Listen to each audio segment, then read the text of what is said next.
Alrighty, we're here. We're live.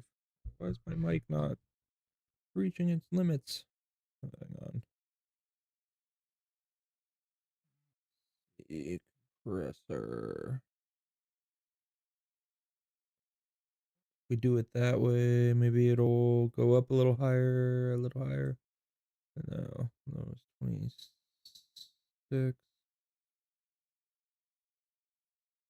Maybe this way. No, that's quieter. This is better. Yeah, that's a little bit better. Maybe 20. We'll keep it at 20. We'll just keep it in the yellow.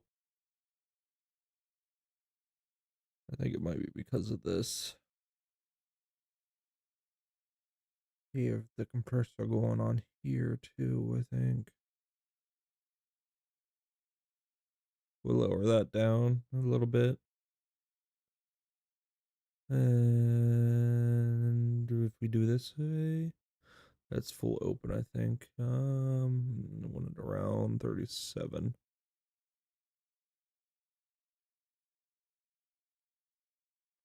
Just get rid of that for now until the kid gets home.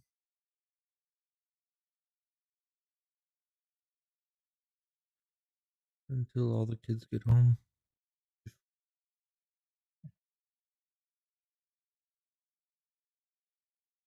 And if we do this, this will actually raise it up more too. That's not bad. Hopefully. We'll keep it there a little bit. Hopefully it doesn't sound bad on that end. Alright.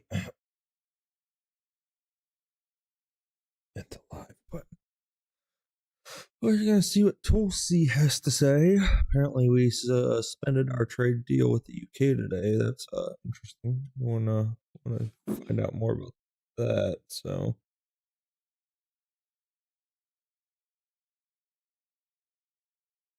I need to turn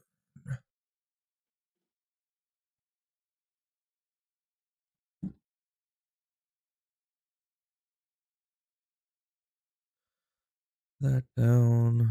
Alright, let's see what's going on.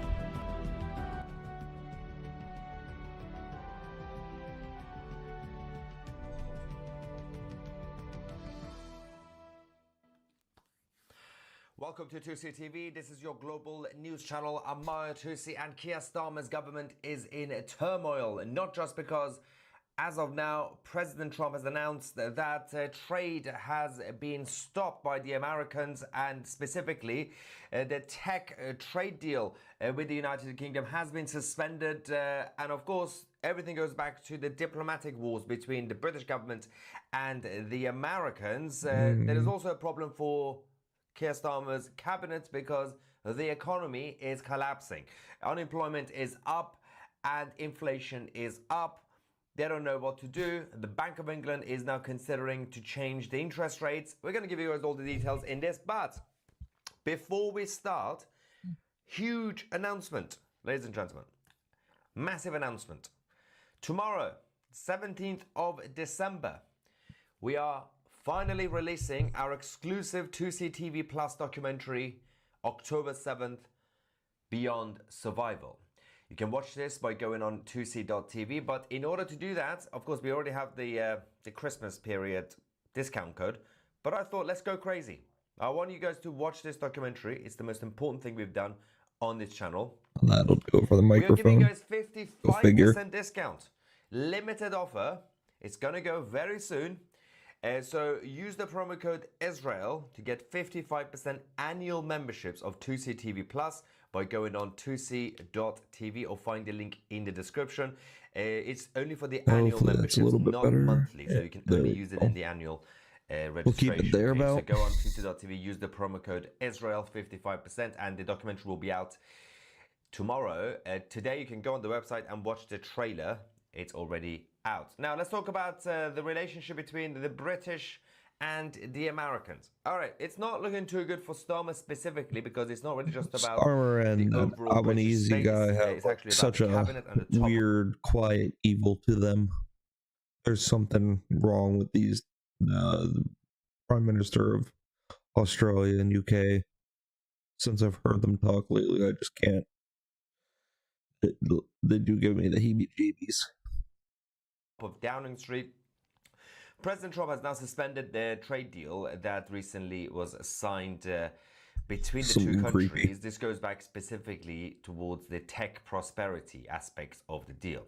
Now, the tech prosperity deal covered AI, nuclear energy, and quantum computing. This was supposed to be one of the biggest things, one of the biggest achievements of this Labour government, alongside the £31 billion investment from some of the Silicon Valley companies. Now, there is a bit of a problem. There are some issues between the American government and the British establishment.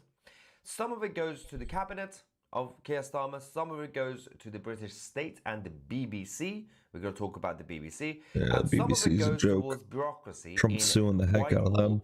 and the civil servants who are essentially the deep state in the United Kingdom. Now, why are they kicking off? Well, the Tech Pact was supposed to be progressing based on the separate economic deal that they made, the agreement that they've made. It was supposed to boost trade in cars, beef, and pharmaceuticals. The White House are extremely furious right now because the Brits are not moving forward, because the British government are saying, well, we have strong safety standards, high quality standards, and we don't trust you. Now, RFK Jr. have made radical changes in recent months to improve standards, especially when it comes to food safety in the US. The Brits are not happy because the British government are going along with the standards given to them by the European Union. So, for example, there's a symbolic hatred of American chicken. But RFK Jr. has made radical changes when it comes to food standards in the US. The Brits are using excuses. They clearly don't want this to work out. Yeah. But the White House are also frustrated because of the soft war between the two countries. Everything goes back to the frustration over Britain's Online Safety Act, which is the anti-free speech laws, as well as the digital services tax that has been introduced and increased by Keir Starmer's socialist government. Now, they are targeting American companies. President Trump is not too happy about that. President Trump is saying tech is the most important aspect here. You guys have introduced new laws to crack down on free speech. You have also increased the new taxes. And what is the point of us dealing with you? We don't believe that American companies or American citizens will be safe UK is a communist country the UK now. or dealing with the UK. The Brits are doubling down. It's not looking too good. That's why the president had to suspend the tech prosperity deal, as well as completely stopping the trade relationship, saying we're not going to go forward with any of this unless you come back to the negotiation table, unless you actually manage to grow up. Now, the Tories are also kicking off about this. We had Andrew Griffiths, who's the shadow business secretary, has now said that the Prime Minister must immediately clarify these concerning reports.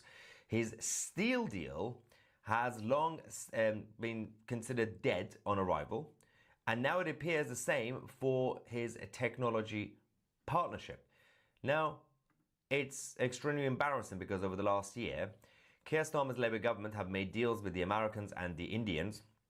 Both trade deals have been a sellout to the US and India. Both President Trump and Prime Minister Modi were the biggest winners in those talks. Keir Starmer just gave away everything. And I think now he's trying to backtrack. Yep. Which is not looking too good because you do not poke President Trump. He's a big bear. He's going to come for you. Now, President Trump is also having a war with the British state in general, not just the government.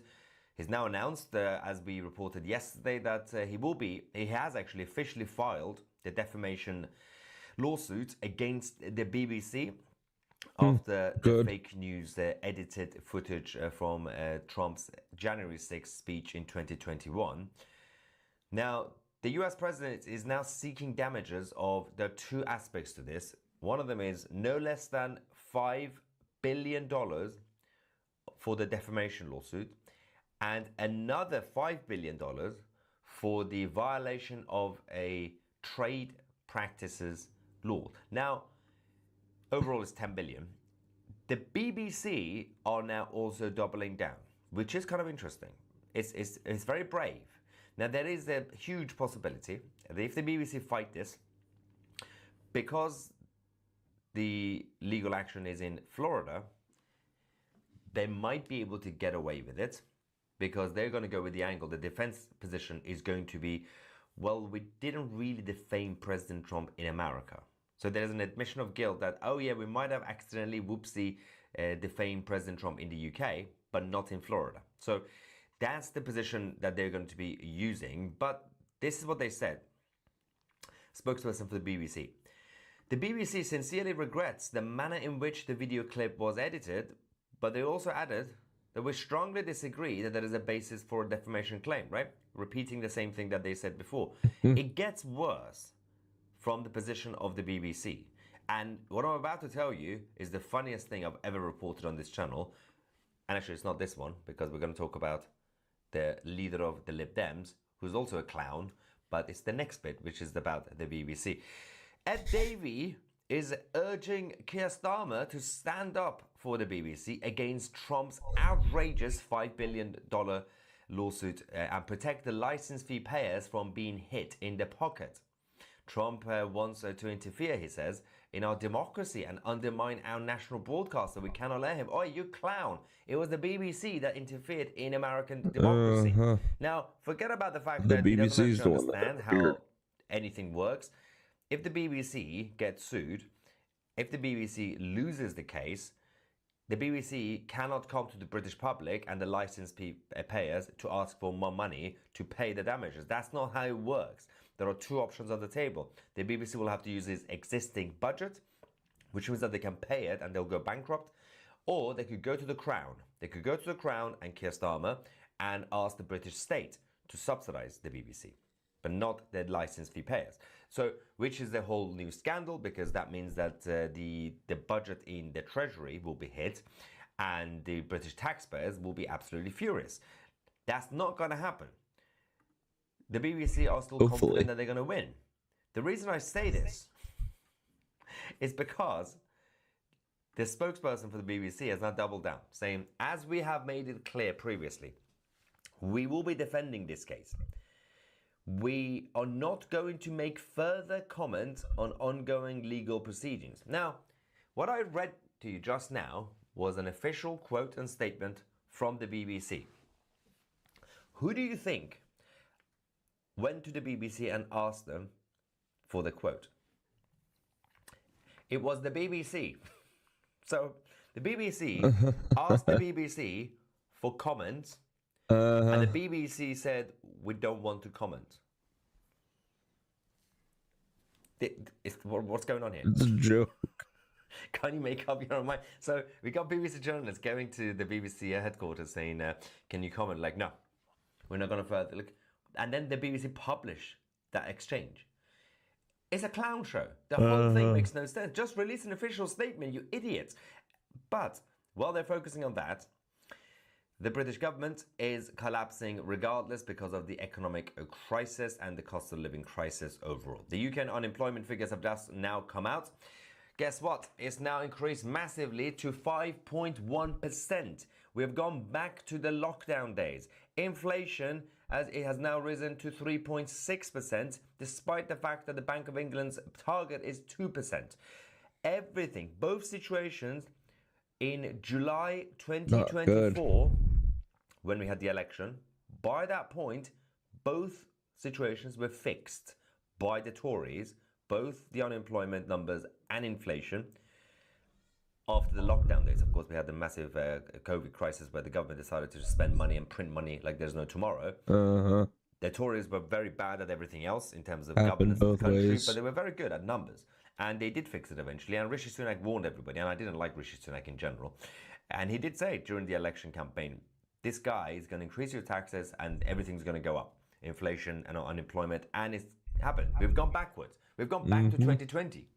And the 2020 excuse was, well, it's COVID. It's, you know, it's a global pandemic, blah, blah, blah. We're going to have to print more money and borrow more money.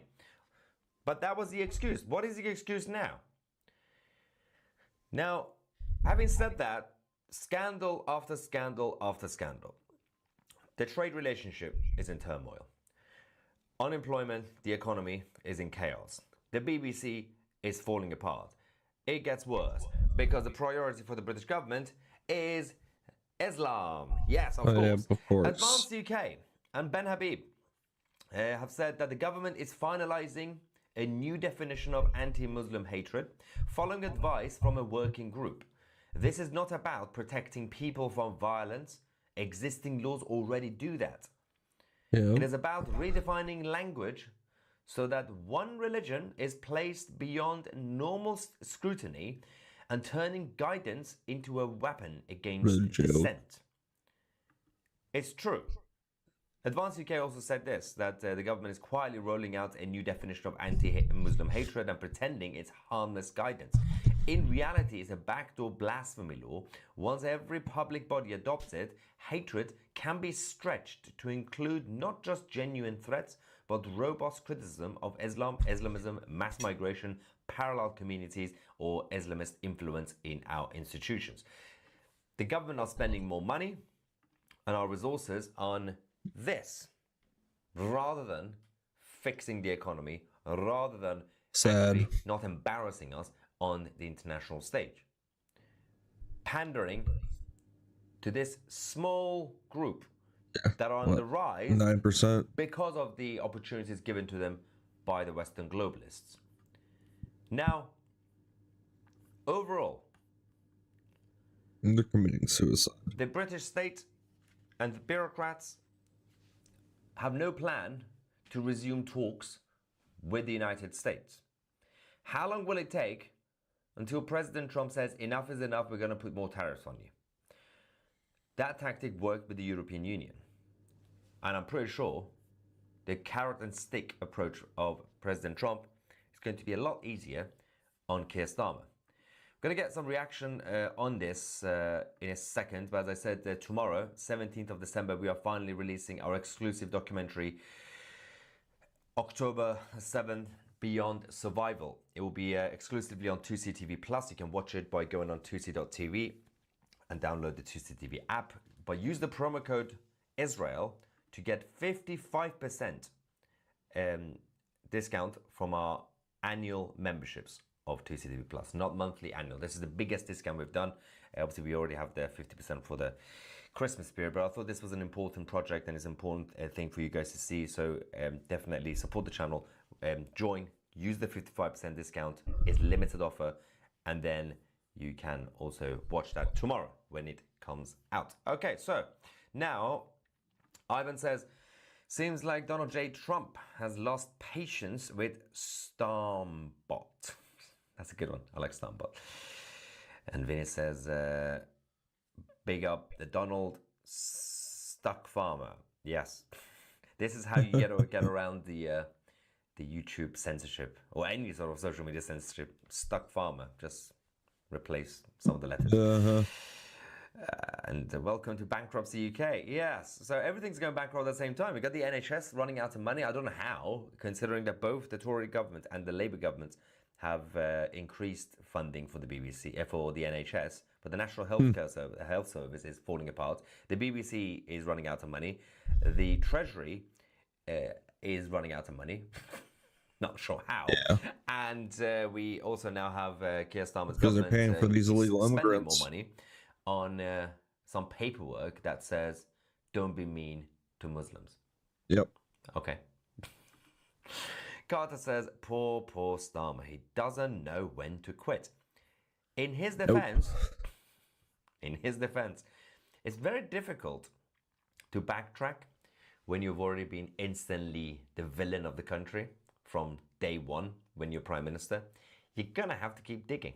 He's got no other option. What do you think he's going to do? Keep his hands up and says, apologize, I'm going to go move to France? He can't do it. He's going to have to keep going now until we bring him down. Better off. or the Labour MPs basically find their replacement. Starmer sits down to pee. Debate. I can confirm that. Yep, allegedly. The BBC bumbling bozos.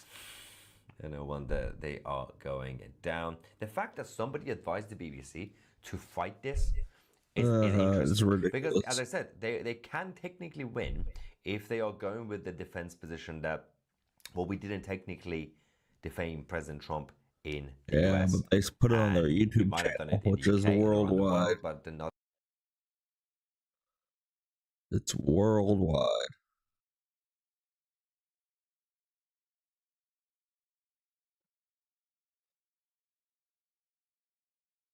I think I'm gonna play some rifles today, and then maybe where the one needs.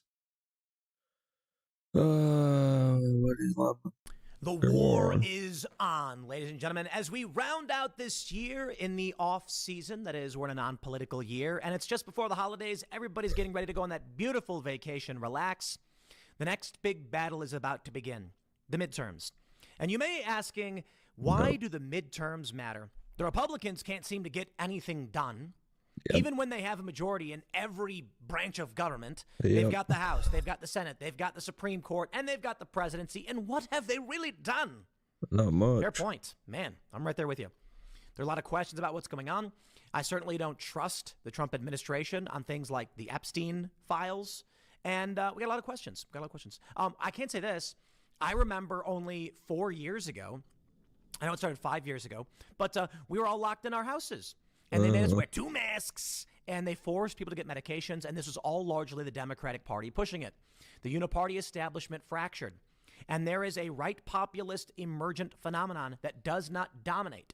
So while you see that there is a GOP, it is not a right populist GOP. No, the point is, my friends, this year matters. We need to be heavily focused on the primaries for these midterms, and we need to first defeat the rhinos. And you know what? I always love this term rhino, Republican in name only, because I'm like, guys, the Republicans have always been feckless. Yeah. They have always been the uniparty losers. So these new MAGA upstarts, these populist conservatives, they're actually the Republicans in name only. They represent something new, but that's just, I don't know. There's no reason to even get into that. The point is this. I don't want to go back to a time when we were all locked down. I don't want to live in that crackpot DEI reality where the left is overtly racist and putting men in women's bathrooms. Yep. Do you have any idea what will happen if Democrats win in the midterms? They're going to impeach Trump. They're going to codify all this weird DEI stuff and trans stuff. We must win. And that means if the uniparty establishment Republicans stay in power, we stagnate. It's better than getting pulled to the depths by the Democrats. But if we win in the primaries and we get some new populist upstarts, we can actually start pushing back on this crackpottery. But my friends, even right now as we speak, there are those who do not wish it so. The pitter-patter of little feet, the microphones clicking on, and people doing everything they can to make sure that we lose, dividing, infighting, and all of that. That's why I and many others held our tongues for so long, because we did not want to see the division. Now, Elon Musk is stepping up. The report is he's beginning funding Republicans for the 2026 midterms because you know what? I'm going to say this. I'm willing to bet that if the Democrats win, Elon Musk will be in prison. I'm not saying just the midterms. I'm saying if they win out by the end of 2028, they're going to lock him up. But I'll tell you this. I would not be surprised if the Democrats get in, subpoena Elon, don't take any of his no matter what he does, they're always going to claim he's in contempt. This is the game they play. Take a look at what happens with Alex Jones. They say, okay, Discovery, give us all of your files. And Alex Jones claims, he goes, okay, here's all my files. This is what he said. Alex Jones said he gave all of the information and they went, nope, where's the rest? And he goes, this is everything you asked for. This is all I have. But I'm going to pause real quick to give a shout out to today's sponsor, AmericanFinancing.net/Tim. The Fed dropped rates for the 4th time. And if you're a homeowner, you should call American Financing today. You could be saving real money every month. High interest debt is crushing budgets across the country, but homeowners who act now are using their equity to wipe it out. American financing customers are saving an average of $800 per month, with some getting rates in the low fives, a massive difference compared to credit cards charging 20% or more. Not worth for me to Speak with their refinance. salary-based mortgage consultants and find out exactly what you qualify for. There are never any upfront fees to find out how much you could save. Move quickly, and you could even delay 2 mortgage payments, putting cash back in your pockets immediately, giving you back some of the money you spent during the holidays. Call American Financing today. The sooner you act, the quicker you can save. Call 866-890-7811. That's 866-890-7811. Or visit AmericanFinancing.net/Tim. Now, let's get back to the story. And they said, you're lying. So you lose. That's the game they're going to play. Here's the story from Fox Business. They say, wealthy business tycoon Elon Musk has started doling out money for the GOP's 2026 House and Senate races, according to Axios. He recently gave large checks to help Republicans emerge victorious in 2026 congressional contests and indicated that he will shell out even more funding amid the election cycle, 2 sources told the outlet. Axios reported that in November, Musk attended a dinner with Vice President J.D. Vance, White House Chief of Staff Susie Wiles, and former White House Deputy Chief of Staff Taylor Budowich. Jared Burchell, who was involved in managing the business magnate's political donations, was also in attendance, the report noted.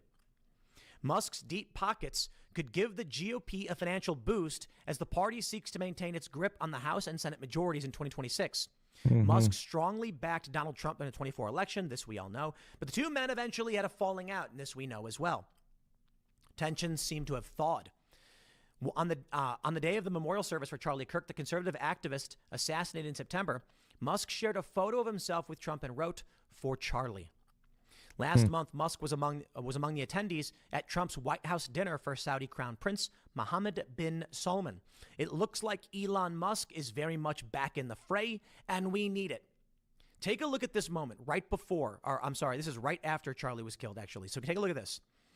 In the lead up, just before the assassination of Charlie Kirk, the Democrats were faltering. They were falling down. Republicans were on the rise. This is the Kalshi prediction market. Shout out to Kalshi for sponsoring these videos. We have this. And then September 10th, it was on September 10th, the day they murdered Charlie Kirk, 68% likelihood that Democrats were going to win the midterms, 31% Republican. Now, that's interesting because the historic trend is that the opposition party always wins. Then something happened. October 22nd, 57 to 52, and it got bad for Democrats. It got real bad. It was, I think, what was it, 55, 54 was the peak? I guess, where is it at? But something changed. The beginning of November, Democrats skyrocketed once again. We saw the results of the Virginia election, and confidence in the Republicans' ability to buck the historic trend faltered.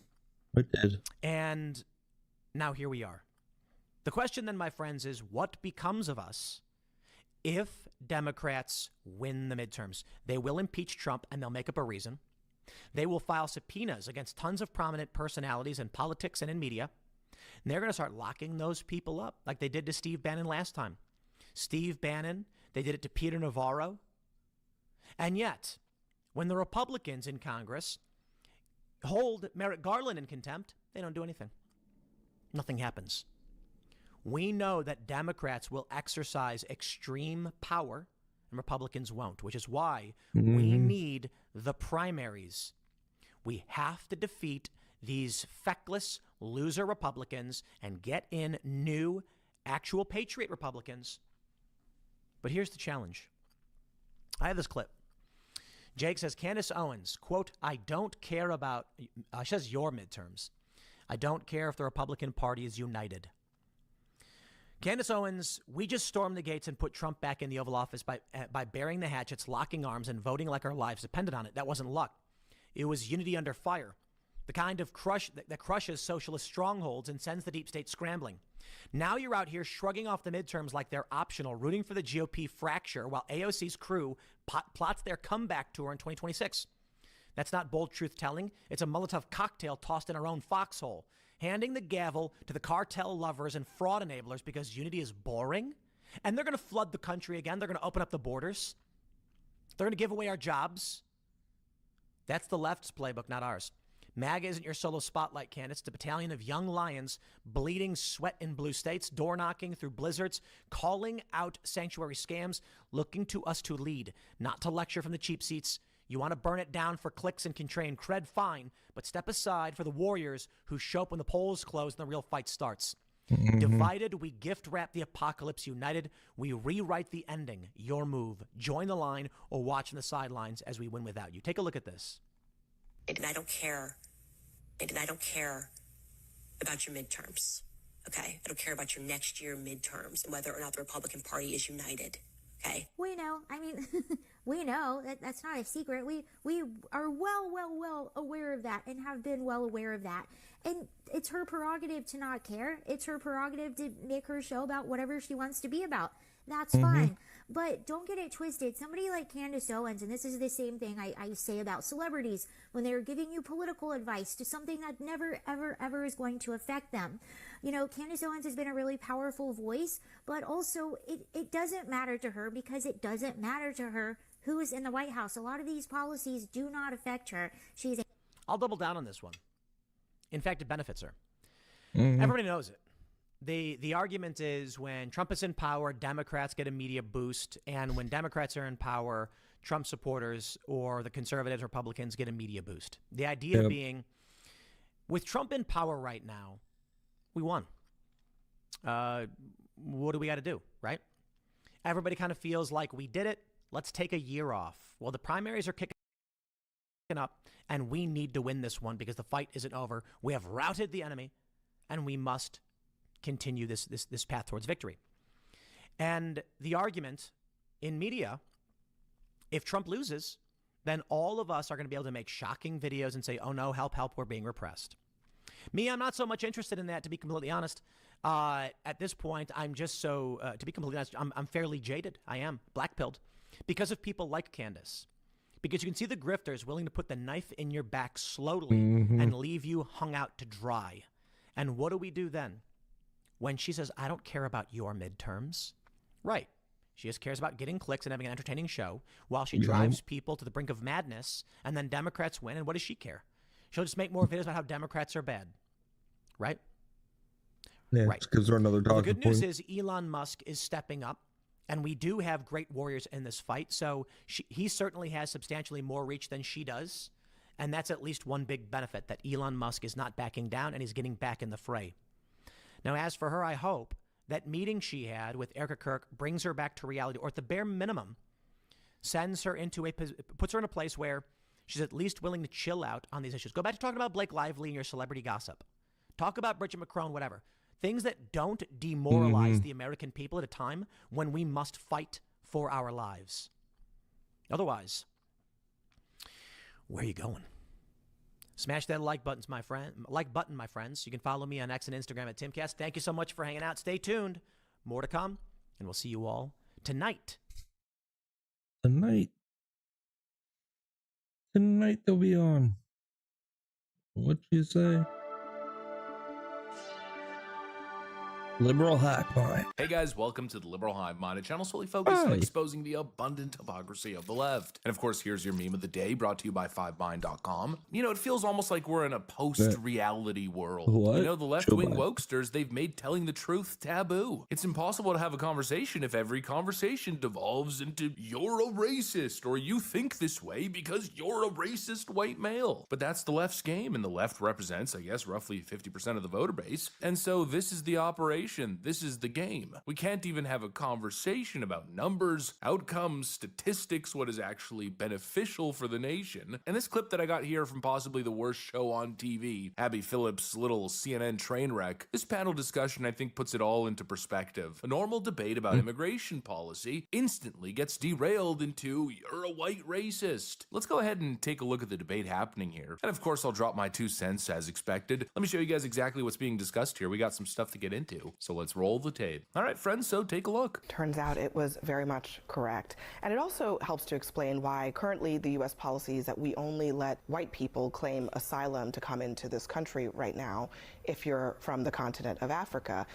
He's saying it all out loud now. In the time, in the moment, there was no question. Even if he did not say it, the sentiment was so abundantly clear that to me, getting the confirmation of it right now is a little bit less about, aha, I got you, than it is that he has forgotten the basic level of pretending that he has to do in public about these things. 4 or 5 years ago, he would have given up to ghosts like this in front of people. This is another side of a man that doesn't have it quite together like he did before. But I also think he also knows that there's no penalty for it, that it's okay now in the Republican Party to say, we only want to let white people come into this country. We only want immigrants from European countries. That's okay to say, when it maybe wasn't okay to say 5 years ago. This is not a race issue. This is a cultural issue. And what we've seen in I didn't Somalia, make it a race issue. The Trump administration did, when they literally, their policy on asylum is that no one comes in except for white South Africans. I think it's important to have a conversation about America's not a charity. We have the opportunity and the ability to select who we want to come in and who we think is going to contribute economically and culturally. In Minnesota, we've seen 81% of Somalians are on welfare. 35% of Somalia's GDP is remittances, and now they've stolen at least $1 billion, maybe $8 billion. And so there's a question, the Somalian community. No, so there's a question of do we want to continue to allow the people... Somalian community did not steal $1.6 billion. The 60 or so people who were convicted or who were charged with those crimes, they are responsible. Why is this collective responsibility thing now suddenly in This is an vogue? important point to make, and this It's is an something that overall I think the picture. American people resonate with. Culturally, there are things that we do not want in America. Female genital mutilation happens in Somalia. We don't want that here. So I think it's okay to say, look, there are cultural things that we don't want to bring into America. There are people who we allow in this country who have multiple wives.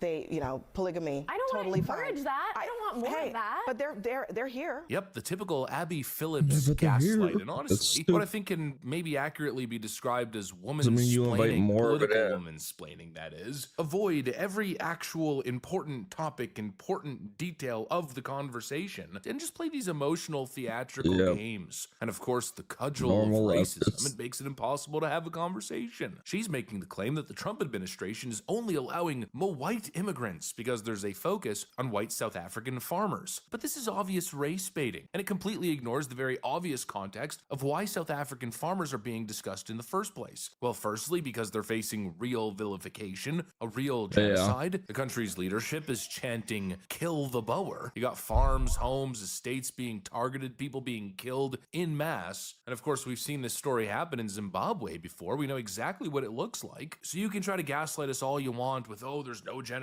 going on in South Africa. There's no valid claim for asylum all you want, but it's obvious BS. But even beyond the whole genocide thing, the conversation surrounding prioritizing white South African farmers has actually nothing to do with melanin. No, it's because of culture, compatibility, and reality on the ground. And obviously it makes sense, right? America's a I don't know European what the flags are waving when they come into the country. They aren't waving their home country's flags. They're grateful to America. colony. It was built on European legal Different norms, people. cultural norms, and a certain civilizational framework. Well, I think it's no surprise to anyone that white South African farmers slot directly into that culture like a glove. They speak English, they understand our culture, they understand where we come from, but most importantly, they integrate, they assimilate well, and most importantly, they're net contributors. And what's the most important part, actually, that I almost forgot? They don't come with baggage. There's no gang culture, there's no cartels and Trendearagua gangs, there's no terror cells or terrorist organizations. We're not importing some foreign conflict or foreign religious war. There's no threat, and it's a net benefit. It's actually a benefit on both sides. America gets more workers, more immigrants that assimilate well, mesh into society properly. There's no big red statistical flags with South Africans. And of course, that has been the focus of the conversation since day one. The data, the safety and the prosperity of Americans, and of course, the preservation of their tax dollars. Which groups are a net positive? Which groups are integrating? Who's respecting the system, respecting the country? And that's it. But if you ask the question, all of a sudden, people like Abby Phillips squeal racism, as if that's going to settle the discussion. Well, obviously, it's It's not. The only thing it does prove is that they have actually no answers, no solutions to the problems at hand. We keep saying it's about culture and data, but no matter what, Abby Phillips just has to drag it right to race. You could tell during the part about incompatible cultures, she was trying to get a gotcha moment. Well, which cultures are those? Say it. Are you going to claim that it's the Afghanistan people? What are you, an Afghan racist? And I love the way she navigated it. She responded by saying, the cultures that are engaging in mass female genital mutilation, maybe we could just start there. And then comes the textbook pivot. That's when we go from claiming racism, or I guess when the racism claim fails, then push the emotional sob stories, the tragic anecdotes. She immediately pivots to, we're going to tell the women who are fleeing these mutilation practices that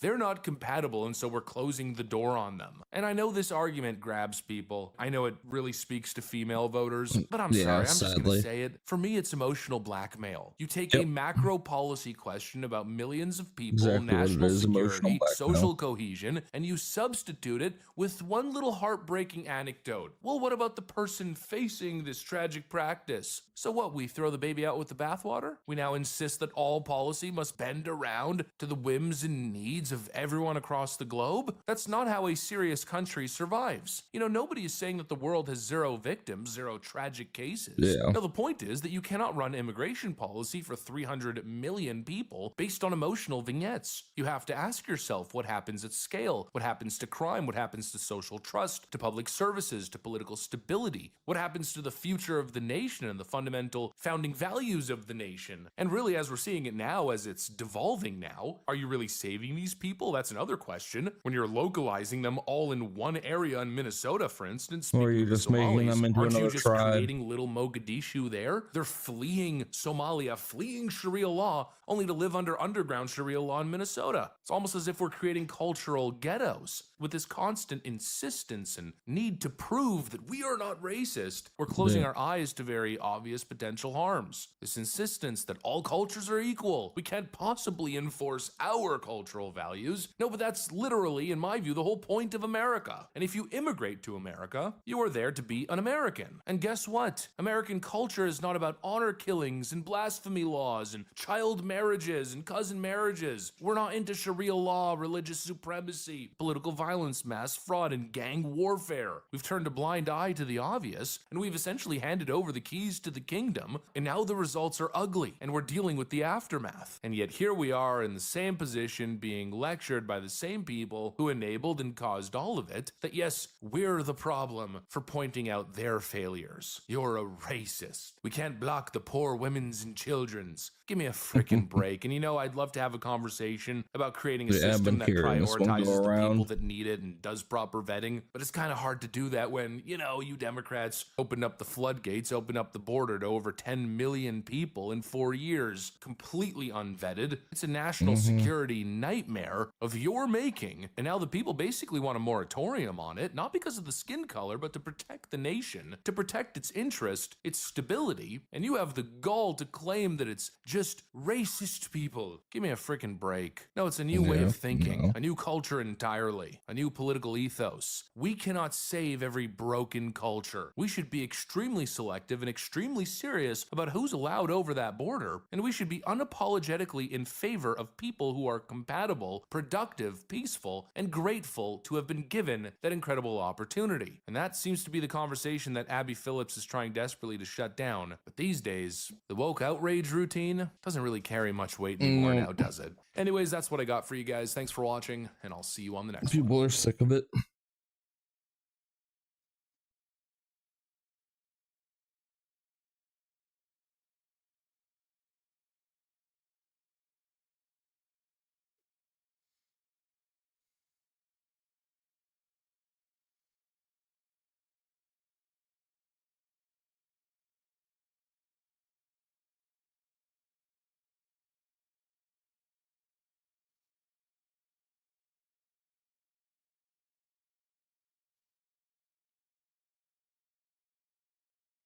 Videos.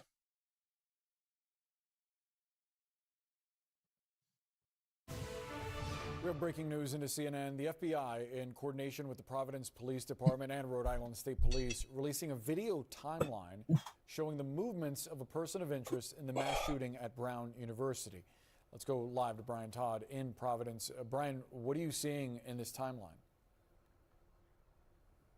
Okay, Boris, we're just going through this series of videos that the FBI just posted moments ago. It shows him at various points in the hours before the shooting, and it could be showing him walking in the approximate area of the building where the shooting occurred, possibly right after the shooting. I'll take you through what we've been able to go through.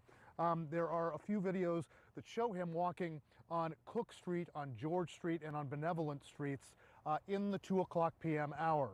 At least one of these videos appears to be from a ring cam on a door of a home.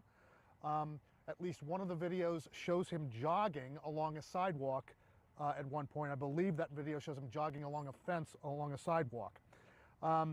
There's one the timeline indicates there's a 30-minute gap where he does not have a satchel with him between 2:20 p.m. and 2:50 p.m.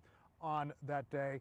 And at about 2:51 p.m., there are images of him carrying a satchel. The Providence police also, a couple of hours ago, released a still image of this person carrying a satchel, and you get kind of a good look at the kind of build he has and him carrying a satchel with kind of a two-tone jacket in those still photos. Also, Boris, there's one video with a timestamp showing that the shooting occurs at 4:03 p.m. on Saturday. The next video shows the person of interest walking right in front of a police car that's pulling up with its lights on. That would possibly, and again, we're not sure about this, possibly indicate that that might be right after the shooting, that the police car could be responding to the shooting. But basically, Boris, this is a series of time-stamped videos. Most of them, I believe, are in the 2:00 p.m. Eastern Time hour, and that would be a couple of hours before the shooting occurs at just after 4:00 p.m. on Saturday. And again, I'll go through what we've been able to see in these time-stamped videos. The person of interest is shown walking along Cook Street, along George Street, and along Benevolent Streets in Providence at various points in the 2:00 p.m. hour. At certain points, I believe there is one video that is similar to a video that was released yesterday showing him walking across a street. Most of these videos show him walking fairly casually.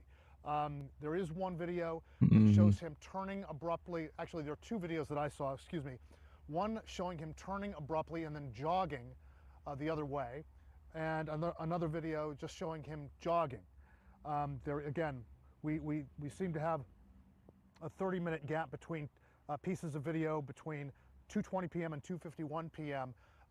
Where he does not appear to be carrying a satchel, but then there is one image of him from 2:51 p.m.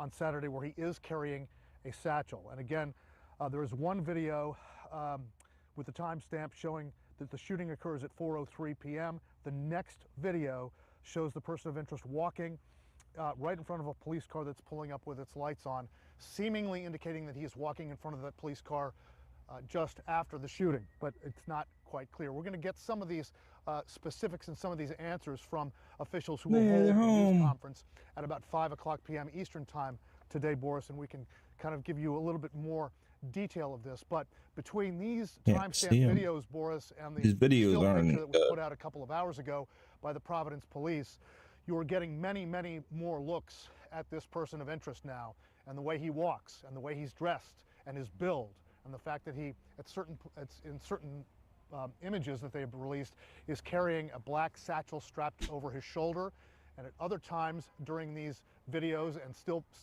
images, he is not carrying that satchel.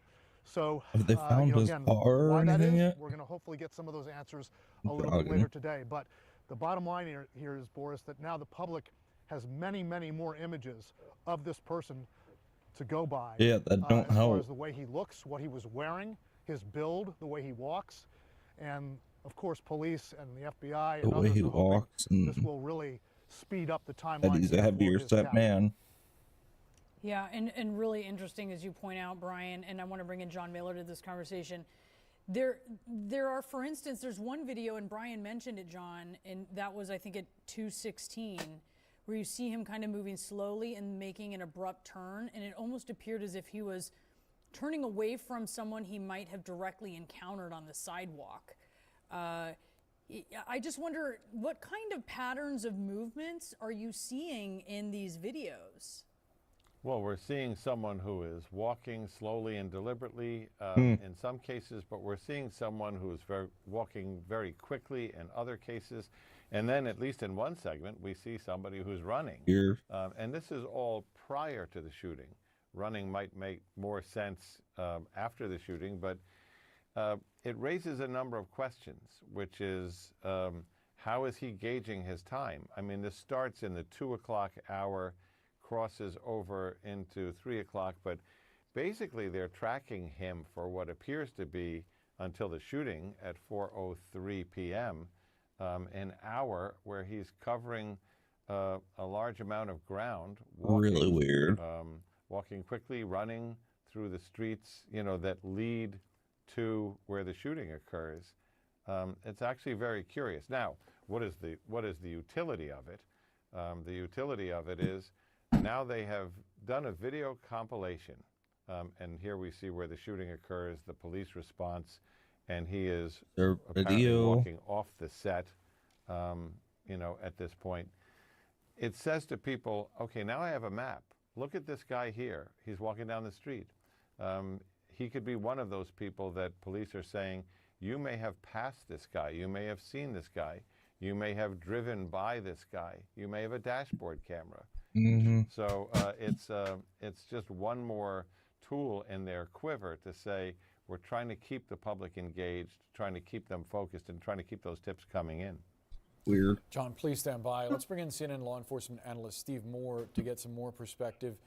Stephen, I wonder what you make of the FBI releasing he was doing laps. This video timeline, and just how much of it Waiting shows for this time. suspect walking around the same area over and over again, hours before opening fire. Yeah, I think the reason the FBI is releasing it is that they have a dearth of evidence. They need some help on this. But what it kind of makes me wonder as an investigator is he's there for like 2 hours before the shooting, and it seems to me he's timing how long it takes to go from one place to another place. It's almost as if he's working on an escape route and timing it. That would explain why in some portions he's running, why in some portions he's strolling. I think it's possible that he's trying to figure out an escape route and figuring how long it'll take to go each different way. Again, that's speculation, but right now speculation is all we've got. Yeah, and I wonder, Steve, when you look at this video, there's so much of it.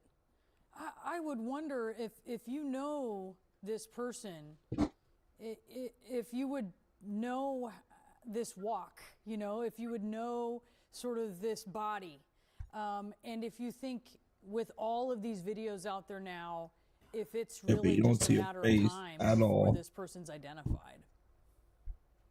Well, it certainly is a distinctive walk, and if people who know him are watching this, there's no doubt in my mind that somebody's going to say, wow, that reminds me of so-and-so. And so that could be a way this ends. And the other point on these videos is that most of the time he was not carrying that as John called it, a satchel.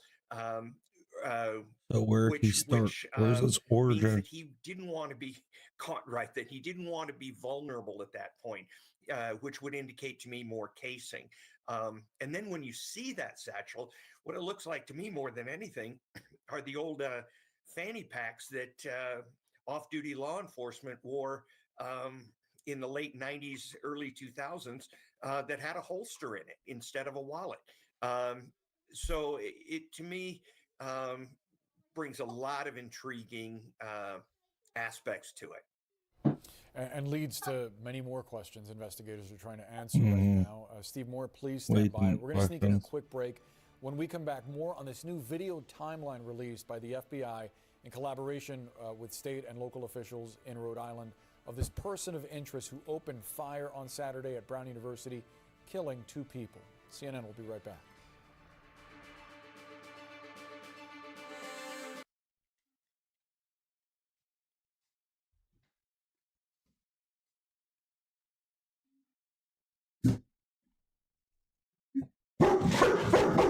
Oh, man.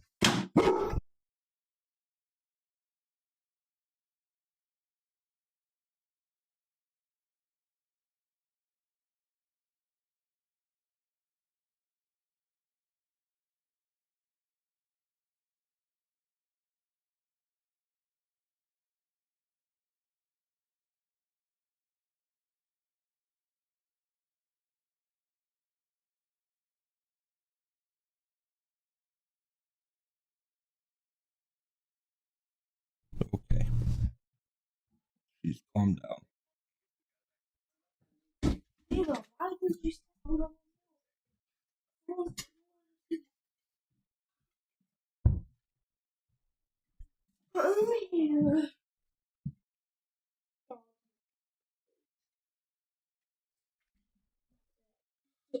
Yeah, I was hoping for What the heck is going on right now? The Avengers Doomsday first few teaser trailers have apparently leaked.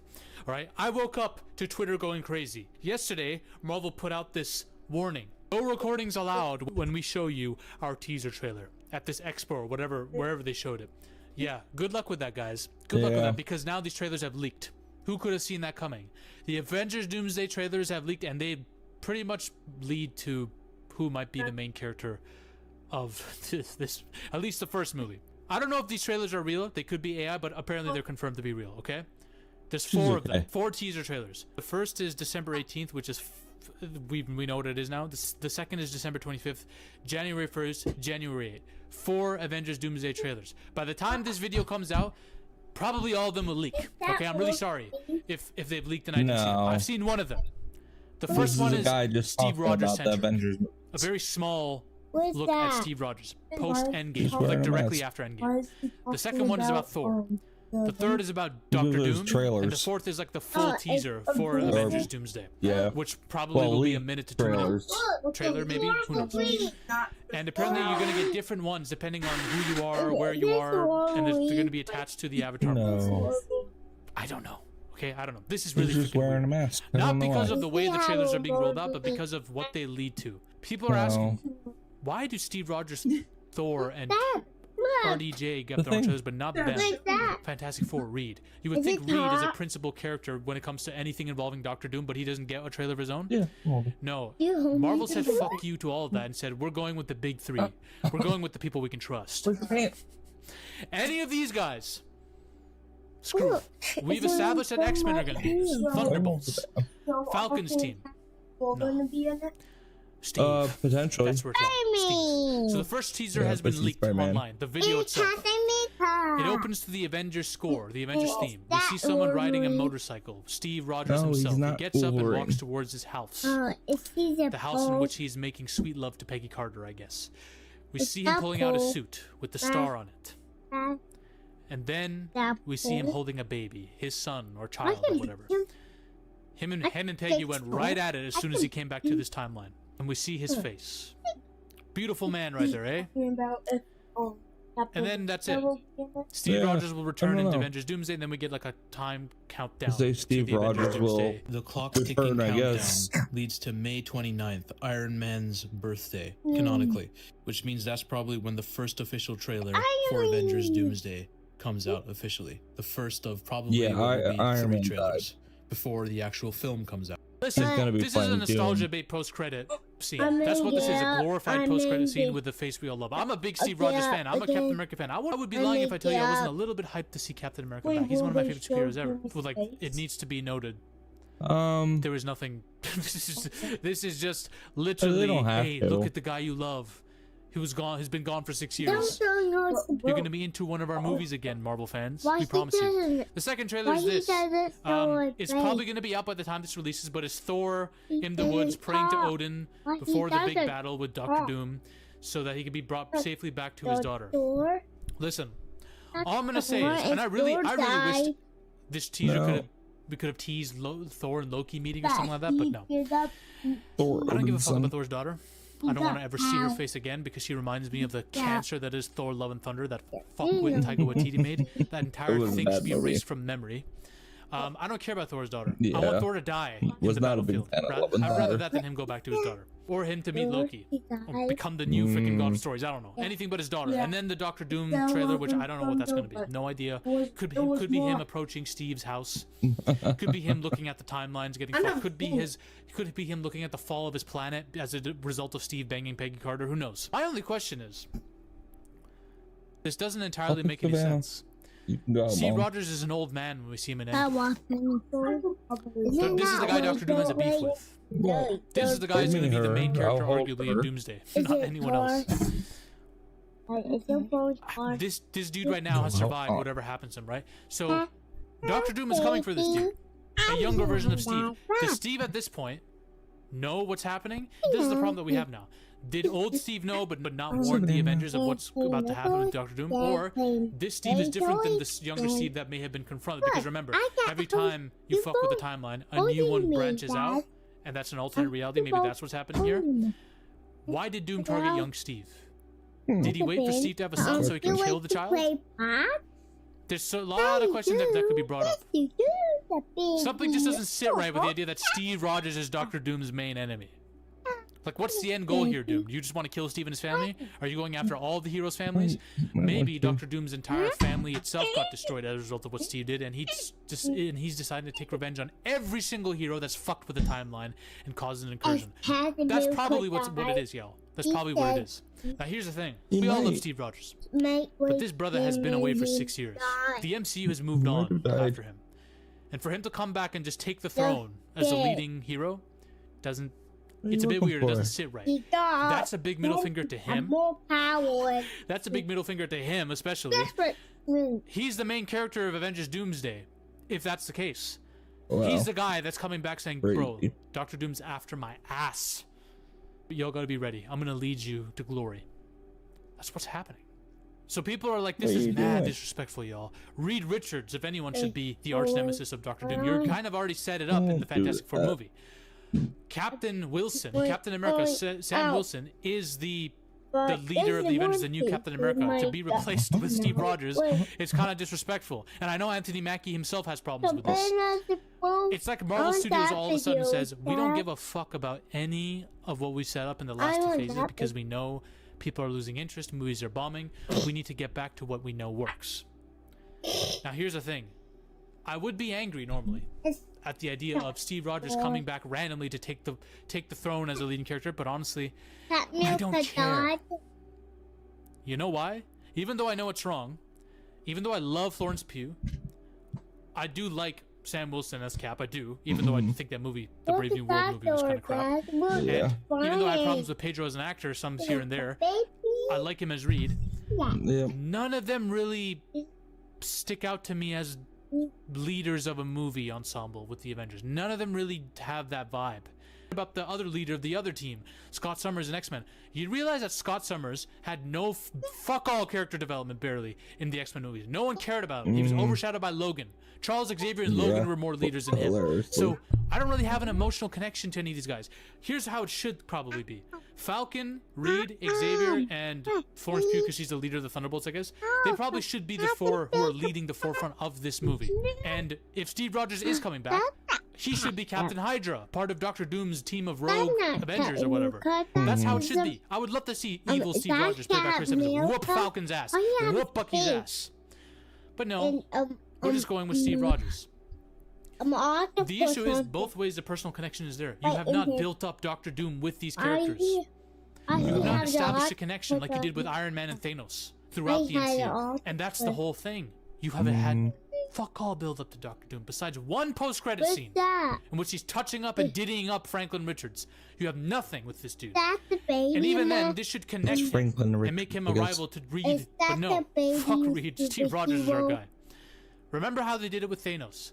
He was built up in multiple movies throughout the first 2 phases. At the end of Avengers 1, we saw him. Guardians of the Galaxy, he's in that a lot. Avengers Age of Ultron, we see him at the end. We see the stones and his gauntlet and Thor's vision. In Civil War, he's not in it, but the consequences of Tony and his vision of the Avengers dying directly affect Civil War. And then Thor Ragnarok, we see Thanos' ship at the end. He's built up in every single molecule of the MCU. Doctor Doom has nothing. Now, I do think in going after Franklin Richards will probably make Sue Storm more prominent than Reed. But Sue Storm is not going to be the leader of this movie. She's not. No, it's going to be Steve Rogers. So, like, this movie already is very confused. It is disrespectful to all the characters you've built up now. But I don't really care about any of those characters' rivalries. Just rambling on. Those characters' rivalries. We'll see what happens. We'll see what happens with that show. We'll see what happens. Look at the superhero. Where? Look, Captain America's not red. And he's green. He's green? Where? Yellow. Yellow. Iron Man? Yeah, Iron Man is Yeah. Yeah. He's talking about superheroes too. And he's talking about Cinderella. Hey.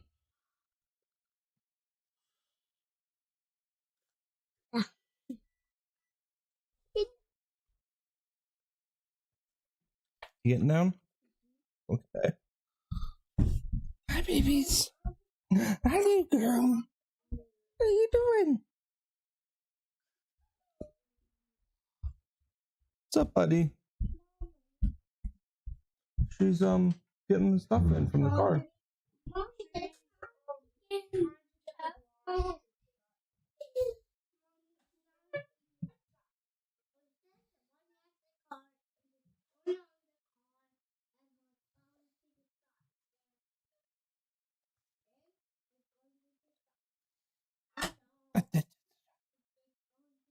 Yep, Candace and Erica met up.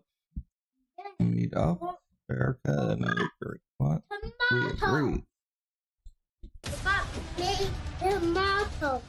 What's up, guys? Spanish is the season for rebirth and renewal and rejoicing, and the internet is rejoicing as Erica Kirk and Candace Owens have seemed to have made up. Man, I hate the drama. I hate influencer drama so much. And this was one that was about to toxically tear the movement to pieces, potentially destroy Turning Point or the legacy of Charlie Kirk. It was veering wildly off course with both women going at each other in large public arenas.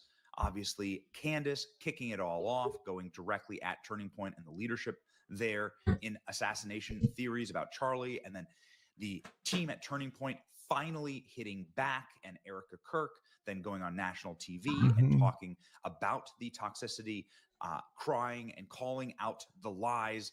And you could see this thing just veer wildly off course and completely implode, right? We were on the pathway to this becoming something that was untenable.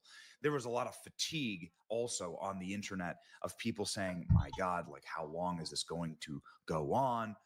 Is this really the way we're going to honor Charlie? Charlie was about unifying and bringing people together and was a coalition builder. Is this the way to actually honor the dude's legacy? A coalition builder for sure. But everybody was looking for an off-ramp. Everybody was looking for a kill switch. Everybody was looking for an ejector seat. And it looks like we might have found one in Erica Kirk offering to meet with Candace Owens private and in person on Monday, December 15th. That was yesterday. We've agreed that public discussions, live streams, and tweets are on hold until after the meeting. I look forward to a productive conversation. This was posted. I am very much looking forward to this discussion. Candace Owens saying this as well. This was said on Friday of last week. Well, Monday came and went, and nobody heard anything until late into the evening at approximately 9 p.m. Eastern Standard Time. Erica Kirk posted, I had a very productive conversation with Candace Owens. More to come on that from both of us. Looking forward to America Fest this week. It is time to get back to work. Candace Owens then posting, Erica and I had an extremely productive 4.5-hour meeting. Goodness gracious. 4.5 hours. That's too long. This is just something too that much dudes will never understand, talking. right? Like, I don't have 4-hour meetings. I don't have 4-minute meetings. Most meetings at my company are 30-second phone calls. I don't. I'm aware that there are some weighty things to be talked about, but it's just the difference between the way that men handle things, the way women handle things. I get caught up in my own dramas. Obviously, there are plenty of people coming after me, and there's plenty of people lying and maliciously slandering me. And it's like, I just hate the influencer drama space. I just don't have much to say about it. I would rather just put everything down in a short tweet and be done with it, right? 4.5-hour meetings. Holy smokes. 4.5-hour meetings. That I think we both feel that should have taken place a lot earlier than it did. Well, I think the entire internet agrees with that. Now, we agreed on much more than I had anticipated. Of course, we also disagreed on various points and people as well. Most importantly, we are able to share intel and clarify intent.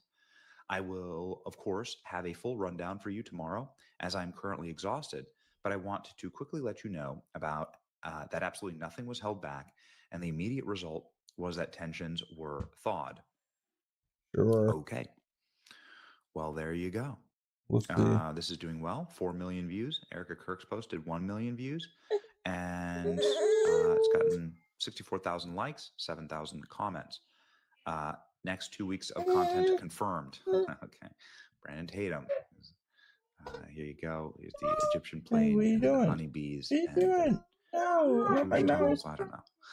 This is great news. My mouse alone. Awesome. Thank you for doing this. Can you do a rundown over the course of a couple months, please? Oh, no. It's incredible to hear. Looking forward to the full breakdown. Okay. A lot of people saying that this is good. Feels very sus. I'm getting a bad feeling. Good to hear. Okay. I'm glad to see some emotional de-escalation and shared sense of gathering. I'm curious to learn what you will share, and I'm glad that you are safe. If I'll stop if Erica tells me to stop. Candace, stop. No. Okay. Yeah, right. Basically. People were anticipating this all day. Me refreshing my feed every 3 seconds. Candace Owens meeting about Erica Kirk. Waiting for the Candace Owens tweet on Erica Kirk meeting. Candace met with Erica Kirk and survived. Her fans can stop speculating about her murder Enough now. with the wine. Candace Owens assuring her fans that she's alive because of the disturbing number of people who have been concerned about her welfare, speculating that Erica Kirk, along with Israel and Jews and various other people, will try and assassinate her. Instagram and TikTok have been flooded with people getting impatient and worrying about her safety. You guys, we do. The people were obviously commenting on the Charlie Kirk update. Erica Kirk and Candace Owens' private Nashville meeting just ended. Erica heads home amid swirling questions over broken agreement. Okay, so this was people trying to drama monger. And so they were tracking, I guess they were tracking airlines here. Candace Owens saying, if I die, blame the Zionists before private meeting with Erica Kirk. Okay, goodness. You guys, we do a daily radio program. We have a national affiliates. We can't just not show up for work. That wasn't the stream we had planned. Okay, so everyone was saying that Turning Point broke their promise not to stream anything. Candace Owens can't have it both ways. If she had a productive chat and the tensions were thawed, then she's wrong about various things over the past 3 months. If she was right about the inside job, then nothing Erica Kirk would have said would have made a difference. The entire internet was waiting. I wasn't waiting. I had other things to do. Yeah, I want this to be over. I want the drama to be over. I'm so sick of drama. I'm so tired of drama. I want to fight the left. The left is literally straight up killing people at Brown University. They are straight up murdering people in the streets. And they won't stop because they've seen how productive the murder of Charlie Kirk could be. It's damn near broken the movement, and I'm sick of it. Charlie chose. They know the power they have with killing people. Response meeting with Candace Owens. Ceasefire summit update, 4.5-hour meeting. Okay, so everyone's saying good and positive things. Yeah. Here's what I'll have to say about it, and it goes like this: Blessed are the peacemakers. That's it. Blessed are the peacemakers. I don't want the drama. Okay, I have. Listen, do I know Candace? Do I know George, her husband? Yes, I do know them. Have I ever had a battle or a war with them? No, I have not, and I don't intend to. Okay.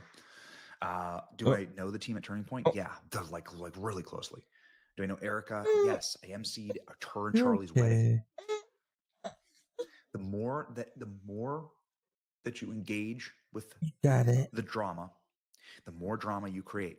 The drama has to have, which is exactly what Candace is doing. So everybody losing their minds, make her drama go somewhere else. Only encourages the drama. That only encourages the further meltdowns. And I felt like as everybody was ready to everyone was ready to freaking behead everybody else last week. It felt like the entire world was gearing up for some giant, Avengers war. Every battle line was drawn. I was like, very true. De-escalation, please.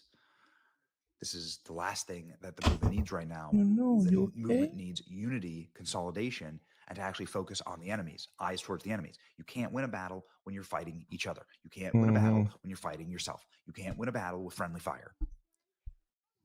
All this has been friendly fire. I have had to cut my tongue out effectively to try and not engage to try and disengage from the drama and try and not light some flame war on fire.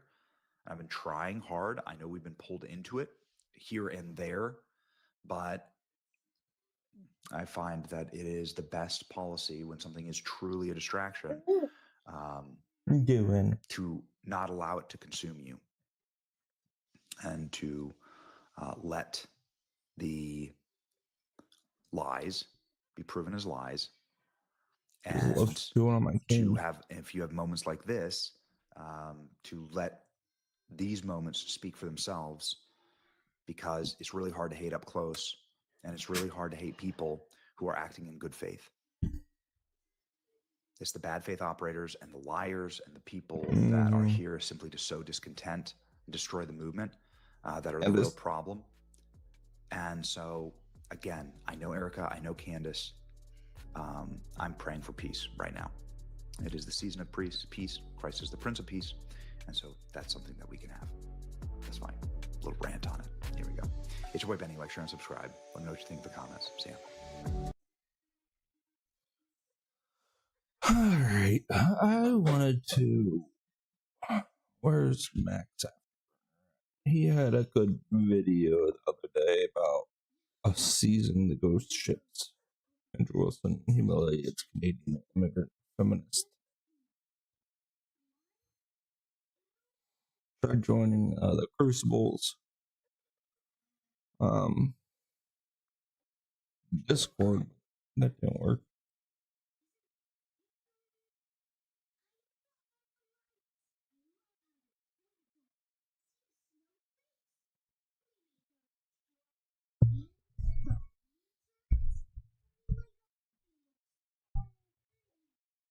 My boyfriend just got ordered to my dad told me with effing AI Trump. That's hilarious.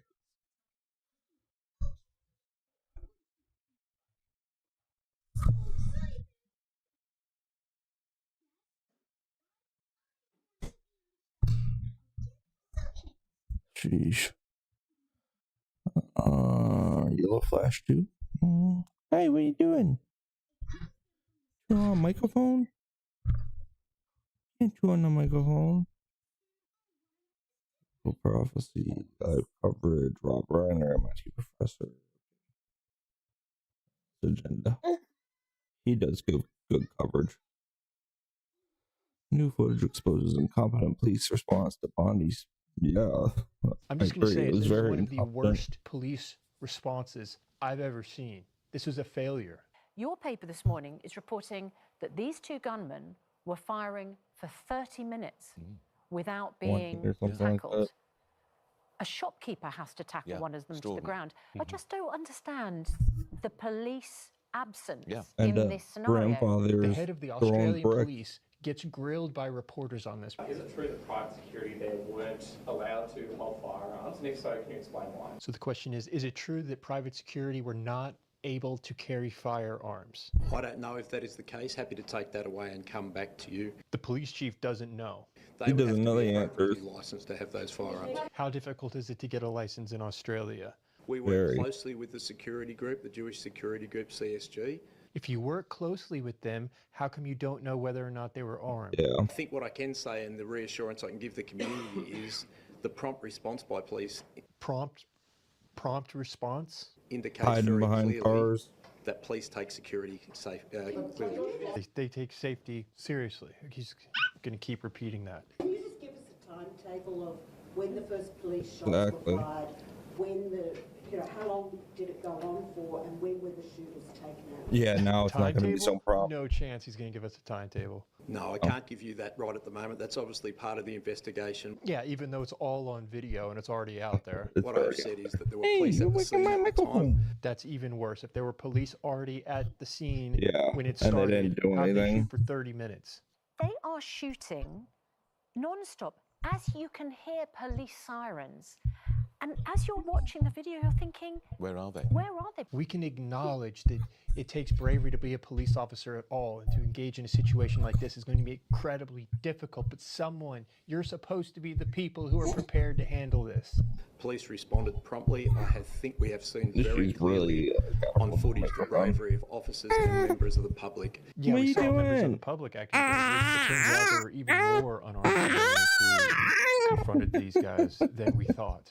Oh, I know we got that one. Tackles the gunman, and Sorry for whoever momentarily he has hears. the upper hand with the weapon before it looks like another rifle is brought out of the car, and then the 69-year-old is actually gunned down on the street with his wife. Yeah, It turns out a talking to police it. detective was able to get close go, and deliver "Hello." the pivotal shot. Plainclothes detective managed to make his way behind a tree and brought down the father with an incredible 40-metre shot with his pistol. There have been questions about the codes of the New South Wales police force. There's a clip going around where we There can is clearly no see courage. a female officer They're having hiding. what looks like a panic attack, gripping the front of a truck, refusing to let go. Yes, there's going to be a human response, and none of us know how we would respond in that situation. But there needs to be a certain standard when it comes to police. How many officers do you think? That's why you I don't have the exact number. As I said, they were you don't tasking, change so your officers standards are for continually people. going through You that keep your location. standards the There were same. certainly Everybody, officers there at the male or time female, when must the meet incident them. occurred, and they responded very promptly. And they responded promptly. Saying it doesn't make it true. We can acknowledge the bravery while also being rational about the flaws. Look, I respect the person having an opinion, but I've been really clear. Our police responded promptly. Our police respond very promptly. As though repeating it over and over will paint the illusion that it's actually true. I've made it really clear that there was no specific intelligence in relation to the incident itself. We responded very promptly. Commissioner, how do you the act of bravery of officers? Why do you have a That's been really tomato? clear. I think anyone who has seen the footage will have seen police going forward to take It's a positive tomato, action. yes. What is positive action? The police No. went forward, took You can very eat that positive tomato? action, resolved the matter again with some outstanding bravery by members of the public. Oh my goodness, when we have seen time and time and again that the Stop police have eating got the to press microphone. forward in these situations. They have to contend with it. The fact that two persons had long arms and were indiscriminately firing them, it would have been an incredibly chaotic and terrifying scene, even for well-trained police officers.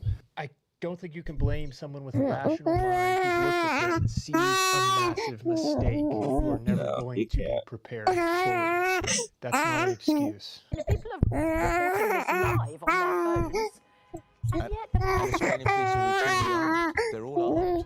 So it's not as if they needed to send for a crack firing gun squad. No, but they even are if you armed. did, they should just be there, shouldn't They they? should. But Because the police station's just I'm around surprised. the I corner. didn't I don't know think they why were there wasn't more cops there at the time.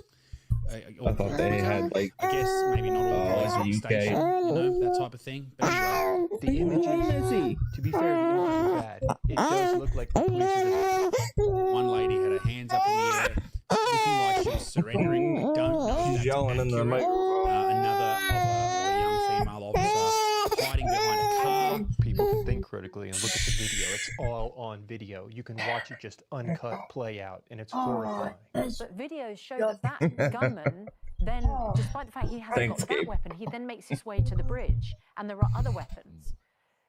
Where She just wanted to eat the microphone. And people Look are tasty making to this her. debate about this guy was able to somehow purchase firearms.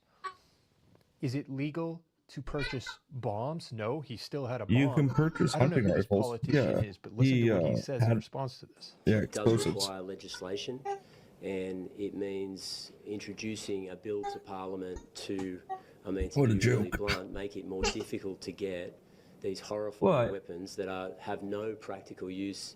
Now hunting rifles are horrifying weapons. This is a bolt-action rifle. If you're not a farmer, if you're not involved in agriculture, why do you need the... Geez. Of course they go after the guns. Why wouldn't they? You know, because it's guns that kill people, not people that pull the trigger on the guns. People are the reason. Guns become weapons, and people choose the target for the guns, not the gun. And it turns into weapon gun. The issue is the people. And immigrants really should be more regulated on getting weapons in the first place. Immigrants. What? What you say, Grinch? No, I didn't say the Grinch. I said immigrants. Oh, Grinch is a bad guy. No, immigrants. They're not the bad guy. Them good. Sometimes. So them suits. Like Some of them, yeah.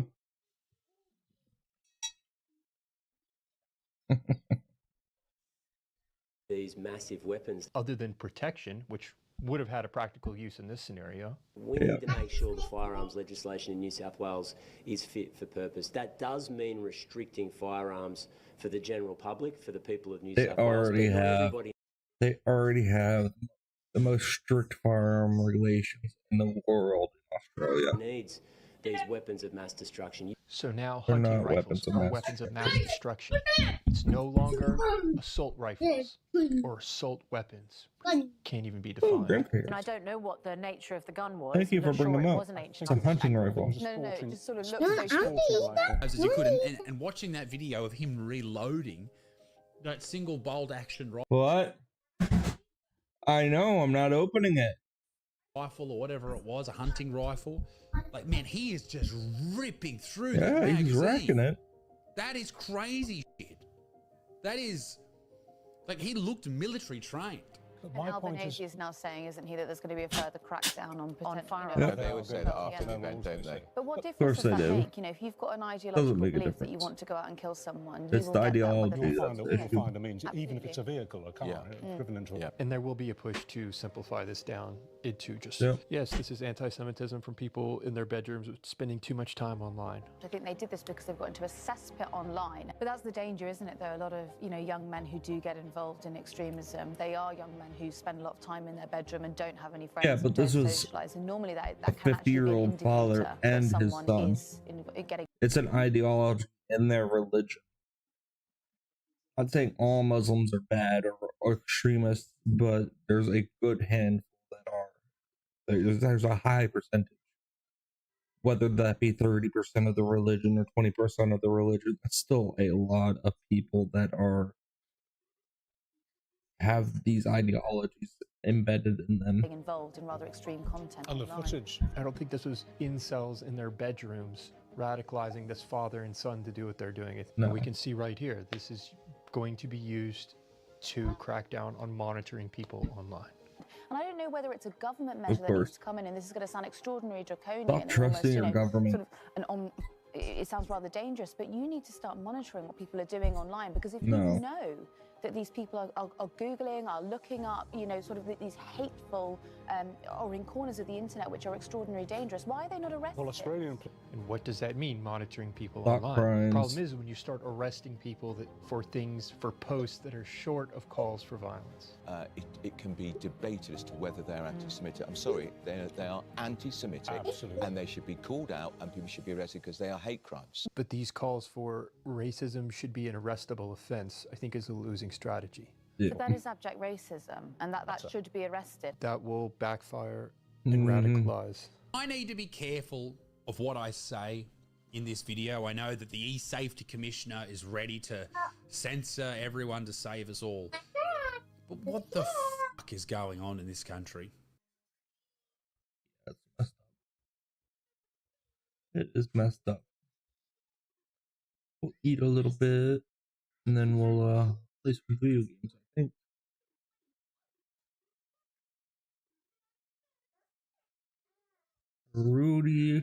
Rudyard. I've never heard of that. But yes, white liberal self-hatred is destroying.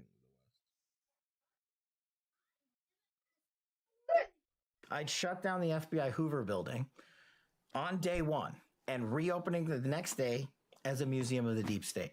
And I'd take the 7,000 employees that work in that building and send them across America to chase down criminals. Go be cops. What day is it? More than day so one. let me ask you this, and I have to, because I will tell you this, I'm not like close friends, but Dan Bongino and I have been friendly. I've always enjoyed my interactions with him, and so it's hard to be objective. Yeah. I think I have a good idea as to where his heart is, and I believe it's in the right place. And it could just be gridlock where he's not able to do a whole lot. But I will tell you this, objectively, if I were to grade the FBI in the first year of Donald Trump, D-. If not an F, D-. Would you guys say so? Weren't you expecting some very obvious arrests? Yeah. Some very obvious auditing? Maybe some more transparency. A little more transparency. Yeah, based on what they said going in. Exactly. That's exactly right. And just so you don't take my word for it, we'll LeVar Burton this is what they were saying, the proclamations that were made before Kash Patel, Dan Bongino headed to the FBI. Anyone that wishes to do harm to our way of life and our citizens here or abroad will face the full wrath of the Department of Justice and the Federal Bureau of Investigation. So the moment Kash and I swore in, we realized that the first thing we had to do is rebuild public trust. This is your FBI. It's not mine. I tell the employees every day. Not only are we informing the American public of what happened, but we can have accountability for it. And that takes a little bit more time. We had to fix it and rebuild public trust. And if you seek to hide in any corner of this country or any corner of this planet, we will put on the world's largest manhunt and we will find you. And we will decide your end state, not you. My job now is to put aside my partisan interests and to responsibly handle the deputy director of the FBI position. You got to remember, Brian, nothing that gets to our desk, me or Kash, is a 5 or a 6 problem. Everything's a 10. The days of selecting and putting your partisan bias on and taking care of your friends, those days are over. If you think we're there for tea and crumpets, well, I mean, Kash is there all day. Are you taking the We share it. Our offices are linked. He turns on the faucet. I hear it. He's there he gets in like 6 o'clock in the morning. Whoa. Easy. That is Whoa early. there, early riser. We didn't expect you to be there for tea and crumpets. And we're not all that impressed with getting up at 6 in the morning because what we expected was Patel to turn the Hoover building into a museum. The biggest problem the FBI has come out of its intel shops. I'd break that component out of it. I'd shut down the FBI Hoover building on day one and reopening the next day as a museum of the deep state. And I'd take the 7,000 employees that work in that building and send them across America to chase down criminals. Go be cops. You're cops. Go be cops. Go chase down murderers and rapists and drug dealers and violent offenders. What do you need 7,000 people there for? Same thing with DOJ. Yeah. What day is it? Sorry, you must have mispronounced get up at 6. Day 1,000? Yeah. Is like a did we short? And here's the thing, if you make reasonable promises, people will have set expectations. Right. And by the way, I don't even think that's an unreasonable promise. He just hasn't done it. So let's go through the good, the bad, and the ugly here with the FBI. And again, I'm doing my best to be objective here. I hope you can understand how sometimes it's difficult where you have some people who you know. Yeah. So here's one of the good ones. The FBI, basically they foiled a New Year's Eve terror plot by a leftist group with a very silly name. Which is a good one. Turtle Island Liberation Front. And their co-conspirators detailed coordinated plot to bomb multiple U.S. companies on New Year's Eve. Thankfully, that plot has now been foiled thanks to the hard work of the FBI and the Department of Justice. This investigation was initiated in part due to the September 2025 executive order signed by President Trump to root out left-wing domestic terror organizations in our country, such as Antifa and other radical groups like the Turtle Island Liberation Front. And you know what I just realized, too, when people say the biggest threat to American, I heard, what's his name, Roland Martin on Piers Morgan saying, it's domestic terrorism is white men. Oh, boy. Well, when we say the biggest sort of, I guess, epicenter of terrorism, hotbed, it was all women in that one, by the way, pad is Islam. You know, that can include people from many different races. Right? I mean, think about it. People who are Qatari, very different from people who are Somalian or Turkish or, ethnically they'd be Persian. But you still have issues of terrorism. So when they say white males, well, TILF for short, right? The Turtle Island Liberation Front. I'm sure there are some white men in there, but you would put them in the same category as those militiamen who, by the way, I don't believe have killed anybody in recent memory. TILF is an anti-capitalist group dedicated to, quote, liberation through decolonization and tribal sovereignty. There isn't a unifying ideology amongst people who are white. Matter of fact, you couldn't go to any white neighborhood, pick 5 houses, and find people unified in ideology, in theology, in philosophy.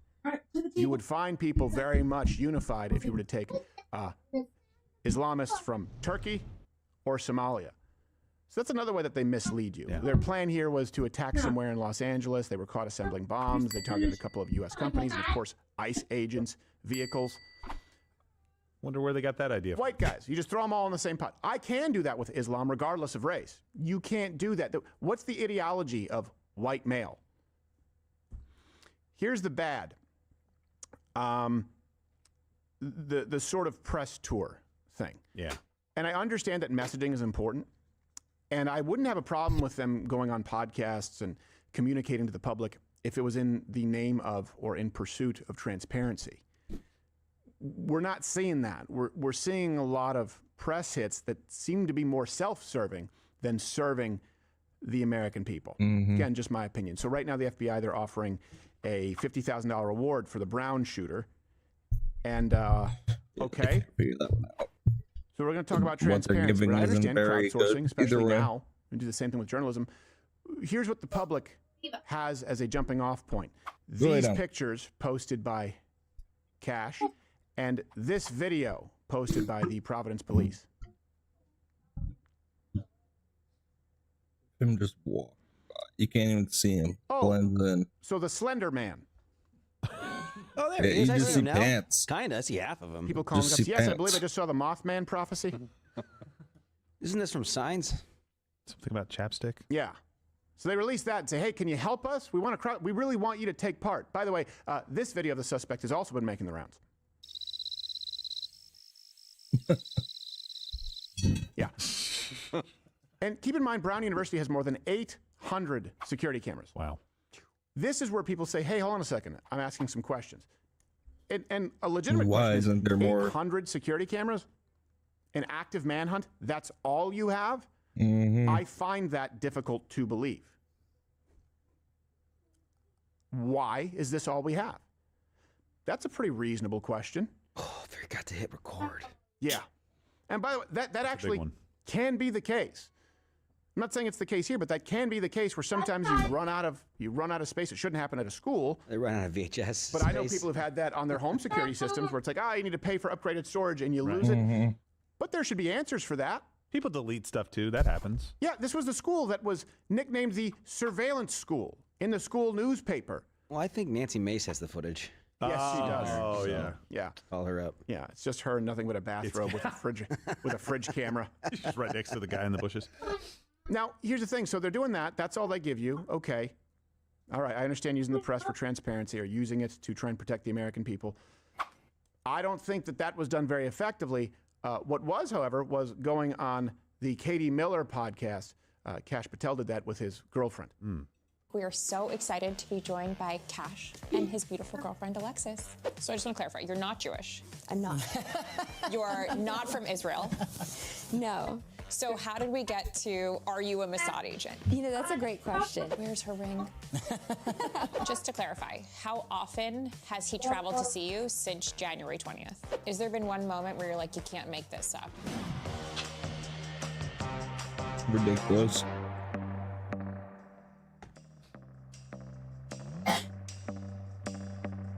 Hard no. Now, who is Katie Miller related to? Stephen Miller. That's right. By marriage, I believe. No, none of them have appeared here with, exponentially more viewership and have been invited. And to be clear, I think it's wrong what they did with, I believe it's Alexis Wilkins. I think she's a good kid. I've spoken with her in the past. She's Armenian Orthodox. I've not seen anything that says that would suggest any evidence that she's a Mossad honeypot. So I understand how much that must suck. And even the people who made those claims kind of backed off from it.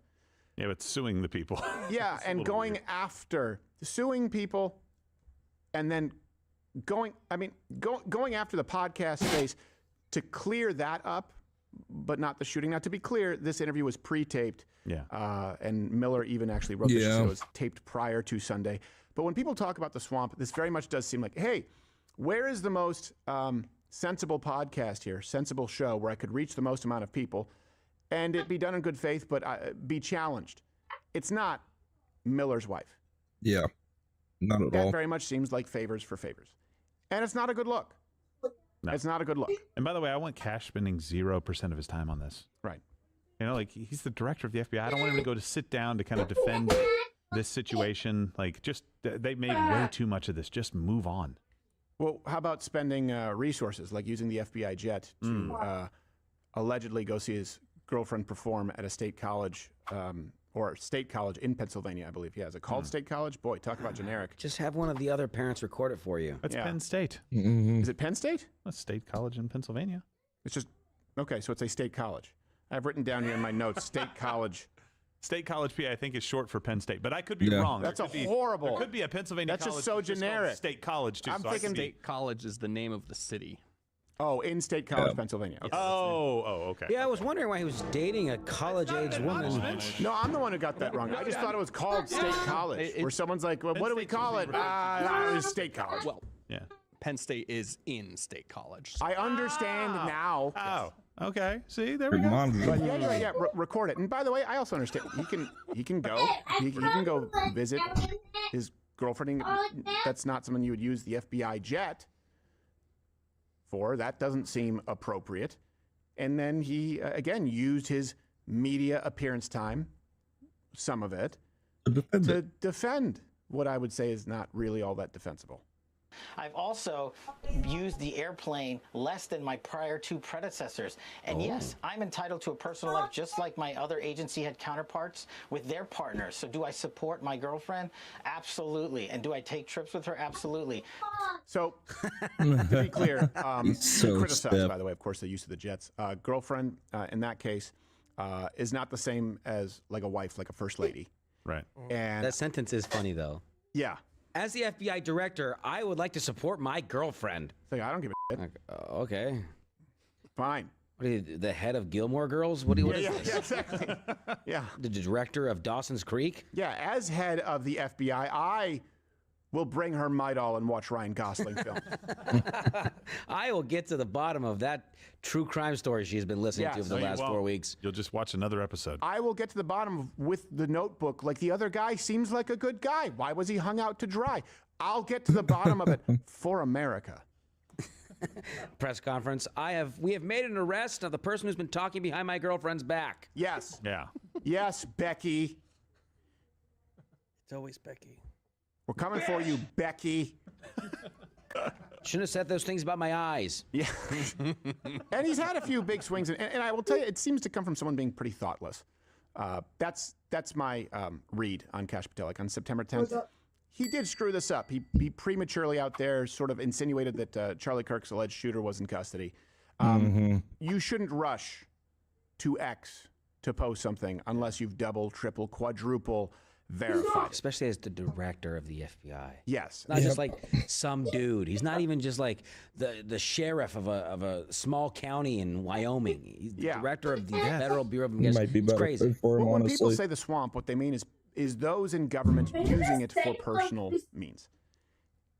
And Kash Patel has given off that vibe. Like, for example, he did this in October. He was pushing President Trump and the White House to celebrate Diwali. How's that? Why should America care? President, it's an honor to be a first-generation Indian American whose parents lawfully immigrated to this country.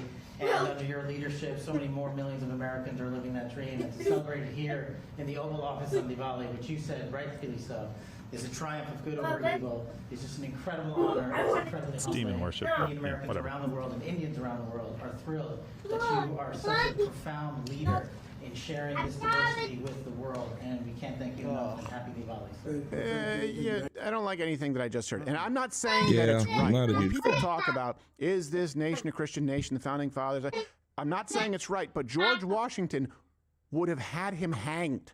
Like that, just so you guys, and I say this because I remember Dave Smith saying, like, all presidents are guilty of war crimes except for George Washington. Have you read anything about George Washington? He used to put. Yeah, he would have hung him and then went through his teeth. Yes. What What do you got in there? Skittle? My teeth hurt. I want to die. That's what he said on his deathbed. Listen, I wouldn't doubt it. That's one of the things that pisses me off the most because, like you said, this nation was founded as a Christian nation. Like we weren't founded as a theocracy, but we were founded by Christian men and women. State constitutions reflected this. The way we set everything up reflects that truth, right? It was set up for a Christian people. For him to have Diwali celebrations and not know that is to false gods that are completely antithetical. It's not like, oh, we do our thing, you do your No. This isn't good triumphing over evil. We'll go deeper by one level. Why should we care at all? And he also said, and you've made it possible for millions more of these Americans. Why Why? Why millions more Americans that weren't Americans coming in just in wave after wave after wave into our country? Listen, they just don't share our values. I'm sorry. But like, yeah, but they like freedom. Do they really? Does it look like that over there with the caste system? With the worshiping of 360 million or whatever the number is gods? That's not what we do here or in the Oval Office. Sorry. Yeah. Also, I don't think there's any more freedom to be found than in Christ. You know, they're looking in cow dung, though, so maybe they'll find some there. That's pretty rough. But yes. Hey. In Christ and South Dakota. Yeah, I think you can do whatever you want in South Dakota. There's no one there. I don't think they have police. No, it's true. It's very sparse. No, just a couple of Indian chiefs. Yeah, that's pretty much it. And by the way, And some mountains. not Diwali Indians, the drinking Windex Indians. Yes. Yeah. Diwali, even we don't celebrate that bullshit. What is the Diwali tribe? What? Any other pagan religions we want to throw into the Oval Office of the White House? Yeah. I will say that's what people say. You change your mind. I've dropped the term Judeo-Christian because it's redundant. Just Christian. Let's just be clear, that's what this nation was for. It was for a Christian and moral people. Doesn't mean that everyone here has to be a Christian, but that is the basis of our governance. I know why it's Judeo, though. I get it. The values that are coming from the Old Testament that did not exist in mankind, we've talked about it before, so I get it. So people that make a huge deal out of that. I don't make a big deal out of it, but I just say Christian. I get it. That's something that has been kind of in the ether right now, and I'm like, listen, what are you making a political statement? You're not, but they are. Judeo's fun to say. Yeah, it's fun to say, but I understand the idea of not equating it as it relates to the founding documents. Yeah, no, I think that makes sense. Where we're pretty clear, it's like Christian. And that doesn't mean that you can't be Jewish. And by the way, it doesn't even mean that you can't be Catholic. But they were pretty adamant that they didn't want anyone who had an allegiance to a Vatican. That was a thing. So it was Christian. It was it was entirely Protestant Christian. Just to be clear. And they said that this form of governance wasn't there wouldn't an work. issue with JFK because he was the first, Turns out would they were be right about the that. Turns out first they were some pretty Catholic smart guys. president?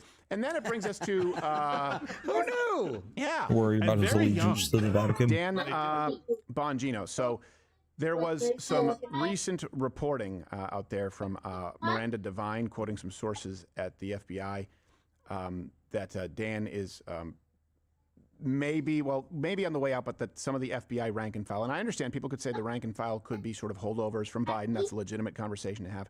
But that some people at the FBI are disgruntled with the leadership. Here's the reporting from New York Post. It says, they, Cash and Dan Bongino, are spending too much time on social media and public relations and are too often concerned with building their own personal resumes. Now, so she was saying, hey, you're making this, or people are saying in the department, you're making this too much about you. Okay. Thank you. And Dan Bongino responded very much not liking and kind of making it about him, where he wrote, Deep State Divine strikes again. Miranda loves attacking our reform agenda with gossipy anecdotes from disgruntled former employees because she's upset that her, quote, reporting keeps falling apart under scrutiny. You can always count on Miranda for a timed hit piece when the director and I make big changes. Miranda prefers the old guard. I don't.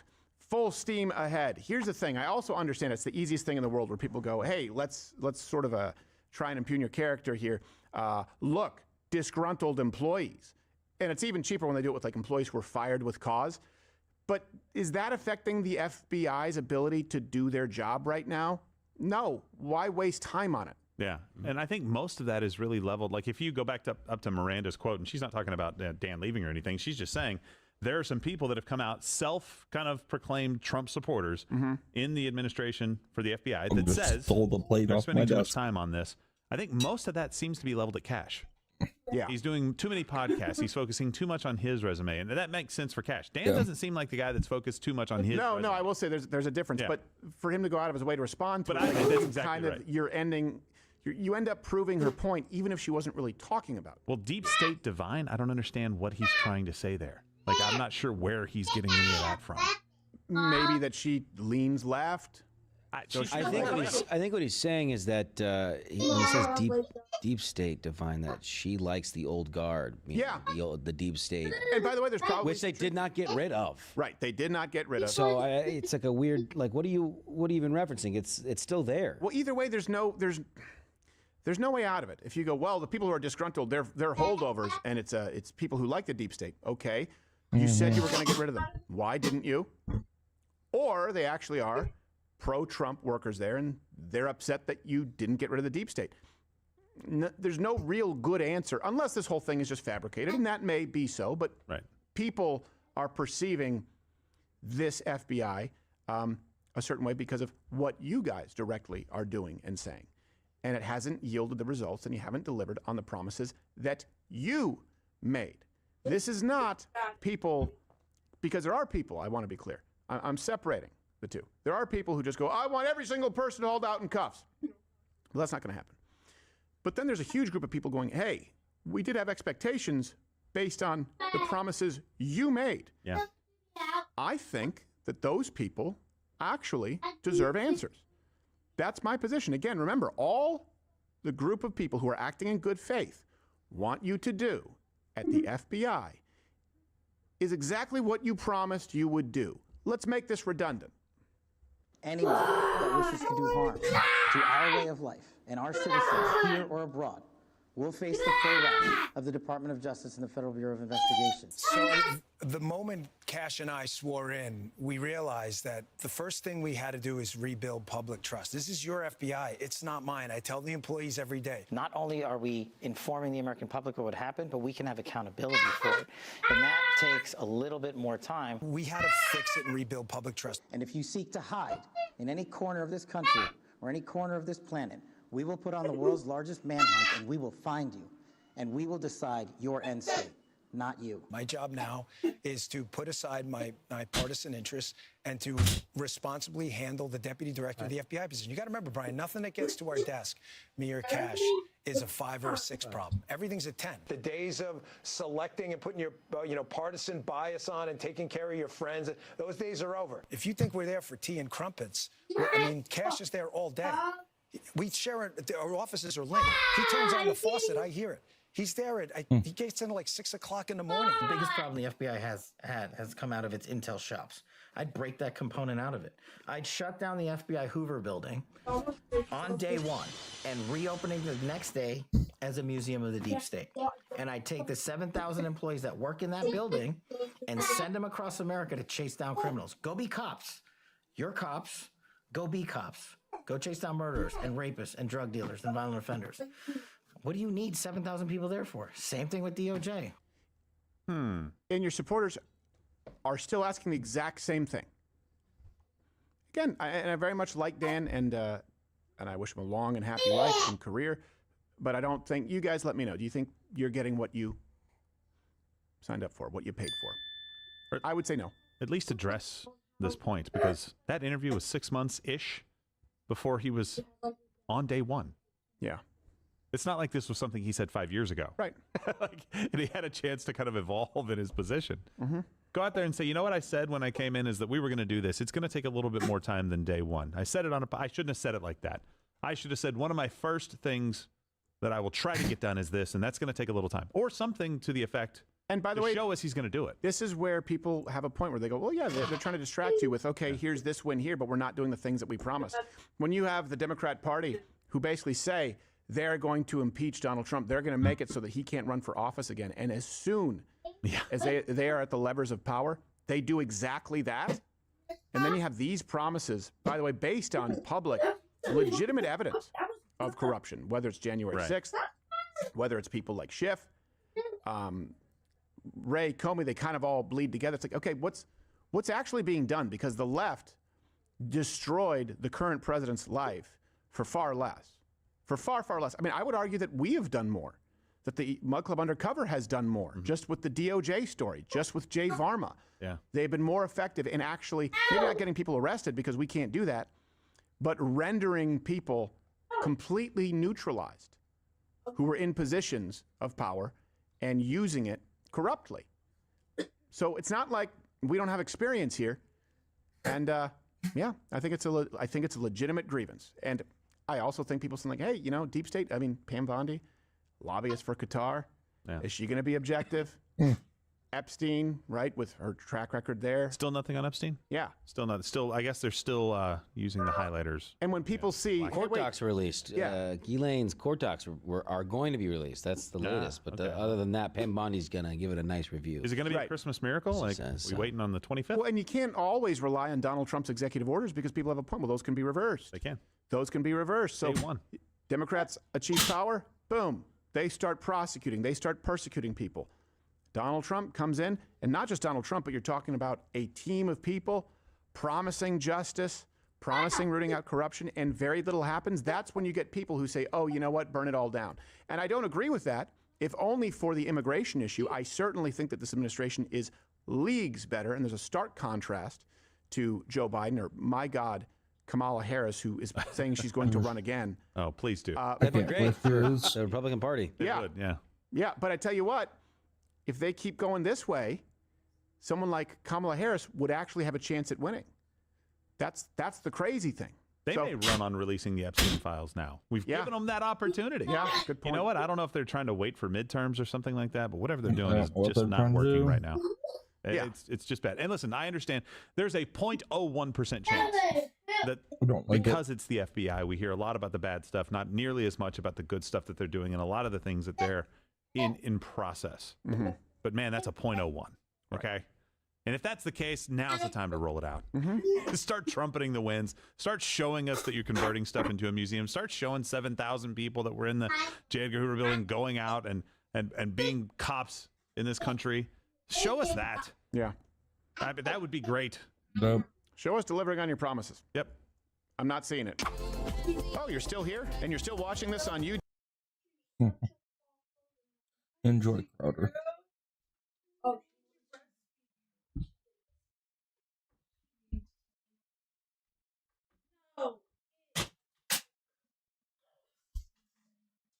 Who was Jewish. Open the door. No. Oh, no. Not right now, Bubba. Kingdom.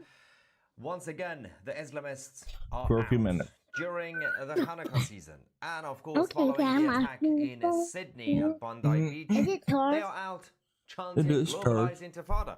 Oh, Meanwhile, the Grandma, Jewish when the community night and the flies. patriots in London got together I guess, for, if you really once want. again, this Hanukkah, but also Is it following hard, the Dad? Sydney attack. Outside Yeah, Parliament, it's charged. Labour Is government it hard? ministers, Yes, some it of the is Labour really MPs charged. said that they were going to go. Super power. One of them Still decided to has make a fully change. She charged. got booed and tickled. We're going to show you the video. Another one pulled out, disappeared. We haven't heard from him. It's all kicking off. We're going to give you guys the latest update and the videos coming from Westminster. Before we do that, tomorrow is a very important day for this channel. After months of preparations, we are finally releasing No, it our didn't exclusive die. documentary, October 7th. Beyond Survival. You can watch this on 2CTV Plus by going on 2c.tv. And because of this special release, we are giving you guys not a 50% discount, 55% of 2CTV Plus annual memberships if you use the promo code Israel.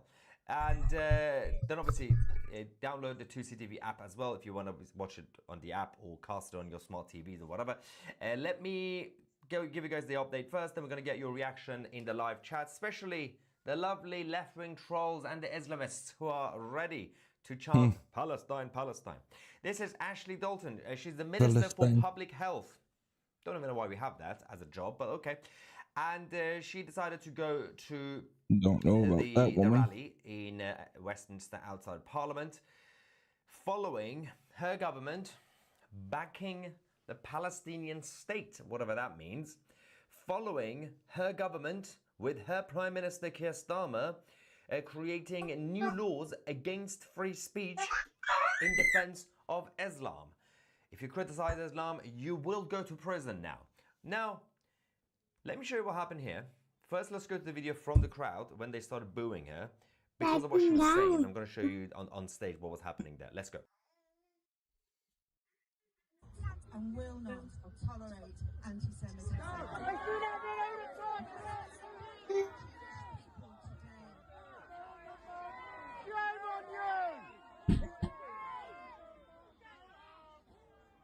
What are they yelling shame at? They really don't like her.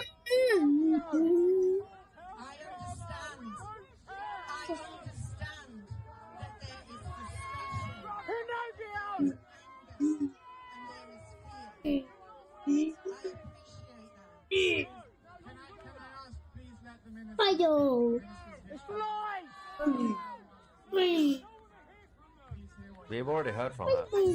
Don't want to hear what. Lock the door. Door. Door. milk. I stand up because it's important Still shouting that at we her. all stand up against the hatred that we have seen. The deaths of 15 innocent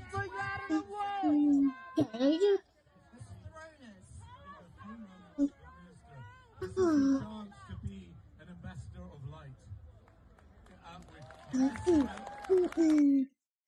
Now, to be fair, she was brave, very brave, to turn up at that event after her government took the Palestinian side and also decided to do a crackdown on free speech, and also failed to keep not just the Jewish community, but the rest of the British population safe from foreign criminals. Now, on stage, and I'm going to show you what the Islamists were doing, meanwhile, in central London, the other side of the area around Oxford Street, because they were saying death to the IDF, and of course, globalized intifada. Let me show you what was happening on stage during this speech.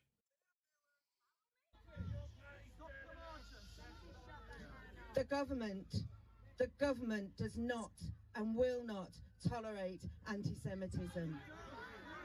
We stand with Jewish people today. Sure. Just today, not tomorrow.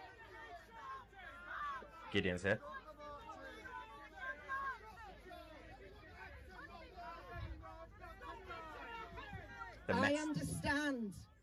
I understand that there is frustration, that there is anger, and there is fear. They've been betrayed. Please, can I ask, please let the minister speak. The minister's here, come here to stand with us this evening. Please hear what she has to say. I stand here with you in good faith. No. I have volunteered to come here this evening. You won the vote. vote. Not expecting to speak, but I stand up because it's important that we all stand up against the hatred that we have seen. The deaths of 15 innocent Jewish people celebrating Hanukkah has thrown us. Can we give a few moments? So, yeah. Actions speak louder than words. Since her speech, dozens of more primarily Islamist illegal immigrants have crossed the English Channel from France into Kent without any background check. Now, while this was happening, in this week, tonight, yesterday, every night, we had a group of Islamists. We had the Muslim Islamists and also the non-Muslim Islamists. They're all out at the same time. The coalition of red and green chanting death to the IDF and globalized intifada and the usual nonsense. Let's go to Oxford Street.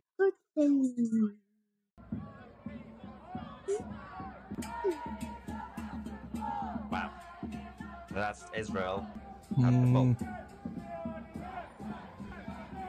Just brainwash people. You're all anti-Semites. Anti-Semitic. Anti-Semitic. Free Palestine. Anti-Semitic. These people are anti-Semitic. You're all anti-Semitic. Oh, look, shouting that at them doesn't really work. Shouting anti-Semitic is not going to work either. It's a terrible tactic. They like that.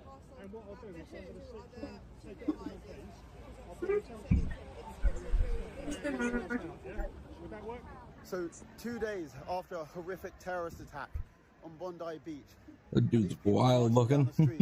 saying Zionists out and death to the IDF. We know what that means. And it's not a critique of Israel's government either. And when we say what it is, when we call them what they are, which is anti-Semites, the police stop us for antagonizing it. So, hey, this is how it goes these days, but we're never going to let up. And we're never going to let them get away with this stuff. Just to clarify, as I said, wow, looking man, going around just shouting anti-Semites at them is not effective. And yeah, technically speaking, it is antagonizing. Obviously, them being there in the first place, chanting death to the IDF and Intifada and Zionism should fall, that is, I mean, based on the current law, weren't they should be arrested. ruled out as Technically, that's terrorists? hate speech. They are also antagonizing the Jewish community and everybody else in London. But yeah, I mean, shouting at them, anti-Semites, it's not really going to do anything. Well, Do you think they're on the going to chair. change their mind? They're going to be like, well, there's this Jewish guy just came to us. Did you just hope you're laid told down? us we're anti-Semitic. Well, I changed my mind now. I love the Jews. It's over. I'm going to surrender. Good. It's just stupidity. Everyone's shouting at each other. Doesn't do anything. People need to grow up. Now, meanwhile, another Labour cabinet minister, Steve Reed, the so-called communities minister, in case you don't know, there was a communities minister, secretary of State. He was due to speak at the Jewish event, at the Hanukkah lighting event outside Parliament, when they were making the speeches. He pulled out without telling anybody. In fact, one of the organizers on the stage shouted, "If Steve Reed is here, we cannot find him." At least the other one was stupidly brave enough to go on stage and get heckled. Steve Reed just disappeared. Didn't tell anyone. Just left. Now, let's not forget, in defense of Steve Reed, Labour cabinet minister, he has a dodgy background. In a few years ago, he's so weird. He previously said that the Tories were controlled by a puppet master who was Jewish. Now, Labour Shadow Minister apologizes unreservedly over Desmond Tory puppet master tweet. He did a whoopsie. It happens, guys. It happens. But him not turning up. These are, a lot of happenstances, huh? Now, the fight and the target remains the government. Those who believe that by shouting at each other, it does do something. It helps something. Shouting does help. You know what it does? It makes you feel good for 20 seconds. Oh, it feels so good. And you say, I did something. Because if you don't shout, you know what you say? What am I supposed to do? What else do I do? Organize, campaign, fight, expose, get the grassroots, get everybody, fight against the government, get involved in politics, become a candidate, join a party if you want to. You don't have to, but you can campaign still. Fight, fight, fight. But people don't do that. Especially the ones that are trying to on social media, and when they have a pint of beer, they go on the street and shout at each other. So, and I'm saying this to all sides. Doesn't go very well if usually. you're right wing, if you're pro-Islamist, if you're anti-Islamist, shouting is a little bit weird. We're not monkeys anymore. Now, anyway, so while that's going on, we're still waiting for a statement from the government for their betrayal. 2CTV got in touch with the Cabinet Office and Downing Street for comments in regard to the latest move against free speech. As of course, now if you criticize Islam, you will go to prison officially. It's no longer if or buts. And they're basically changing the whole legislation based on that. But they're not going to respond as usual. All right, first things first, most important thing is tomorrow, I mean in the next probably 12 hours now, we are going to be finally releasing our special exclusive documentary, October 7th, Beyond Survival. You can watch that exclusively on 2CTV+. If you use the promo code Israel, you will get 55% off annual memberships. So just find the link in the description or just go on 2C.tv and afterwards download the 2CTV app. Anyway, Daniel says, did I miss anything stupider than usual? By the way, Daniel is one of our good, loyal viewers who has served. I think he's still serving. I don't know. He's in Israel. And yes, no, actually, you haven't missed much because it's just the usual stupid things that happen. The pro-Palestinian UK government coming out to say, of course, we are going to be defending the Jewish community. Sure. Ivan says, she ain't brave, just outright stupid. Yeah, but some brave people are stupid to be brave, so technically both works, but yeah. Carter says, woman, you don't understand nothing. You recognize Hamas and the result anti-Semitic attacks spread around the world. The thing is, they are Once you recognize the terrorist organization, they don't know. They don't want to take lost responsibility. all I faith can in you. assure you, Keir Starmer, people like Starmer, people like Carney in Canada, Albanese in Australia, they genuinely think they're the good guys here. Oh yeah, I can assure you, There's they do not something see about themselves the as way the they villains. talk. Now, how can you change their mind? Spineless and evil. But, you can try that and see what happens. Anti-Muslim hostility. How? I wanted Max. What is it? Max Afterburner?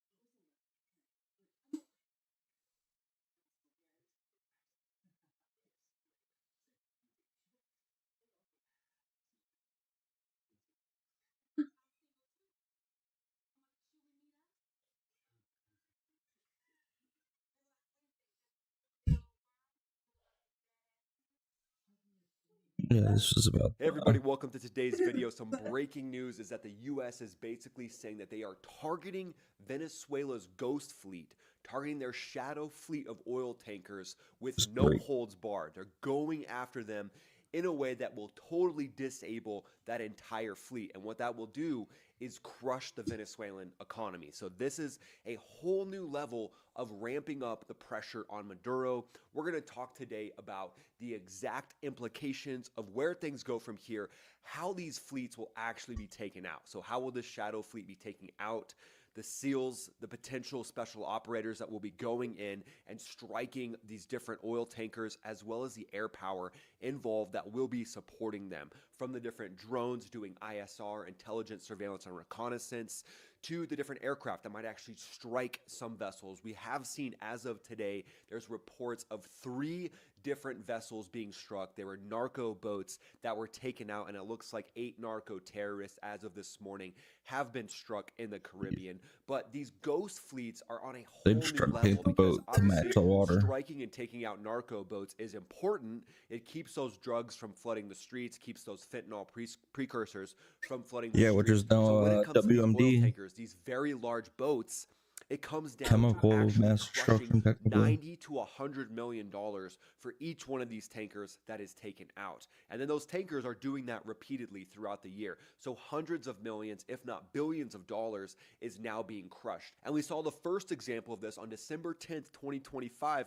where U.S. forces nabbed the Skipper. That was that massive tanker that was loaded with Venezuelan crude. And now there's going to be 39 more getting hit. So this isn't just about oil, it's about air power, special ops, taking down these different vessels and choking Maduro's regime while sending a message to Tehran and Beijing due to the fact that one of their vessels was actually boarded and confiscated due to that vessel carrying military hardware from Beijing going to Iran. So at the end of the video, we're going to break down how F-35s, drones, and the elite teams could be taking these tankers out. We'll do 2 scenarios about how this could play out and how likely this shadow fleet is going to be taken down. And it could be being taken down right now as we speak. So this is a masterclass in modern warfare. How modern warfare is executed is very focused on the economy and POL, petroleum, oil, and lubricants, that actually keeps the war machine of a certain nation actually working. This is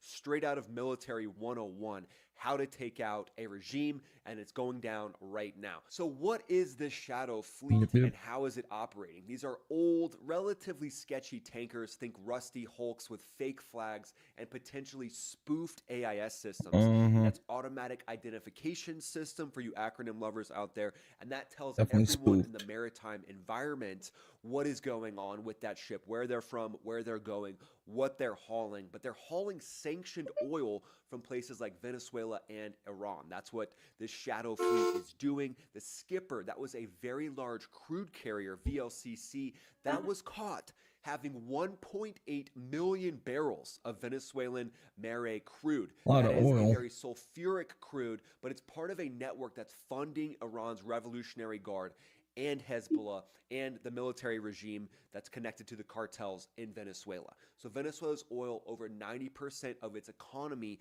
gets to China via these ships and also goes to Iran.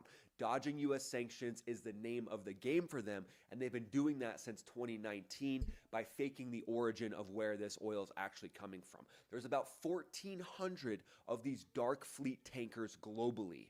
921 of them are under sanctions, and they're on an intelligence list, which is trying to focus in and hone in on stopping the flow of basically black market oil. Crazy. The Skipper, it was spoofing its location. It was pretending to be off of the coast of Guyana while docked in Venezuela's Jose port. The U.S. seizure with Navy special operations also playing a part, as well as air power, naval air power, and U.S. Air Force air power, which we'll get to here in a second, was a huge part of making this all go down. And it's teamwork. It's basically an orchestra of military power. It's the U.S., it's Uncle Sam's orchestra rolling in and dictating all the different ways and all the different forces that will be used to take down these VLCCs.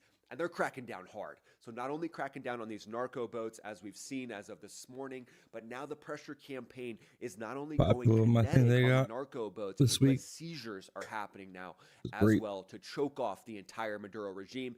I would say this is probably the thing that pisses off Maduro the most. This is what makes him the most angry, because now his flow of money is basically getting shut off. The tap is getting shut off, and that's probably how he keeps his inner circle relatively happy. You know, tens of millions of dollars flow to his inner circle pretty much every year, maybe more, maybe every month, and that keeps them from wanting to turn him in for that $50 million bounty, because he does have that $50 million bounty on his head. But as long as he has hundreds of millions of dollars a month flowing in, he can keep that inner circle happy and keep them from wanting to cash in on that $50 million.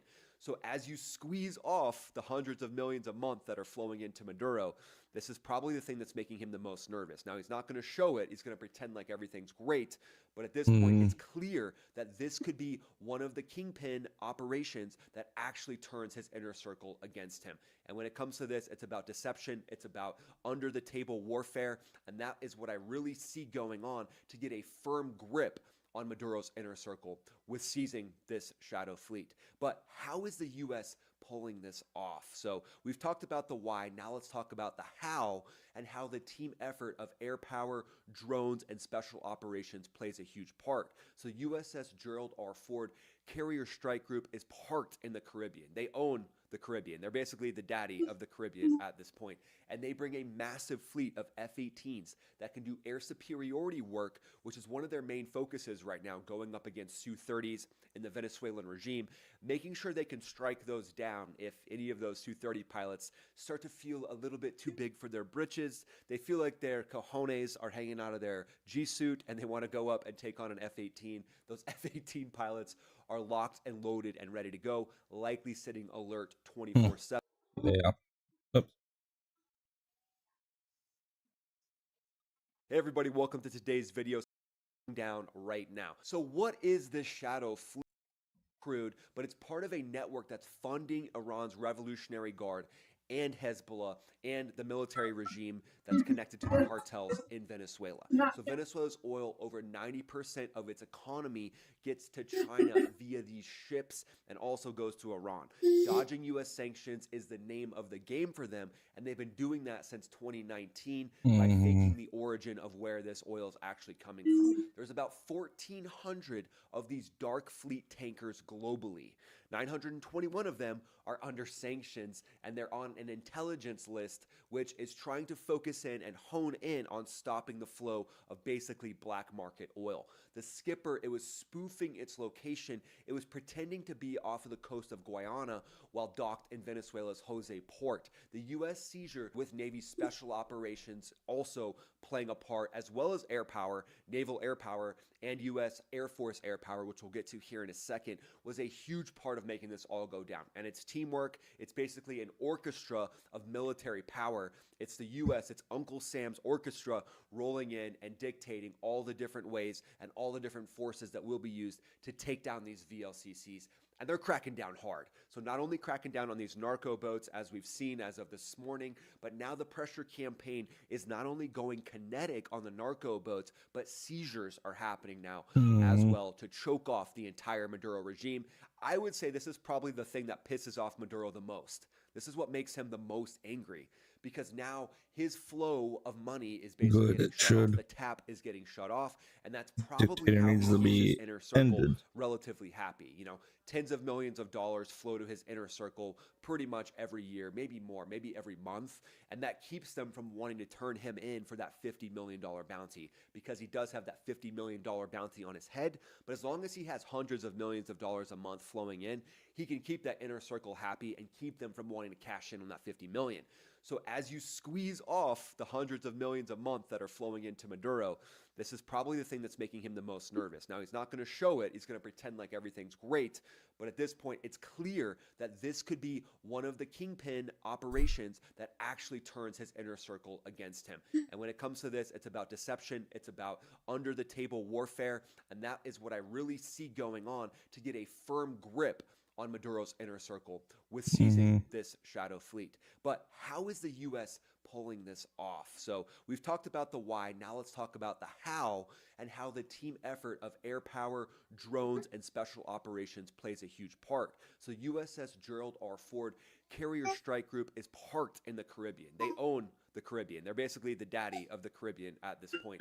And they bring a massive fleet of F-18s that can do air superiority work, which is one of their main focuses right now, going up against Su-30s in the Venezuelan regime, making sure they can strike those down if any of those Su-30 pilots start to feel a little bit too big for their britches. They feel like their cojones are hanging out of their G-suit, and they want to go up and take on an F-18. Those F-18 pilots are locked and loaded and ready to go, likely sitting alert 24/7. But here's the big thing. They've also got backup from 5th Gen, not just Marine 5th Gen with those F-35Bs with likely a slightly smaller range, but now F-35As from the Air Force are rolling in to crush the Venezuelan regime as well. So those jets can just be lurking in the background, the Su-30s, the F-16s from Venezuela, which we actually saw them flex as of last week. They did a massive formation flyby, I'll show that right now, with Su-30s, with F-16s, basically saying that they can take on U.S. air power. They're flexing hard,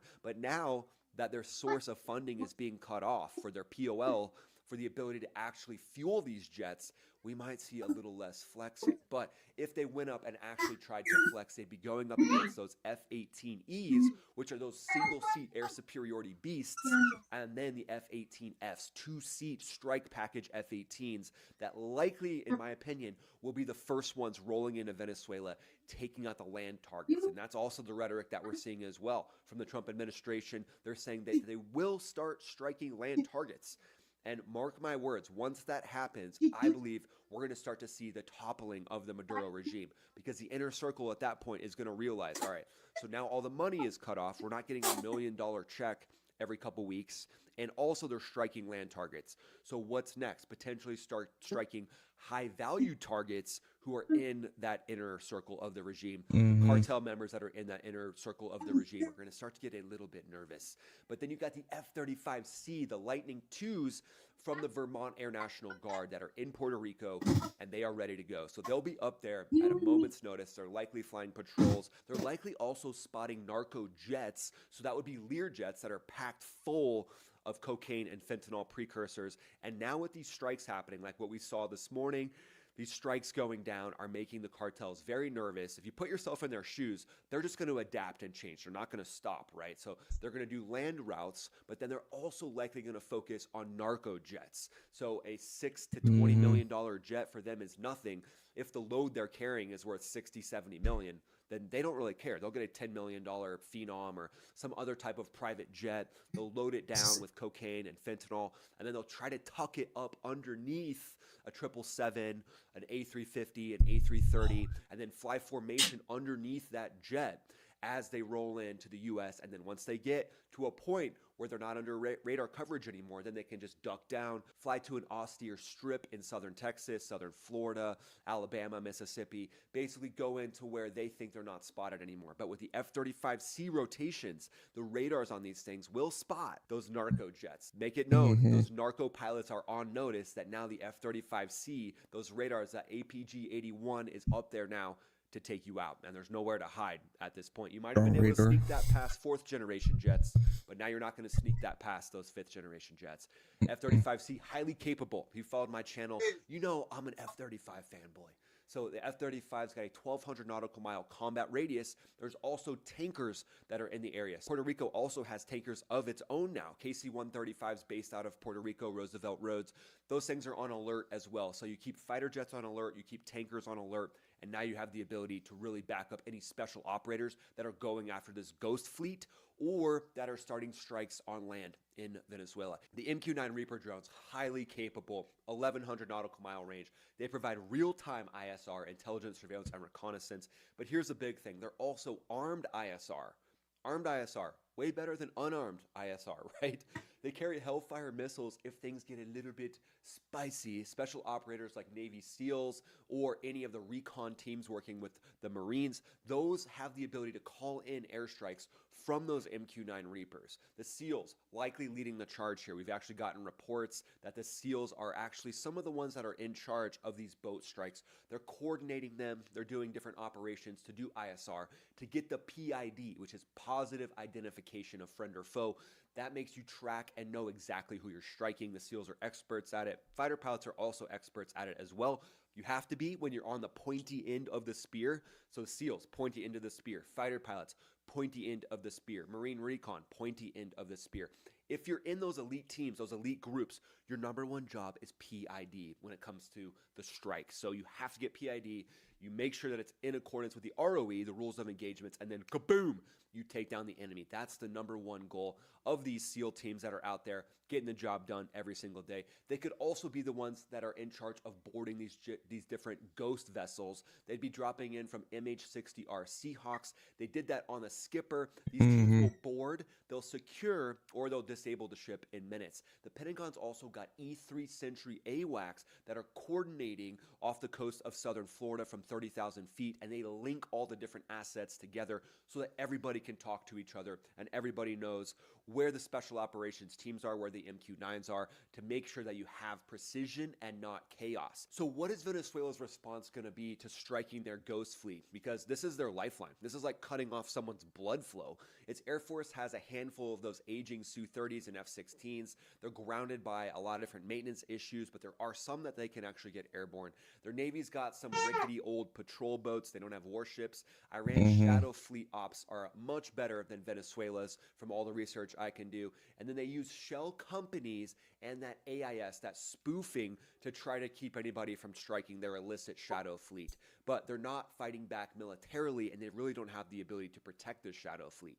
To me, China is actually the real player because they're buying most of Venezuela's oil to keep its economy humming. So the U.S. is hitting these tankers, and that messes with Beijing's supply chain. It raises costs as shippers start to bail. The November 2025 raid in the Indian Ocean, where U.S. forces nabbed military components from a China to Iran ship, shows this isn't just about Venezuela. China is one of the biggest players when it comes to these nefarious organizations. That operation in the Indian Ocean, hundreds of miles off the coast of Sri Lanka, pretty epic that the U.S. is operating and seizing ships over there and seizing ships in the Caribbean. But these are both tied to the same shadow black network as the Skipper, as Maduro's crying piracy. He's screaming, oh, this is piracy, but he's operating a black shadow pirate fleet as it is. So he's really got no leverage. China's really feeling the pinch here, and it's basically like a cold shower that's making their oil dreams go limp. Let's talk about some hypothetical situations on how these seizures could ramp up on this shadow fleet. So let's say there's a shadow tanker called the Phantom. It's 200 miles north of Caracas, and it's heading for Cuba. An MQ-9 Reaper picks it up. The AIS on this boat is obviously spoofing its location, and it's flying a fake Panamanian flag. AWACS confirms it's a sanctioned ship.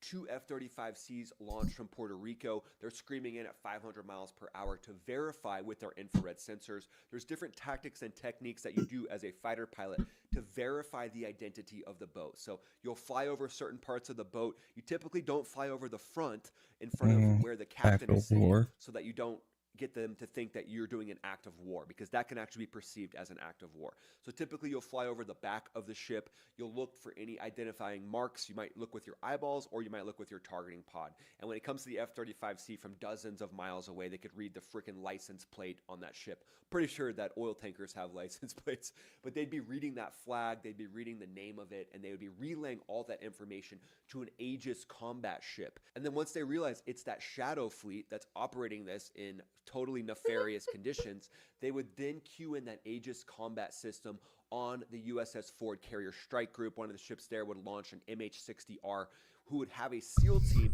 that would then land on the Phantom's deck. They would fast rope in. The crew would put up some resistance, let's say some small arms fire. A few of them would be taken out by the SEALs. The SEALs would do whatever needs to be done, but then within 10 minutes, they would own that ship. And then the tanker would be towed to a U.S. port, and its 1.5 million barrels of crude would be seized. China here is going to be super pissed off. They'd be left scrambling for oil, but Maduro's regime would take a $90 million hit. That's a clean operation, and the message to Maduro is loud and clear. For the next operation, this tanker, we'll call it the Ghost. It's slipping out of Venezuela's Jose port at night. This one's headed to Malaysia for Chinese oil, to drop off oil for China. An E3 Sentry tracks it, and an MQ-9 confirms that it's spoofing its location with its AIS. The U.S. decides to disable it and not seize it to send a clear message. A pair of F-35s launch from Puerto Rico, and they get on station looking at that ship from a few miles away. A Reaper is also in the stack. The F-35s are patrolling the area, looking for any squirters, any boats that could be leaving from that main boat trying to escape. But then the MQ-9 would release a single AGM-114 Hellfire with an airburst, hitting the back of the boat and surgically hitting the propulsion system. Boom! No casualties, just a dead engine. SEALs would board via RHIBs, rigid hull inflatable boats. There's your second acronym. Hope you enjoyed that. They would detain the crew, and they would leave the Ghost boat drifting. Venezuela would be out $100 million, and shippers would start to ditch these runs. China's oil imports would drop, and Iran's smuggling network would start to be frayed. When that Hellfire hits, it's basically like cutting the legs out from under Maduro's whole operation, and you never know what he's going to do at that point, being that wolf that's backed into the corner. So what's the big picture here? That skipper seizure, that November raid on the China-Iran ship, the U.S. is playing 3D chess with these two operations. They're not just grabbing oil, they're dismantling networks that keep Maduro, Iran, and their allies afloat. The 39-tanker claim, Trump is talking about it, and it puts every Shadow Fleet operator on notice. The U.S. is likely prepping a lot more interdictions, and shippers are already pausing voyages as a part of this Shadow Fleet. Venezuela's oil exports, 900,000 barrels a day in November. That could totally tank if their costs skyrocket. China's also losing their connection to cheap crude, and Iran's missile funding is getting hit. Air power and special operations are making this possible. F-35s teamed up with Reapers. They find the targets, they pass it to the SEALs, they pass it to Marine Recon, and then they secure or disable these ships. This is economic warfare with teeth now. Maduro's regime is bleeding cash. The U.S. is showing it can reach the Maduro regime anytime, anywhere. And Iran and China are on notice as well. Where do you think this operation goes as the U.S. starts to crush?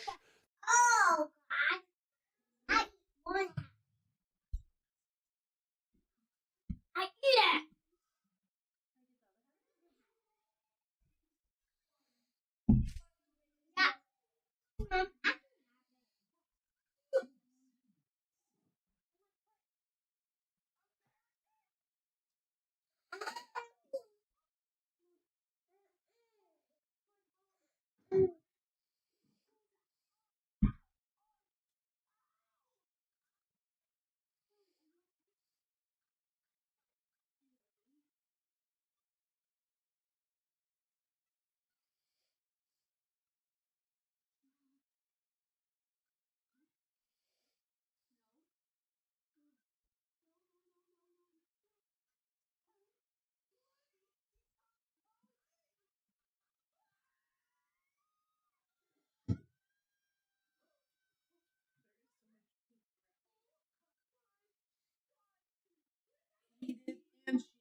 I smell it.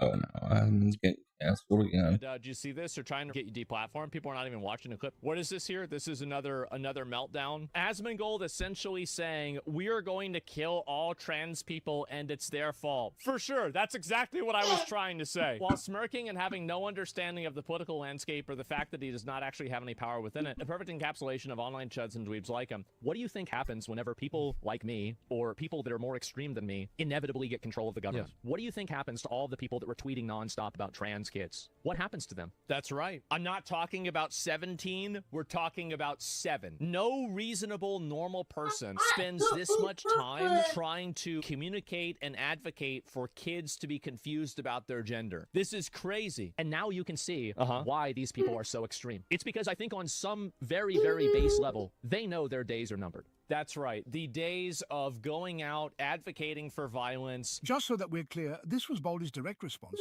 after Niara viral tweet was advocating for Asmund to face real-world consequences. And eventually, people will actually come in that will weaponize the FBI to go after online threats, to go after people that are trying to communicate with minors and discuss gender transitions with them. It's going to happen. I guarantee it. I don't even have to edit down Niara's words. Wants to push HRT to prepubescent kids openly. If they can't consent to HRT, if they can't decide which puberty they want to go through, how do you, like, justify forcing them through puberty? Yeah, your days are numbered. This is like a 90-10 issue. I understand that inside of some enclaves of mentally ill retards on Reddit, they think this is normal. This is not normal at all. This is insane. This is absolutely fucking insane. And you're talking about prepubescent children. We're not talking about a 16-year-old, a 17-year-old. And I also want to say that if you care about trans people, you will repudiate this person. Now, I actually doubled down and made another video about me. HRT, then they can't consent to puberty. If they can't consent, it's crazy to me, like how people still don't understand the take.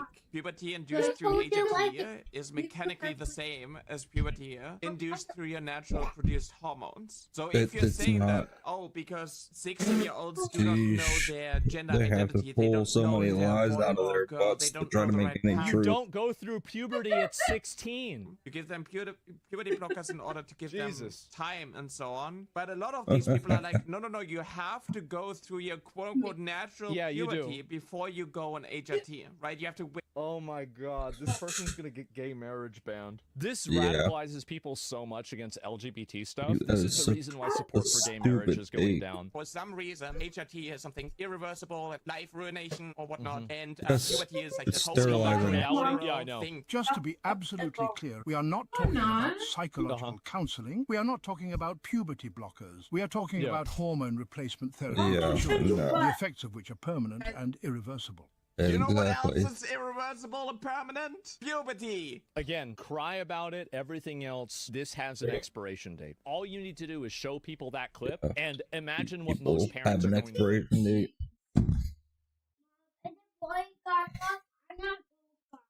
No. So it's like 8 a.m. here on the West Coast, and I got my coffee. I'm looking at the internet, seeing what's going on today, and I just stumbled upon like some of the funniest stuff. I guess Cinna reacted to Frogan, and how Frogan was recently like crying on stream, begging for money, trying to like guilt shame her viewers and all that. And so this clip is actually pretty funny of Cinna talking about this stuff. And then I found something else from a few years ago that it's just aged so poorly for Frogan. We'll get to that though, and you'll see what I mean. Let's begin with the Cinna clip. Speaking of, ladies and gentlemen, I keep seeing this on my timeline. Okay? And I thought this would be a opportunity, bro. I'm gonna say this like very nicely. And I am not in any way, I don't really like want to shit on Frogan. I know people are using it as an opportunity to like shit on her or anything. In Twitch streams, it's been bad for a few months. I don't want to do that. Stay on the fence. It's not really a stay on the fence thing. I was just gonna offer some advice for like most streamers because it's advice I give my friends all the time. Okay, which is like, yo, I'm not reading that name. Yo, Cream, shout out you for the Prime. Insane username, by the way. I was gonna say, because I know Frogan was talking about here going through like a rough financial time and like how she can't focus on streaming because nothing's skip, okay? Not everything's a big deal. It's fine, right? Relax. It'll be okay. I promise. It's not like a take. I'm not shitting on anybody. I'm not being mean to anybody. You know what I mean? But what I wanted to say, and it's advice that I want to give to most streamers. Like, if you're a small streamer, okay? If you're a small streamer. All right, let's pause for a second. So, Cinna implying that Frogan is a small streamer, which she's not wrong about, but it's amusing because Twitch literally did all they could to promote Frogan, and even Hassan was also promoting Frogan, but here we are. And so that takes us to a clip from the 2022 Streamer Awards when Frogan was announced to have won Twitch Rising Star. Just take a look at this. I'm presenting the award for Rising Star today, which highlights the streamers of tomorrow. The nominees are Alex, What are you doing? Frojan, Keo, and Prince Sam Live. Oh man. Oh god. Frojan. Ooh, look how fat she is. Well, that dress doesn't do her any favors. I'm so shocked.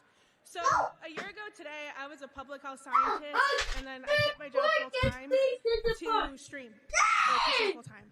Oof, yeah, you know, just sad stuff to see. Quits her job, and then like fast forward 3 years, she's begging on stream for money and trying to guilt trip her viewers into giving her money.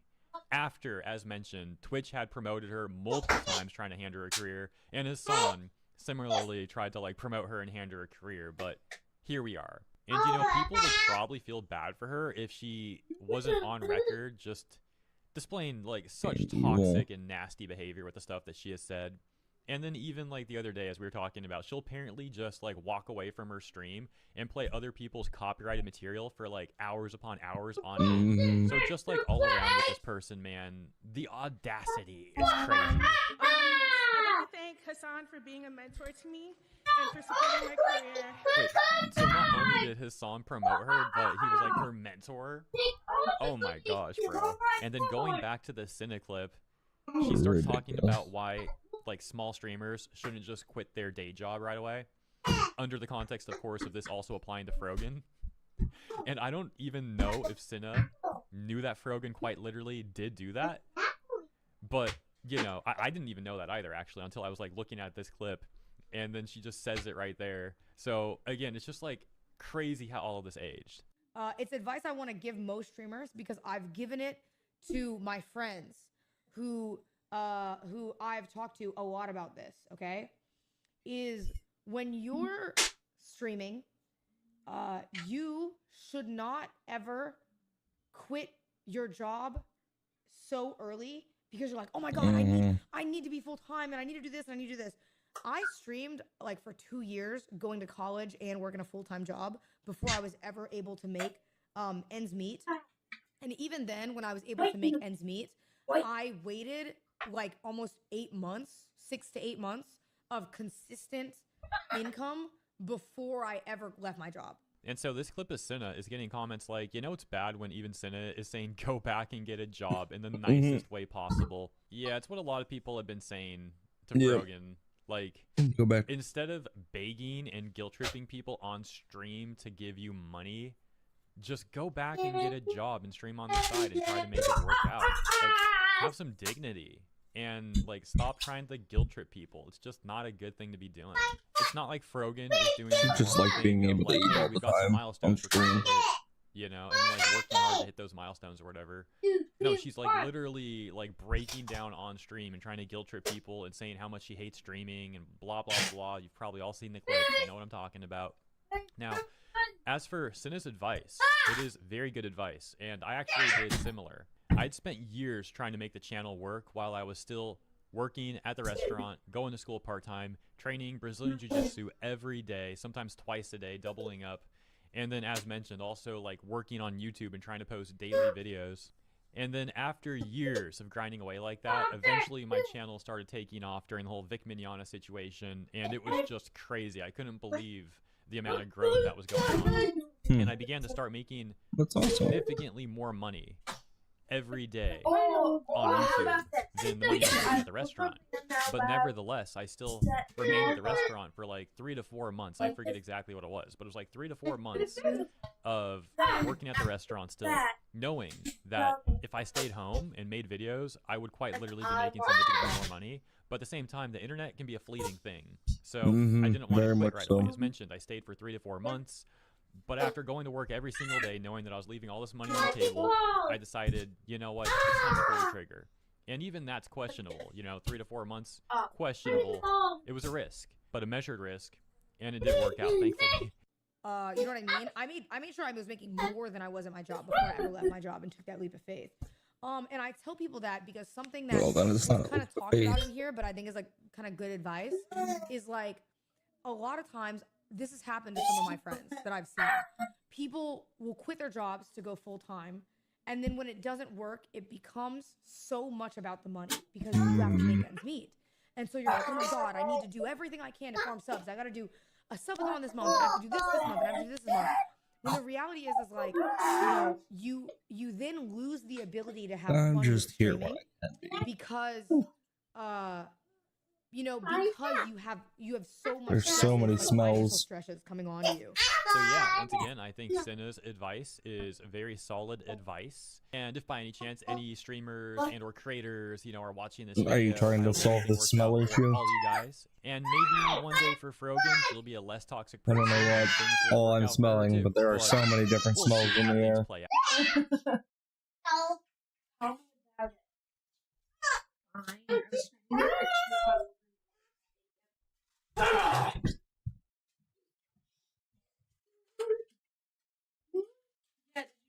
Announced that I was gonna get him changed and give him a bath, but I needed help. Didn't hear that, sorry.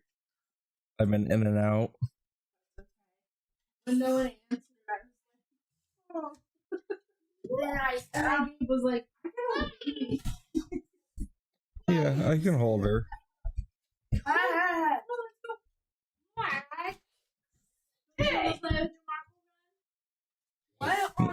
I saw it last night. That's pretty cool.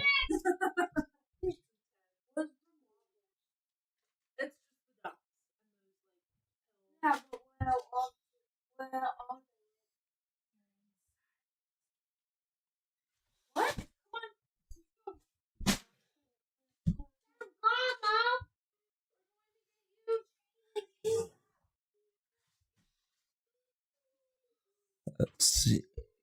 Try to stay away. Trump bans Palestinian efforts. Yeah.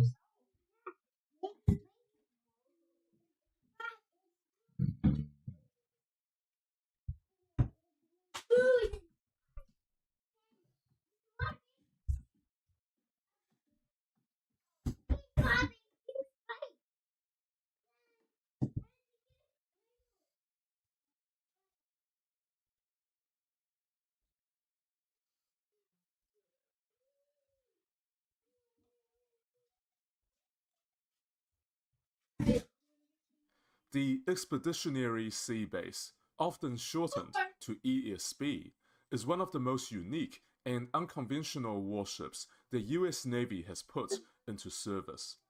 At first glance, it looks less like a warship and more like a cut-out oil tanker, or even a floating industrial platform. Sailors often joke that it resembles a parking garage inside an oil tanker. And it really does look like a multi-story car park, if you just ignore the waters around it. That appearance is misleading, because the Expeditionary Sea Base represents a change in how the US Navy thinks about presence, about sustained operations in more permissive maritime spaces, and about working together with allies. The Expeditionary Sea Base was designed to fill a gap between high-end amphibious warfare ships and surface combatants, and small, locally focused patrol ships. modern destroyers, amphibious assault ships, and aircraft carriers are extremely capable, but they're also expensive, scarce, and often poorly matched to lower intensity missions such as maritime security, counter-smuggling, mine countermeasures, and special operations.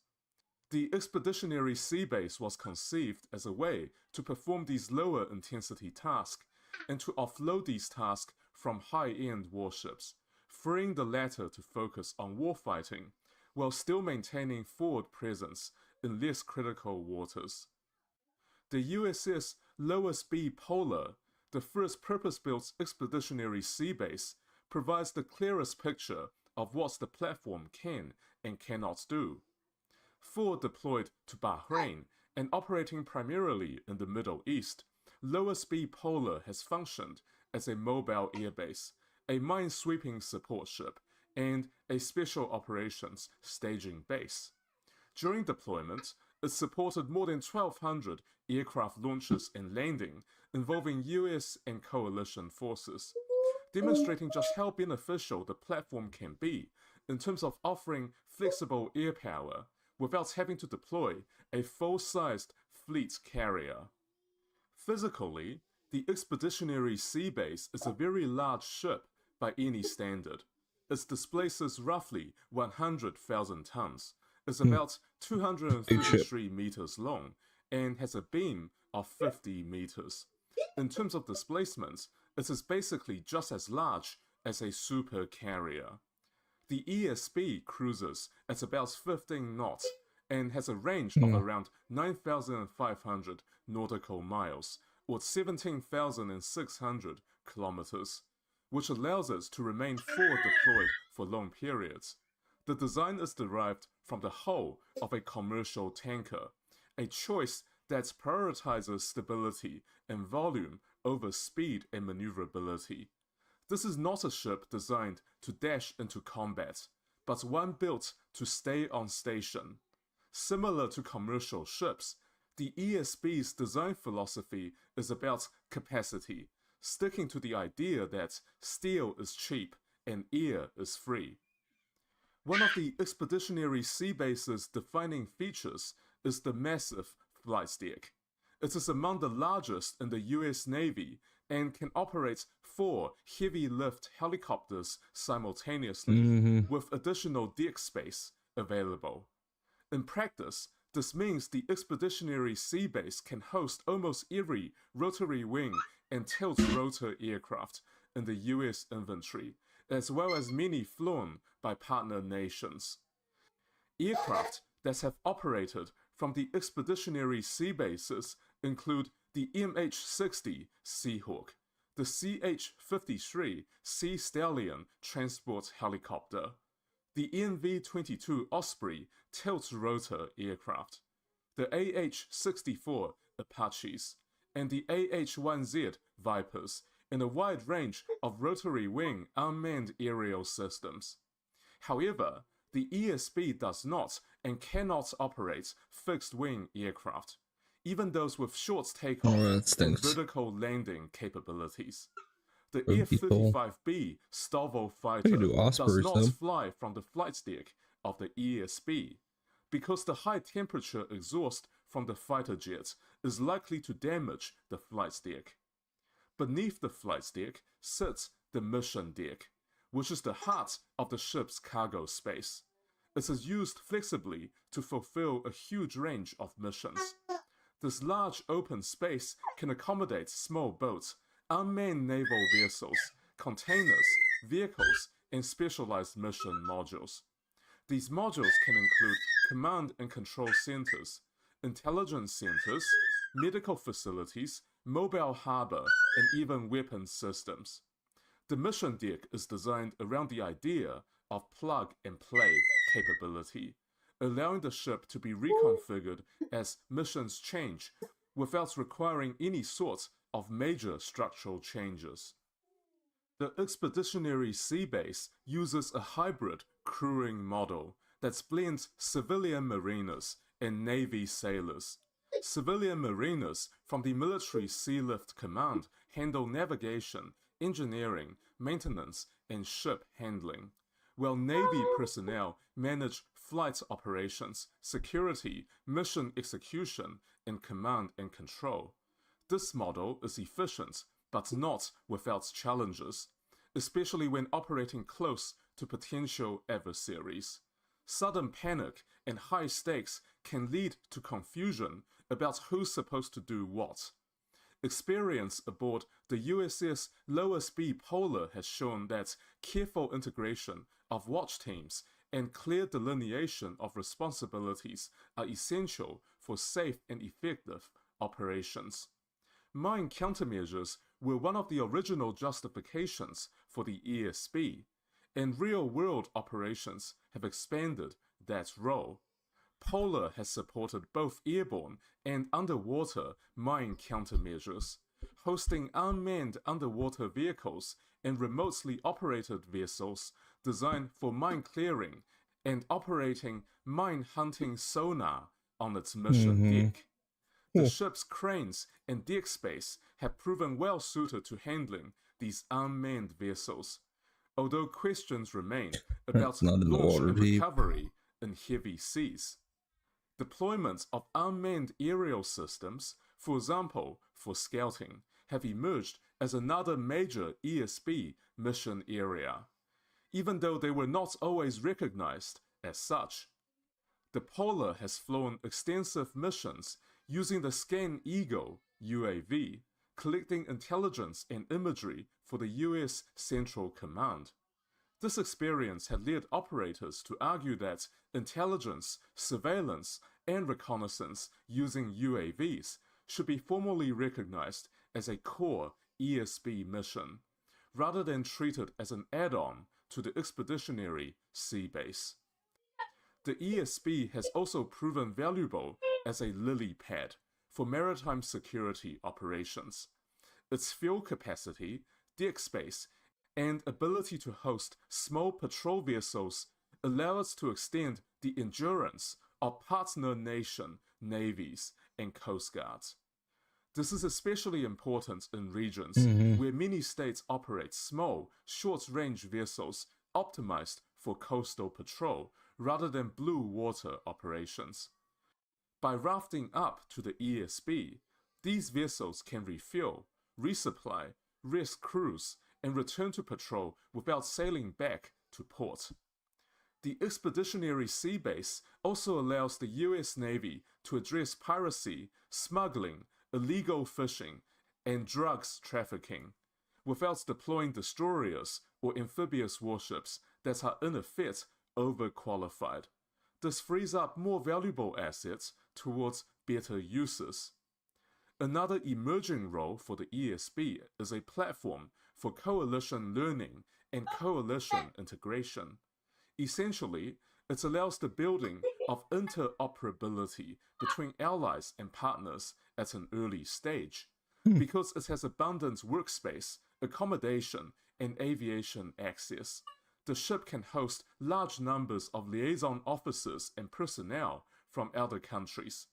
Exercises conducted from ESBs allow multinational teams to train together in a realistic environment, building habits of cooperation that carry over into real-world crisis.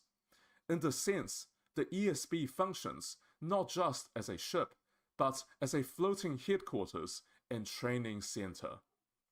This role becomes especially important during disasters. In a large-scale humanitarian disaster, such as a tsunami affecting multiple coastal states, an expeditionary sea base could serve as the central command and control node offshore. Liaison officers from affected countries, international organizations, and NGOs could fly directly to the ship, plug into established networks, and begin coordinating relief efforts immediately. The ship's aviation facilities, logistics capacity, and security personnel make it well suited to operate in these low-intensity yet uncertain environments. The ESB's value in crisis response is reinforced by familiarity. If partners routinely train and operate from the expeditionary sea base during peacetime, they know where to go and how to integrate during emergencies. This reduces friction from the very moments when time matters most. Instead of struggling to establish ad hoc headquarters elsewhere, responders can fall in on a platform that already has power, communications, and networks. Despite its strengths, the expeditionary sea base is not without limitations. It is not a combatant in the traditional sense, and lacks the sensors, weapons, and missiles found on destroyers and cruisers. Experience in the 5th Fleet area of operations has highlighted gaps in command and control systems, including limited access to the Link 16 data network and maritime-specific battle management tools. These shortcomings can complicate integration with carrier strike groups and amphibious-ready groups if the ESB ever have to join one of these formations. There are also survivability and self-defense considerations. While ESBs operate in lower stress environments by design, real-world operations have shown that they can find themselves close to hostile forces. Incidents involving Iranian patrol boats and drones show the need for reliable defensive systems. At the moment, the only weapons the ESBs have are heavy machine guns. Operators have argued for upgrades, such as improved radars and points defense weapons, like the CRAM. Perhaps the most important limitation of the ESB is that it is good at many things, but do not excel at any single one. It cannot match an aircraft carrier's air wing, an amphibious assault ship's embarked marines, or a logistics ship's cargo throughput. As we have said, the ESB cannot operate fixed-wing fighters, including STOVL fighters like the F-35B. The ESB's value lies in flexibility and persistence rather than sheer power. This makes it easy to misunderstand or underuse. Integrating ESBs more deliberately into naval exercises, contingency planning, and public discussions of naval strategy would help ensure they are used to their full potential. Strategically, the expeditionary sea base reflects a broader shift in how maritime power is applied. Alliances and partnerships are increasingly central to US strategy, especially in regions where the US cannot dominate using its own forces. The expeditionary sea base is well suited to this environment because it lowers the barrier to cooperation. In the end, the expeditionary sea base is about adaptation, flexibility, and integration of naval forces from a score of nations. It acknowledges that not every mission requires a destroyer or a carrier. With modest upgrades, clearer mission definitions, and more imaginative use, the expeditionary sea base has the potential to become one of the most useful platforms in the US Navy's inventory.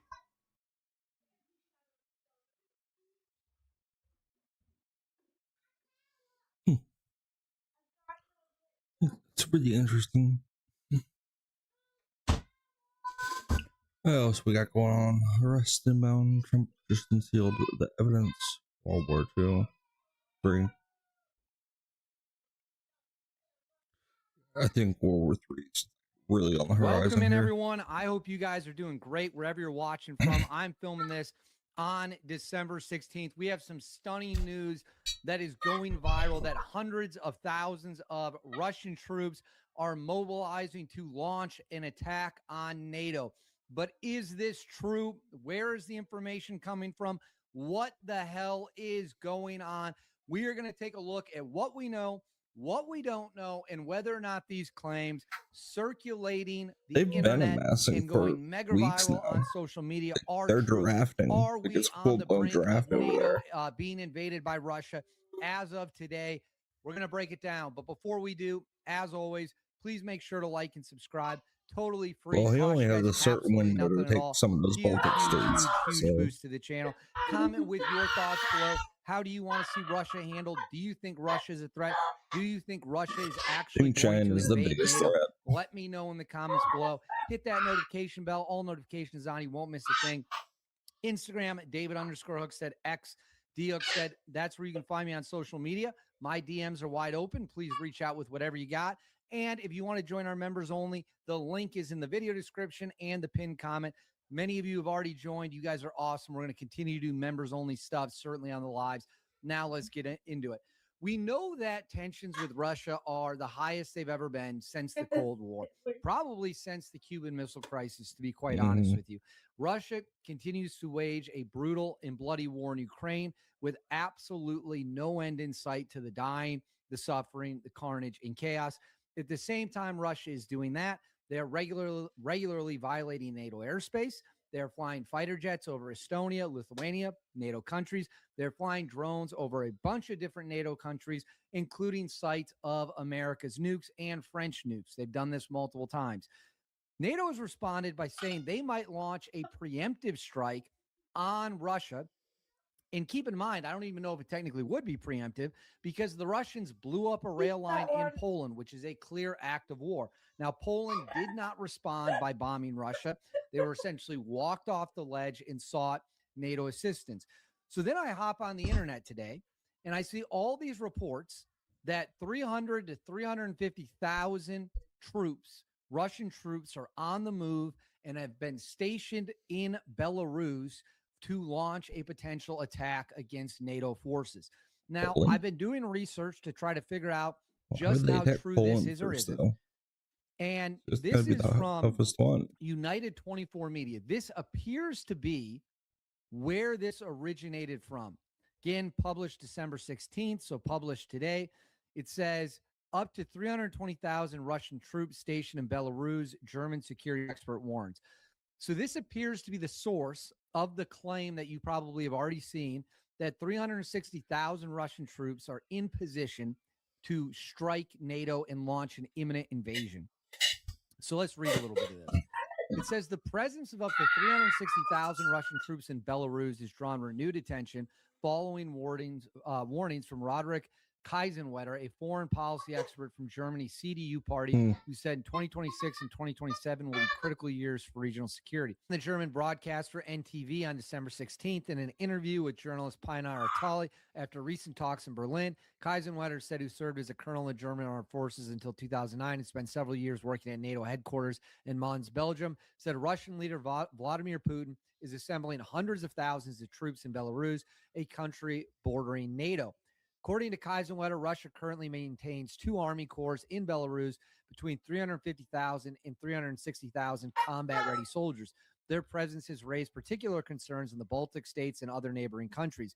Kaisenwetter warned against naively believing if we meet here in Berlin now, Putin will realize that at some point he will have to tell his population the West is now ready for war and that all this was not worth it.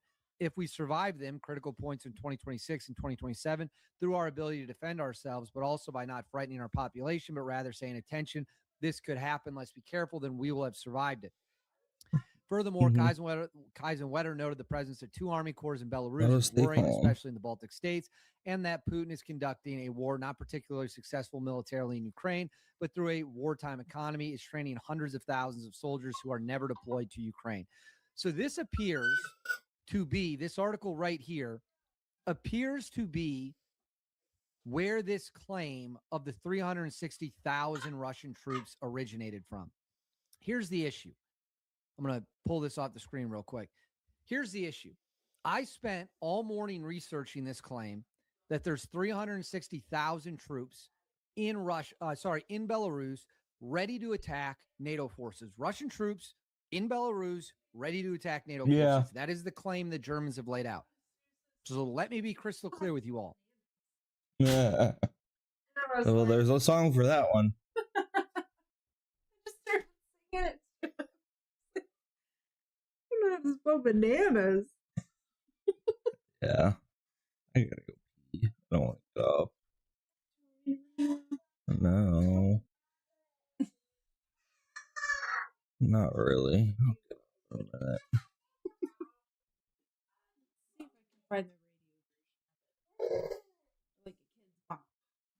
Kids Bop would be good. What are you doing, baby bees? Hi. Hi. Oh, hi. I love you. I love you. What?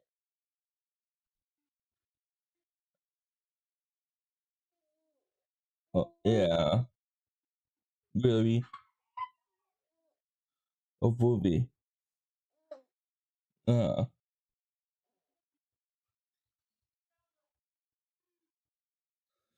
I guess it's time. All right, I'll be right back.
24-degree night. There is no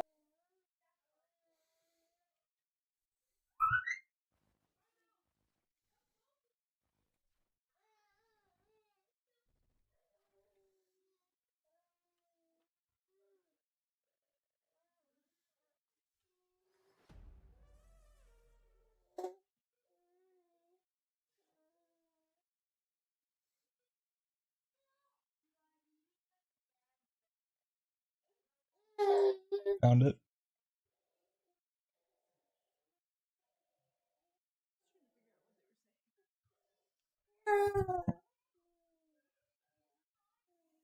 Well, Yep.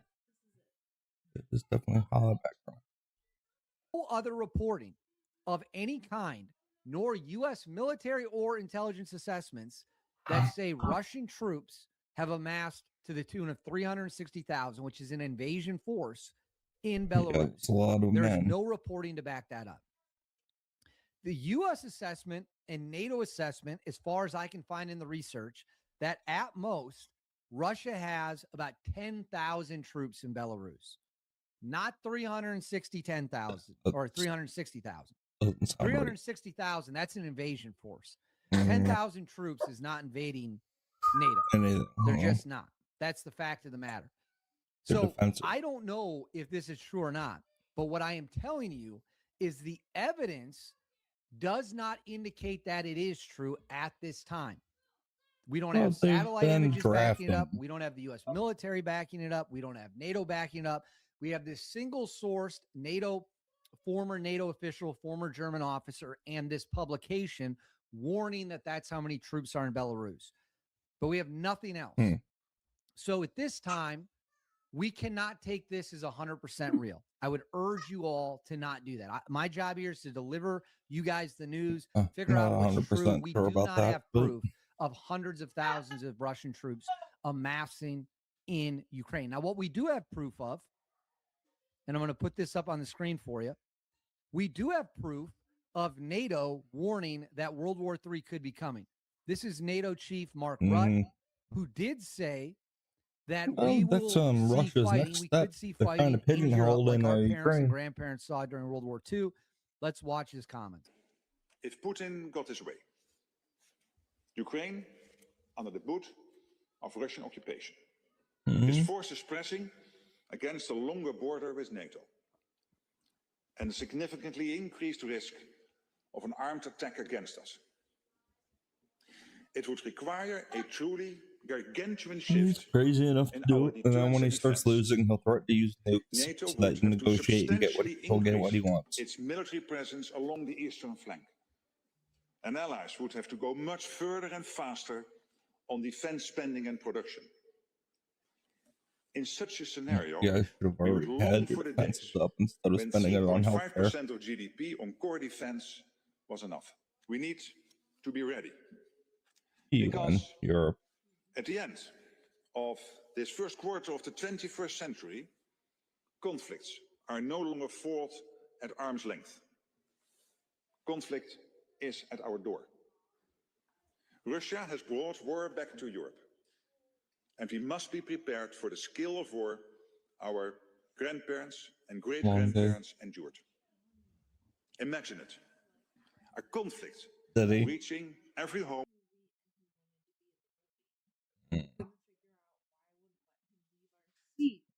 To go up and be because you weren't casting it.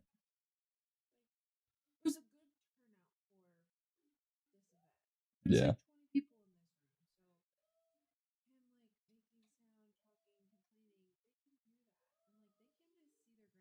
Mm-hmm.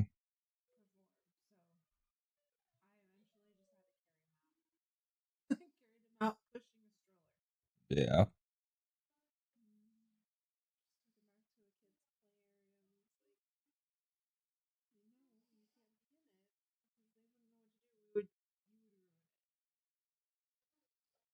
Yeah. He would.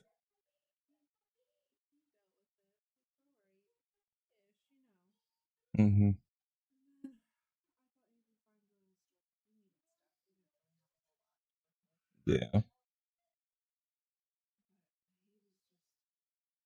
Wild. Hired wine.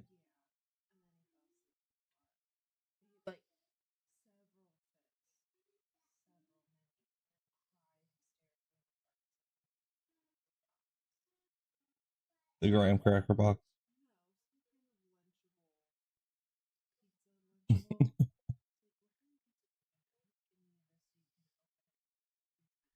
Yeah.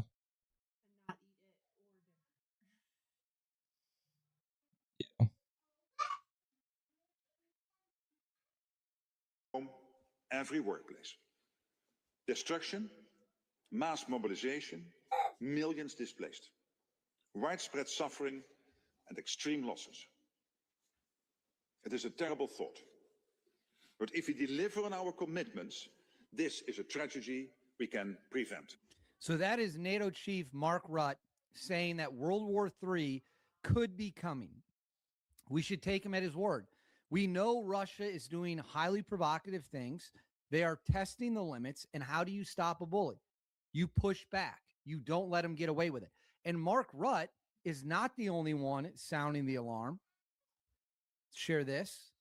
It says Russia ready to test Europe in conflict within next 4 years. EU defense chief warns. We scroll down. EU Commissioner for Defense and Space, Audrys Kubilis, has warned that Russia could be ready to test Europe in a conflict within the next 3 to 4 years, stressing the need for European Union to strengthen its defense capabilities. Speaking to the Daily La Stampa on Saturday after a meeting with Italian Defense Minister Guido Crocito, I probably butchered that. Kubilis described the talks as high-level strategic discussions and emphasized the importance of continued cooperation to reinforce European security. The problem is not the present, but the future. The Russian economy has become a war economy. That is why we must strengthen ourselves, Kubilis said, highlighting two main challenges for the EU. There's the threat of a possible Russian aggression. Our intelligence service states this publicly and clearly. In the next 3 or 4 years, Russia could be ready to test us in a real conflict. The second challenge comes from the Americans, who are asking us to take on a greater responsibility for European defense as they allocate more and more resources to the Indo-Pacific. So now you have the head of EU defense, the European Union defense, that is also saying that we could be in World War III within 3 to 4 years. So we have all these claims of troop movements, 360,000 Russian troops ready to test NATO. We don't actually have proof of that. We have a single official making that claim, but we don't have proof that that's the troop level. But we do have 2 European leaders, Mark Rutte and the leader of the EU, saying World War III could be 3 to 4 years away. That is obviously a very scary warning. And then on this, Putin shared a statement saying we are not planning to go to war against Europe. I've said that 100 times, but if Europe wants to wage a war against us and suddenly starts a war with us, we are ready. So now Russia is warning themselves that they are ready to fight a war. Furthermore, this comes from earlier in December. Hold on, let me get it up on the screen for you. This comes from Reuters. Putin warns Europe, if you want a war, then Russia will defeat you. President Vladimir Putin warned European powers on Tuesday that if they start a war with Russia, then Moscow is ready to fight, and that the defeat of European powers would be so absolute there would be no one left to even negotiate a peace deal with. Almost 4 years into the war in Ukraine, the deadliest conflict in Europe since World War II, Russia has failed to conquer the country, a much smaller neighbor which has been supported by European powers and the United States. Ukraine and European powers have repeatedly warned that if Putin wins the Ukraine war, then he could attack a NATO member, a claim that Putin has repeatedly dismissed as nonsense. Asked by a report about remarks in Russian media that Hungarian Foreign Minister Peter Szijjártó has cautioned that European was preparing for war against Russia, Putin said that Russia did not want a war with Europe. If Europe suddenly wants to start a war with us and starts it, Putin said then it would end so swiftly for Europe and Russia that no one would be left to negotiate with. Putin used the word Russian word for war. He also suggested the war in Ukraine was not a full-blown war and that Russia was acting in a surgical manner, which would not be repeated in a direct confrontation with European powers. So I'm going to pull this off the screen. So we have these reports flooding the internet that 360,000 Russian troops are going to invade NATO at any time from Belarus. They're staged in Belarus, and they are getting ready to attack NATO. Again, I want to stress this. We do not have proof that is real, okay? We do not have proof that those troops are getting ready to go at this time. We believe there are 10,000 troops, Russian troops in Belarus. Concerning, for sure. Enough to invade NATO, not even close. So it's important to stick to what we know versus what is being said. We know about the troops that are there in very small numbers. We have no proof of 350,000. Yet we do have multiple officials warning that a war could be coming with Russia in 3 to 4 years. And we need to do everything we can to make sure that doesn't happen. At the same time, Putin is saying, well, I don't want to go to war with all of Europe, while he's doing all these provocative things like violating airspace, blowing up rail lines in Poland, but then warning, I will crush Europe in a war if one comes.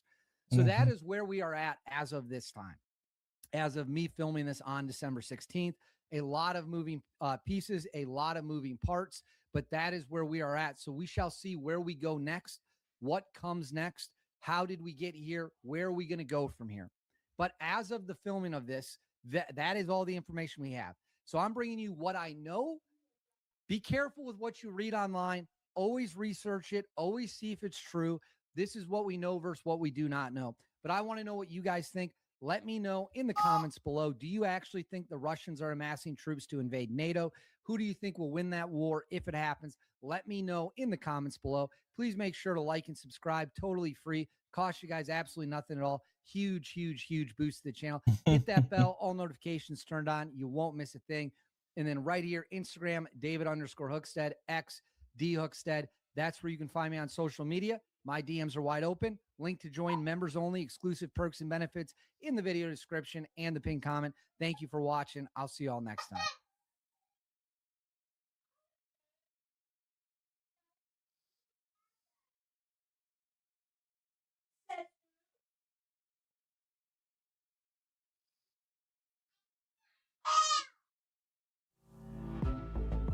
No wood turning. See that log. That's playing Warframe.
Good evening, everybody. It's Providence Mayor Brett Smiley with another update today.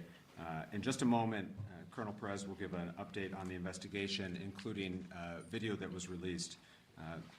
That video was released just a little while ago. If you are here and do not have that video, you can see Camille or Julie, and they can send that to you while we're reporting. Additionally, Camille and Julie are your contact to be on the press distribution list to be advised of future announcements. At this time, I'll introduce Providence Police Chief Colonel Oscar Perez. Thank you, Mayor. As well as the Mayor stated, we're about to show you a video, if we can have the IT officer play.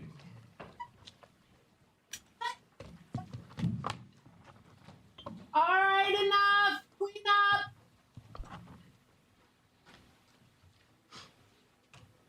Dun, dun, dun.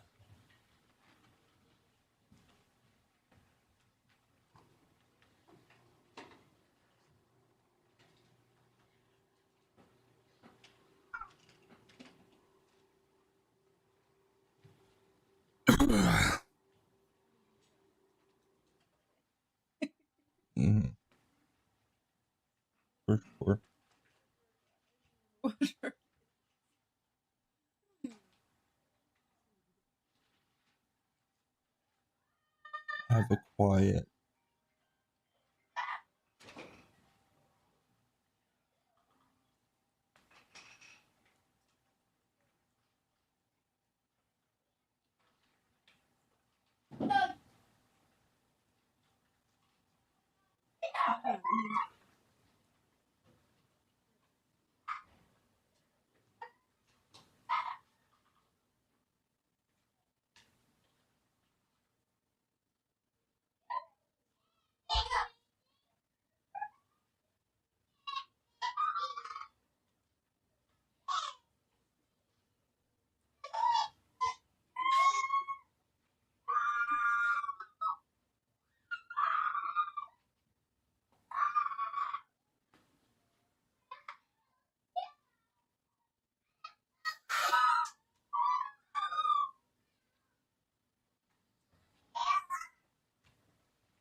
Thank you, Joe. So as the mayor stated, if you don't have these videos, please let us know.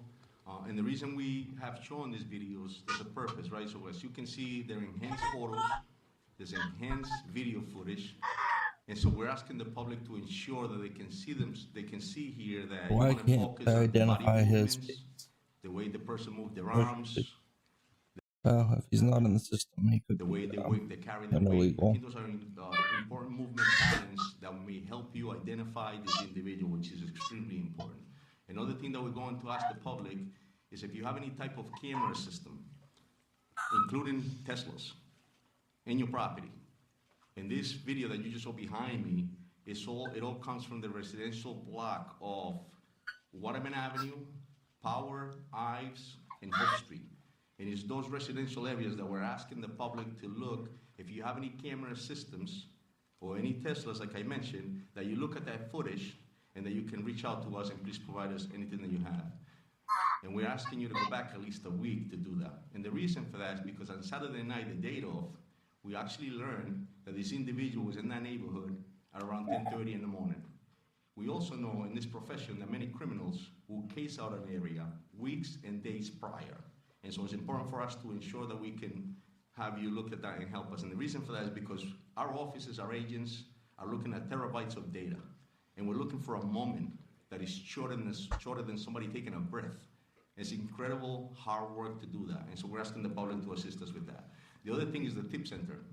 We have been receiving hundreds of tips. However, we're about close to 200 actionable tips that we're still conducting investigations on, which is incredible and is important. Again, keep in mind that this video footage is extremely important to us. And one more thing here, that as a reminder, please remember that the number that we need you to call is 401-272-3121, as well as the link that the FBI provided, which is fbi.gov, Brown University shootings. Thank you very much.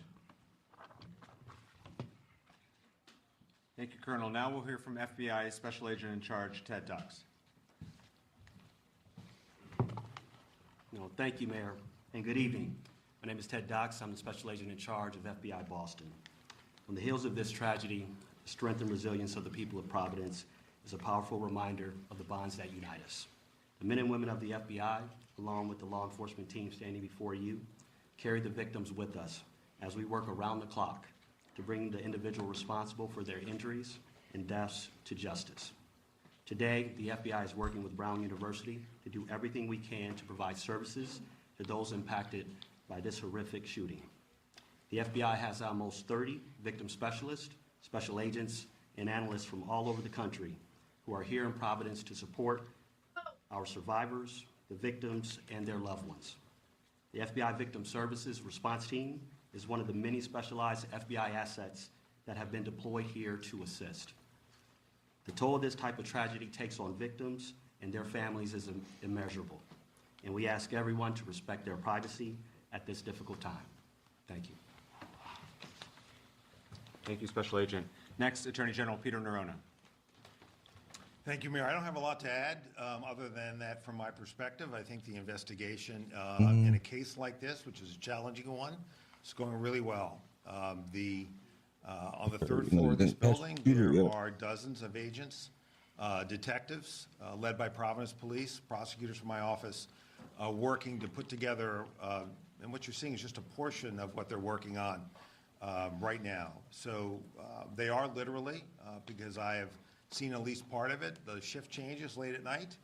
I think Rhode Islanders should take confidence in their work. They are veterans of what they do. They're smart, they're professional, and they're getting the resources from the mayor and the governor that they need, the state police as well, to get this job done, and I'm confident they're going to be able to do that. We just need a little bit of patience, as hard as it is to say that in this really horrible context. Thank you. Thank you, General. Governor Dan McKee for an update now. Thanks, Mayor. And right off the top, we're just making sure that the state is supporting Providence and Brown University, and then working with the FBI as well as our state police and the Attorney General to continue to provide information to the people in the state of Rhode Island. My information is that recently, today, we've met with all the university presidents in the state of Rhode Island. We know that we want to start a working group that will talk about enhancing the safety issues. And you'll see shortly that we'll be doing the same thing in terms of the mental health issues. And I think that's important as I'm out and about. We're hearing a great deal of anxiety coming from families and students and the general public. And that's one of the reasons why our state police has supported the Providence schools with presence as school begins and school ends, in support of the mayor and his efforts to support the schools. Thank you, Governor. We're also joined tonight by Brown University President Christina Paxson. Thank you, Mayor.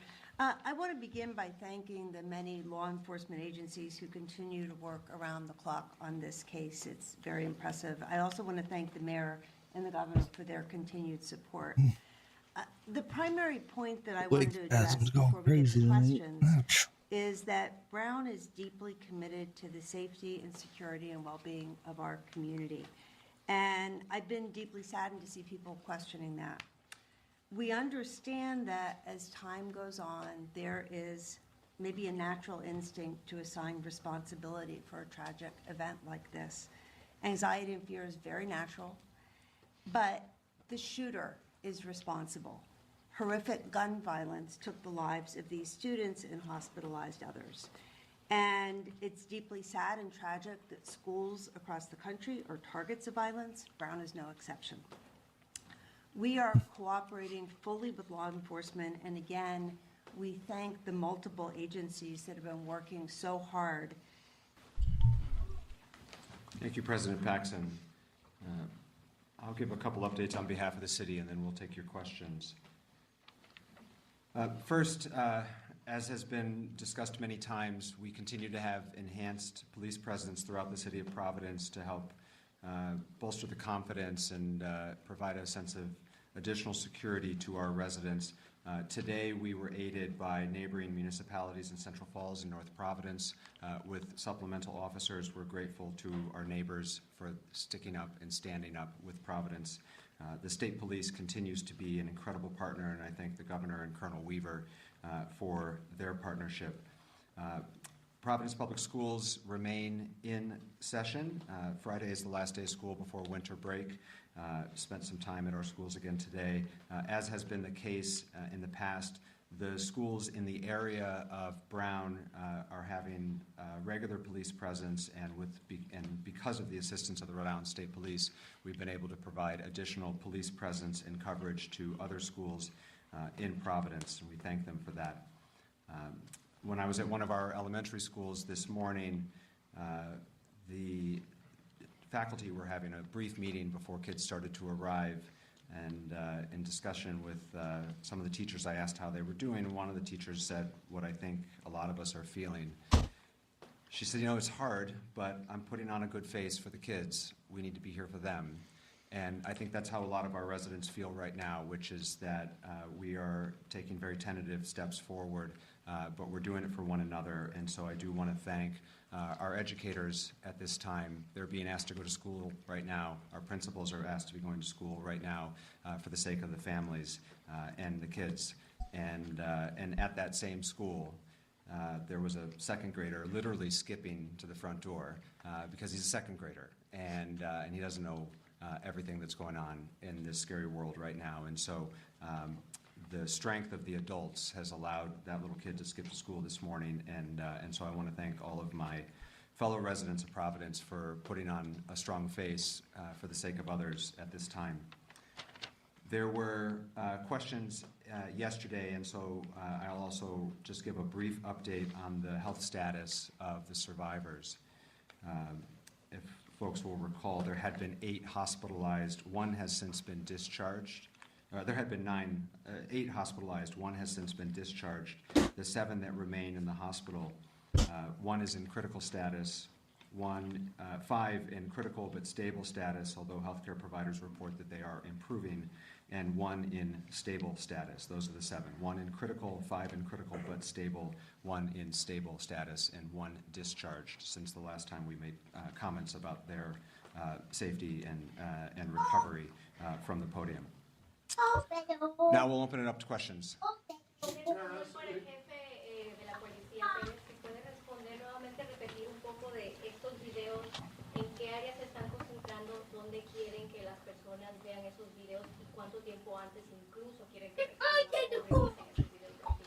Yeah, so the question was if I could just repeat what I stated earlier in English as far as what occurred here, the reasons of the video, and what I was requesting from the public. So, estamos pidiendo al público verdaderamente que el video lo que hicimos fue que lo aumentamos para que vean la So, just to give an update, if you're just tuning into the lead, the Brown University and Providence, Rhode Island law enforcement community is giving an update on the new video they have released of the person of interest in the shooting. They also gave an update on the 8 individuals who had been hospitalized in the Saturday shooting, in which 2 individuals were killed. Of the 8 who were hospitalized on Saturday, 1 has been discharged. Of the 7 remaining in the hospital, 1 is in critical condition, 5 are in condition that is considered critical but stable, and 1 is in stable condition.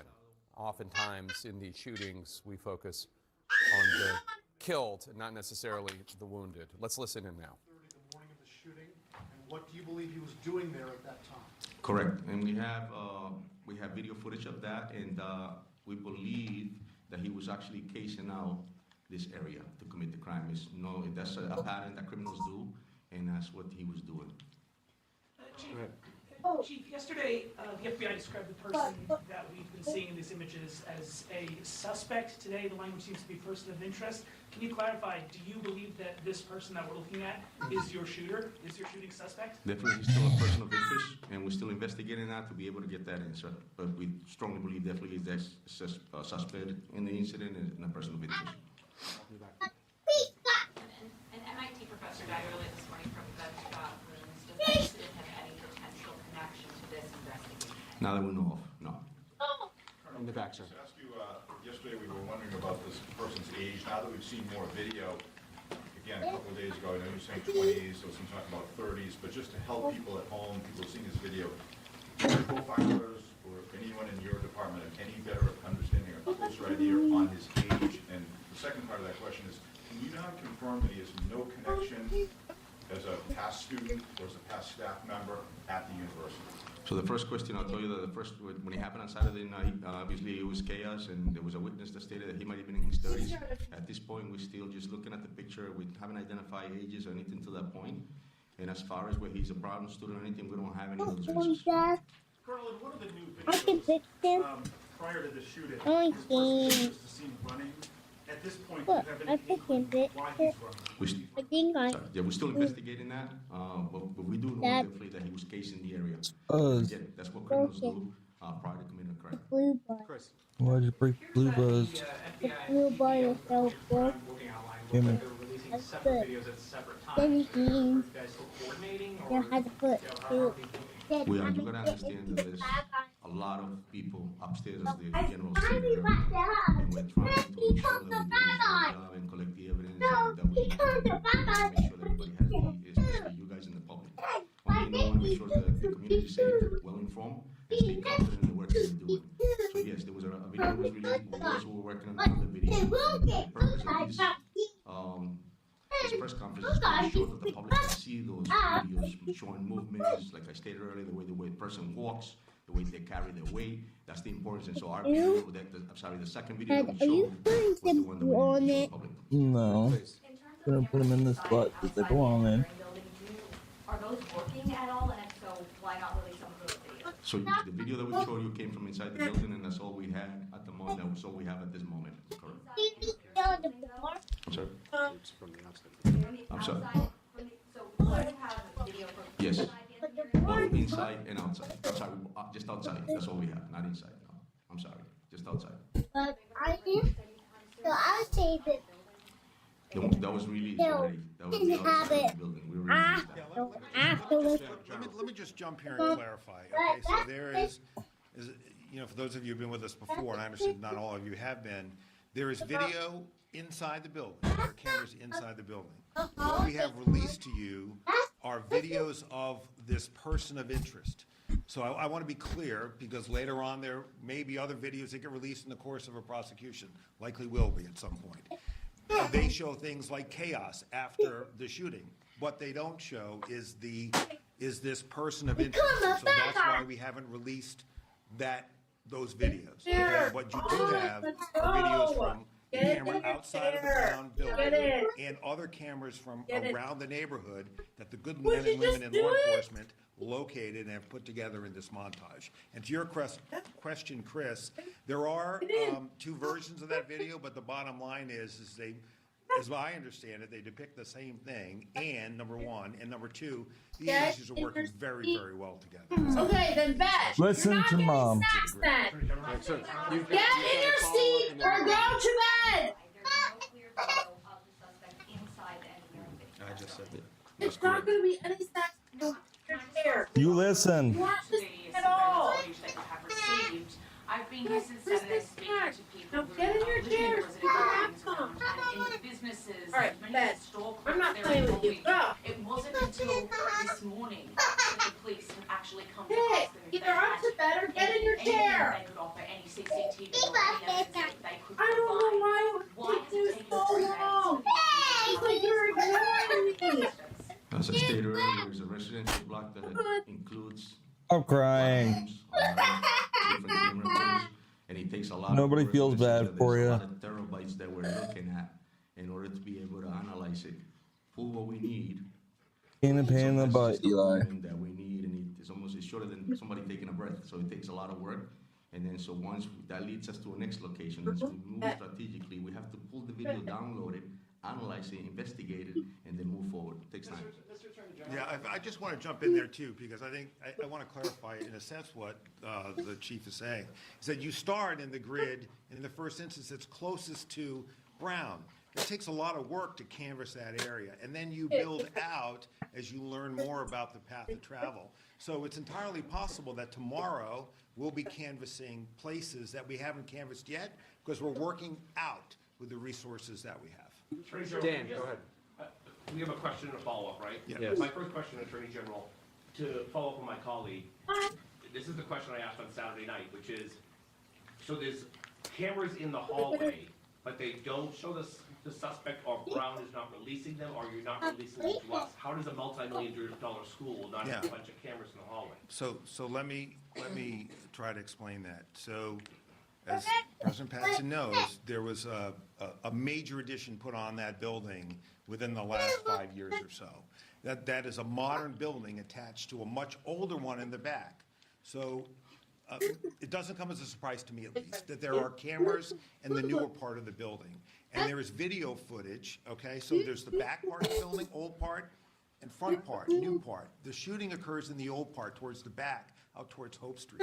In that older part of the building, there are fewer, if any, cameras in that location. I imagine because it's an older building. So as students are fleeing the area of the shooting into the new part of the building, there are cameras in that brand new building that show that chaos.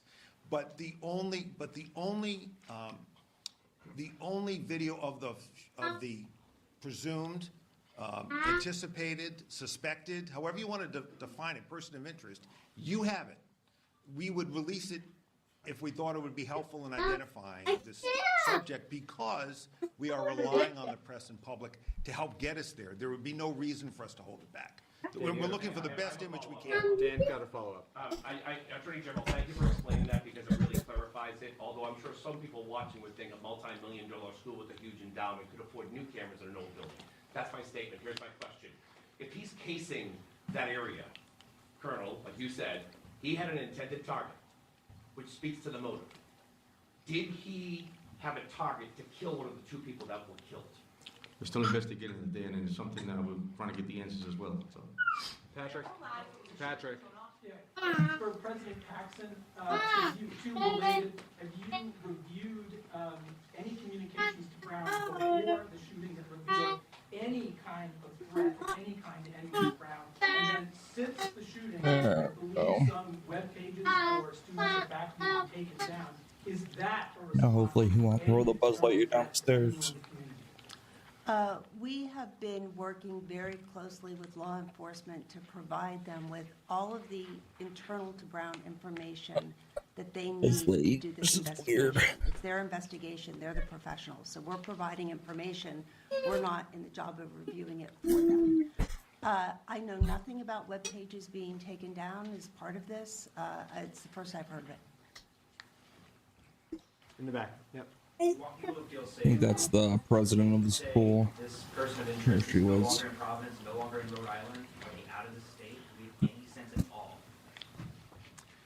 I can't speak to the investigation, and if I mean, there's a it's follow-up for either the general or 48 the colonel, hours. I'm sure they'd be happy to answer it. But I'll Over restate 48 hours now? what I've said several times now, which remains true as another day passes. Since the initial call came in at 4:05 p.m. on Saturday, we have not received, 72 and this hours. is now updated with another 24 hours have passed, a single credible, specific They're never threat gonna find him now. to the area, to He the probably city, went back to Palestine. related to this event, and as far as I know, to the state. And I know that this is a question that many people are struggling with, and it's difficult conversations that I've had with many Definitely of a my heavier set. constituents, including a very anxious parent this morning. The best information we have is that there is no credible, actionable, specific threat that has occurred since Saturday. And in order to enhance and ensure the safety of our community, we have stepped up law enforcement efforts throughout the city in a precautionary measure, in an abundance of caution, to try to give comfort and confidence to people who have to take the steps forward in their daily lives, who have to take their kids to school, who have to get to work. And that is the honest answer and the best answer we have at this time as the days continue to pass. Mr. Mayor, with that, can you tell us where you believe he may be? Is he in the state? Is he in the area? That question was asked as well, so Colonel, I'll let you answer that. Yeah, we'll continue to investigate that. That's not, listen, we're looking for the same answers as the mayor stated. We haven't really received any credible info as far as any other calls of that nature, but I'll tell you that we have enhanced our presence in a part of the city, and we're using every resource we have, and every call that comes in, we're responding to it immediately. Pat. Neighboring states. It's Pat, so we're working our way across the room here. Pat. Pat Ward, Coalition Radio.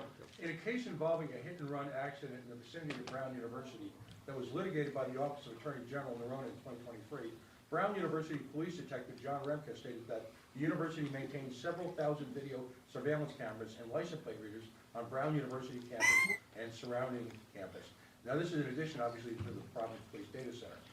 Attorney General Nerone, your department litigated that case, ostensibly giving your department a thorough understanding of the landscape. Why isn't there more video or metadata? And were those cameras all operational? Yeah, I can't speak to what was operational or wasn't, but I will say this, that, and I've answered this question a few times today, and I'll try to do my best to answer it again. So somebody reported, it might have been the Globe, that there are 800 cameras or so on the campus. It might have been the Globe. 1,200? But this building is on the very edge of the campus. If you know, I know that building well. I had two sons who spent a good chunk of their lives there. It's at the very edge of the campus. It's not in the heartland of the campus. It's not the green.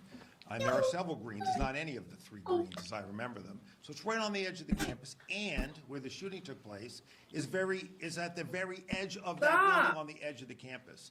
And so, as those of you who know Providence know, you are very quickly into a residential neighborhood, which is why the video footage you're seeing of this defendant's, person of interest movements, are pre and post shooting are in that neighborhood. So the building is on the edge of the Brown campus.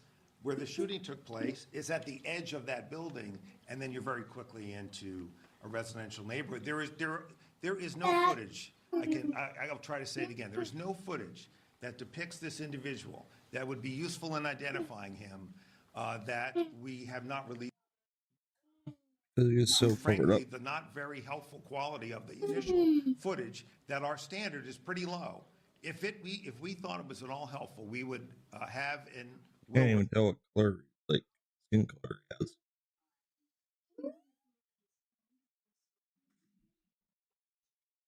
What?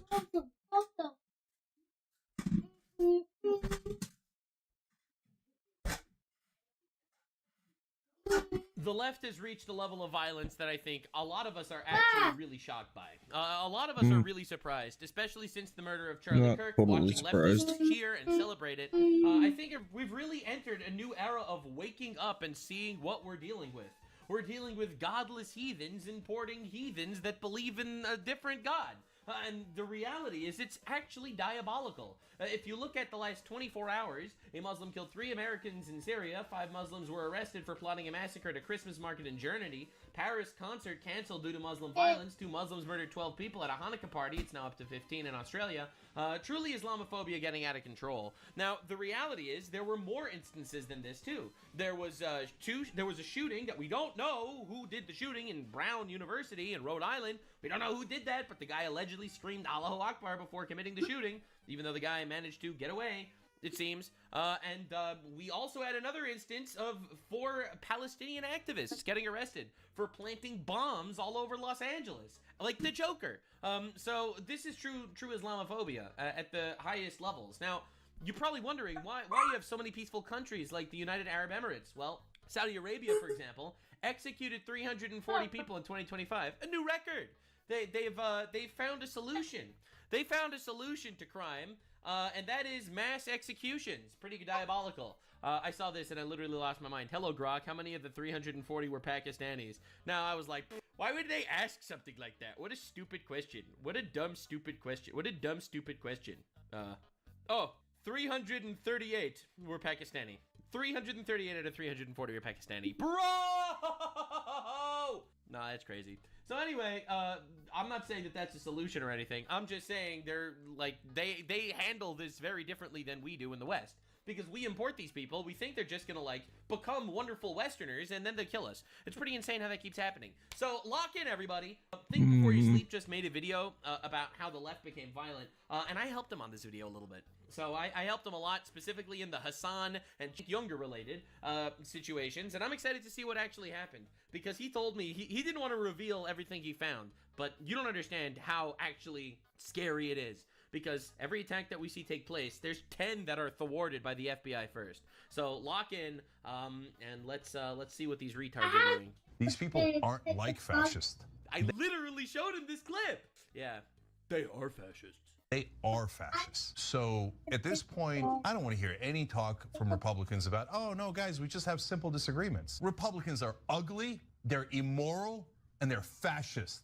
I don't want anything to do with them. That's there's the angry yogurt man. Because he is more and more happy to actually align himself and collaborate with some other people. Like, he actually made a couple of videos praising Nick Fuentes. He made a couple of videos praising Tucker Carlson. He made a couple of videos praising Marjorie Taylor Greene. Now, what do all these people have in common? No, they don't like Jews. They all don't like Jews. So he's more than happy aligning himself with the ugly, immoral people on the right.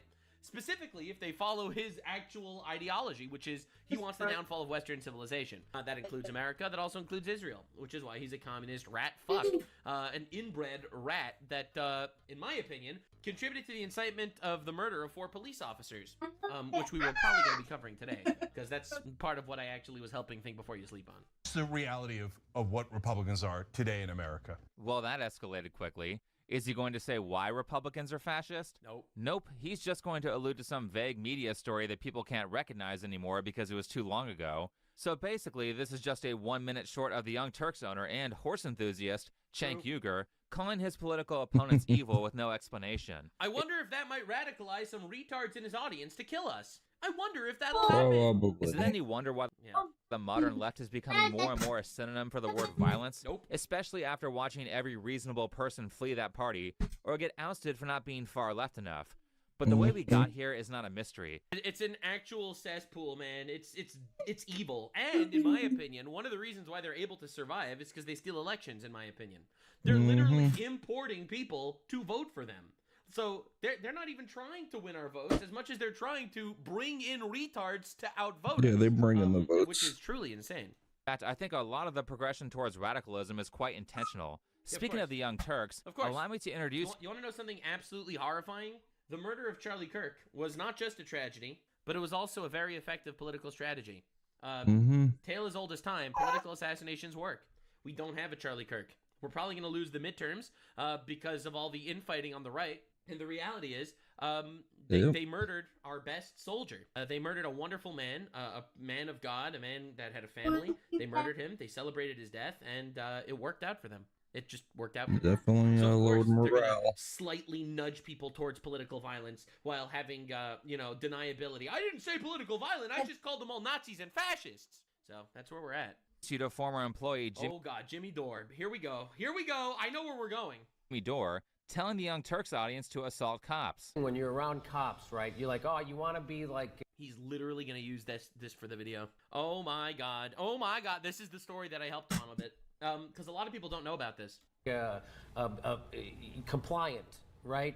But at the same time, if you don't know they're going to slam your head into a car or something, like, you don't want to be so compliant. Right. So when do I fight them? When do I give a little resistance? I've watched enough body cam footage to know that almost every time someone's having a bad experience with the police, it's because they were violently resisting arrest after breaking the law. True. Like, for example, George Floyd, resisting arrest, died of a fentanyl overdose, became the messiah of the left. They burnt down our cities. His advice to be extra confrontational towards the police instead of being assertive and polite It's a is horrible going to get idea. people killed. Now, in this specific case that Jimmy was talking about, the officer was in the wrong and self-defense would have been justified. But the issue here is that he applies this advice generally to police encounters while suggesting with no evidence that the woman they're talking about in the last clip was assaulted by the officer because she was black. But what's wrong with this guy? Is it like a power thing? Is it roid rage? Is it something like weirdly sexual? I would guess the woman was not white who he did this to. Oh. This was said in 2013, around the time that BLM started. Non-white means black because those were the types of videos that were going viral during that period.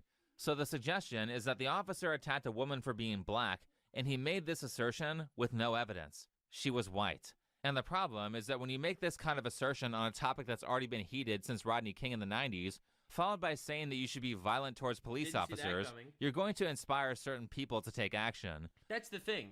Even if a normal person doesn't, you have to realize, if you have a community, if you have a fan base of 4 million subscribers, like the Young Turks, okay? If you have 4 million subscribers, and only 1% of them are retarded. Only 1% of them are actually retarded. That's a lot of people. That's a small army. That's a small army. That's 4,000 people or whatever. Like, that's crazy. Which brings us to this 40,000 even. guy, Gavin Long, who is a fan of the Young... Wow, that's 40,000 people. That's a crazy number. And you don't think one of them would do something? Yeah, so I covered Gavin Long in the past. I'm really happy this is getting more spotlight, because I think that the Young Turks need to go to jail for this. Turks and killed 4 police officers.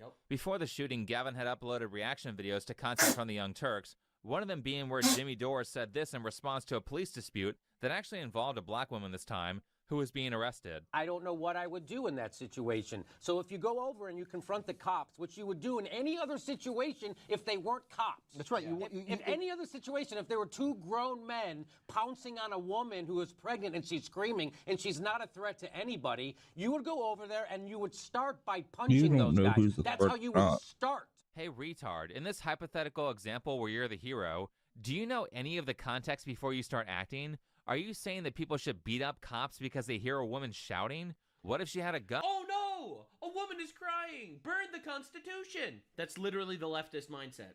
And it's insane, and it's destructive, and that's why we're all falling apart. We are falling apart because of this radical, feminized society that we are creating for ourselves. Too many that, women. In my opinion, is the root cause of almost every single issue in the West. Wait, it's too this many radical, women. feminized mindset of, no, actually, we have to import people and care about them as our own. Also, women need to be more like men and not have children and kill our children. Well, now that we're not having children, we need to import people instead to keep up the birth rate. Not that we should have children, so we should import savages that have lots of children. But that's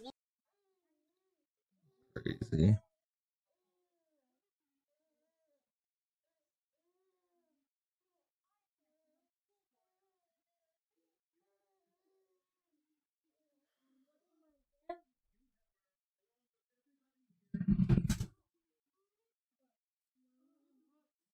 A nightmare, the worst thing ever. But like for the world, it felt like the world was coming together. People were going to become more religious, and we had it. It was all coming together until Candace decided. And it got ruined for 2 weeks. We had it for 2 weeks. We had it for 2 weeks. Charlie was keeping a lot of crazy people at bay. Yeah. Everybody that's in this business, that's in this industry, we all know it. We all know it. We're not supposed to say it. Tim, I told you I was going to say it here on the show. We're not supposed to say it.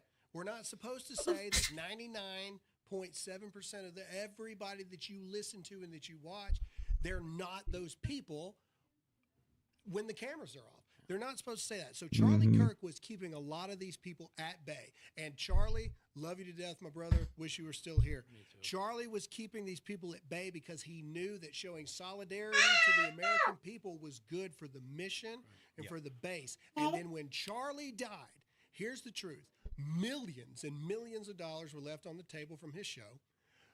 All these people saw opportunities to jump in and become the next people, take over these things. So what do? Do you go the easy route? Do you go the hard route, which is this is a time we all need to unify. We should have to unified defeat evil, behind Turning Point. But that's Point. not what sells. That's done, not what goes.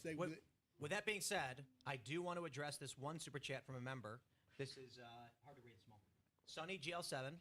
He's been a member for 42 months. I deeply respect that. Thank you so much. He said, "No, Tim, you called her a C word. I know I said it on the show before, but I'll stop. I won't frame it. It was a good word to use. Your mind, you lost your mind attacking her. Your opinion and position of making it personal is lame. I agree with her questioning.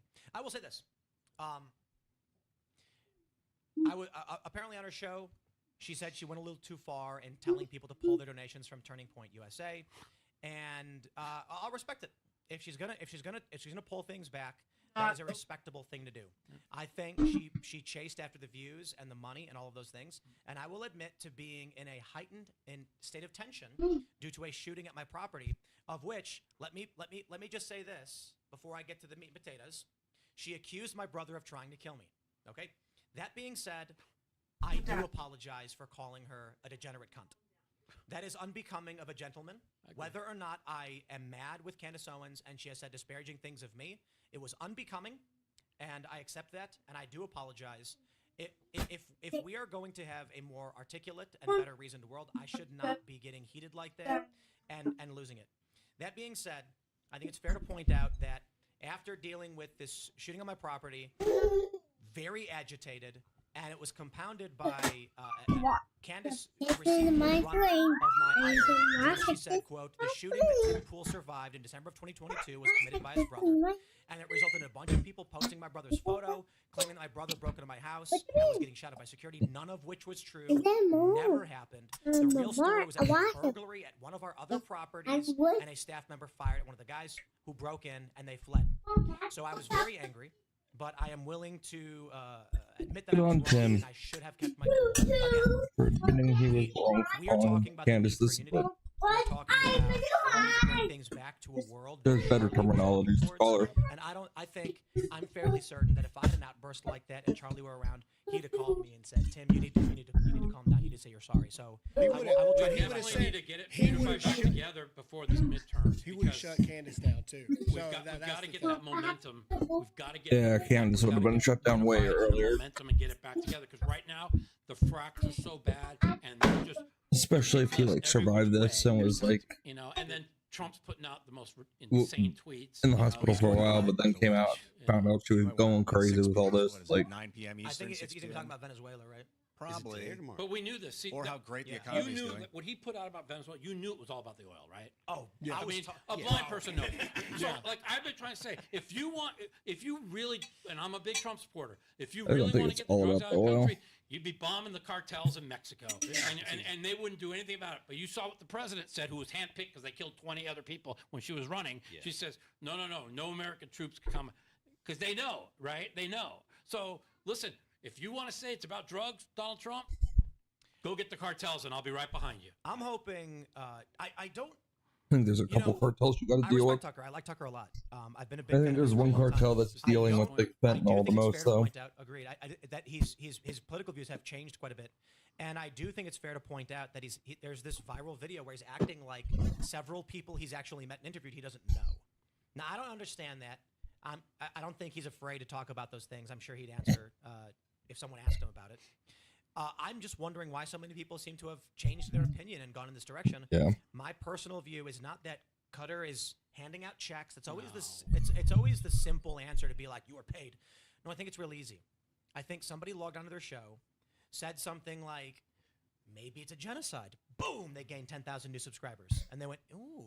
Yeah, I get a lot of subscribers 100%. from this. Yes. And also the TikTok, the whole Because TikTok that's what was all sells. genocide. That's what sells. When I talk bad about Mhm. Candace Owens and things like that, or I challenge Candace, right? Don't talk bad, right? Even though she deserves it. But you use the same logic.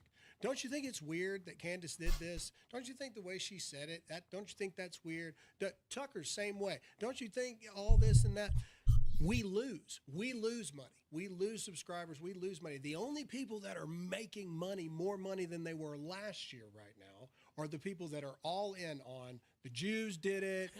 Trump's bought by Netanyahu. But the thing is all it's this about stuff. the thing that's really important here is you could hate Bibi Netanyahu. You could hate the Israeli government. Yeah. Okay. Listen, I like Bibi Netanyahu, but there's a lot of things I don't like that he does. But there's a big difference between Israel and Netanyahu and the Jews. You can't just say the Jews, okay? There's the liberal Jews that run everything that make us look, all the real Jews look bad.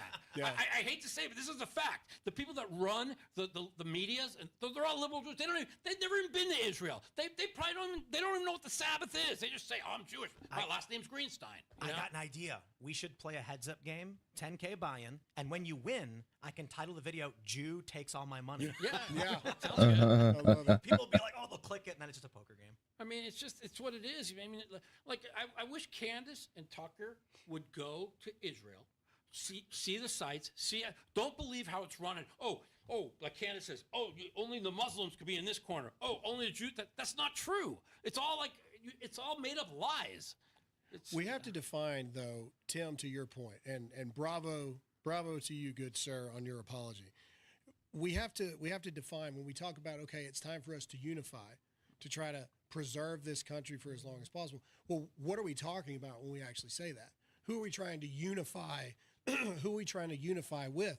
What's the unifying factor? Party?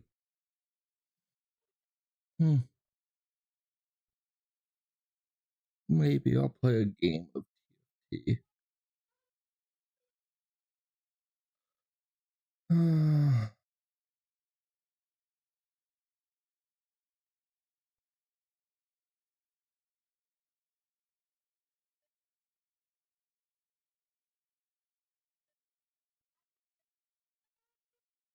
Let's find some.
Mm-hmm. Mm-hmm. Mm-hmm.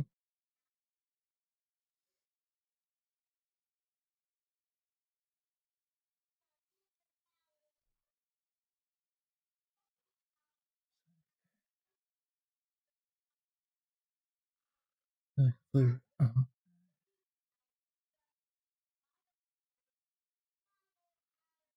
Mm-hmm.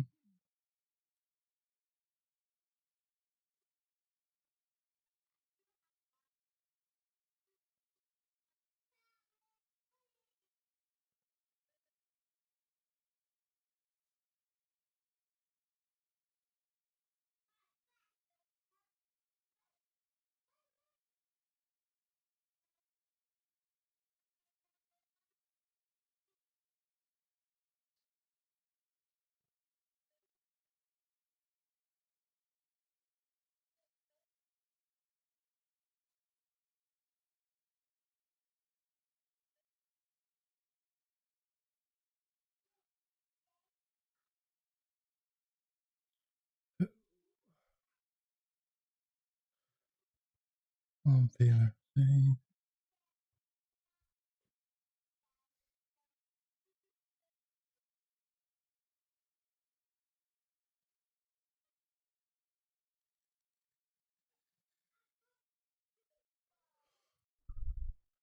Mm-hmm.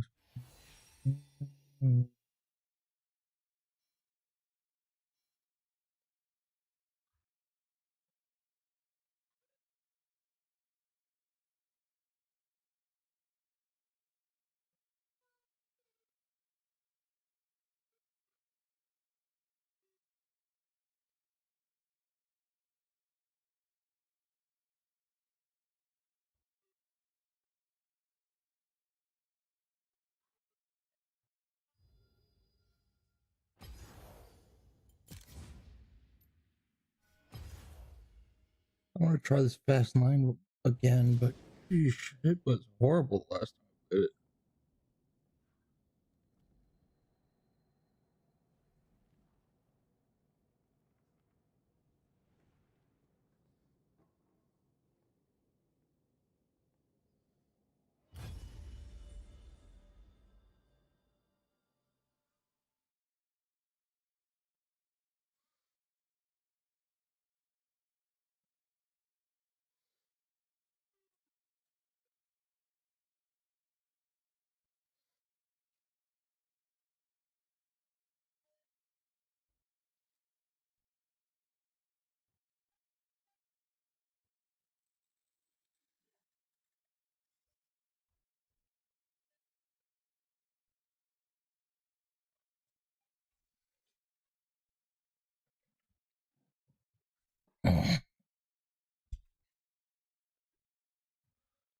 Haven't played since this morning. Maybe I'll get lucky. It's cold weather, man. Mm-hmm.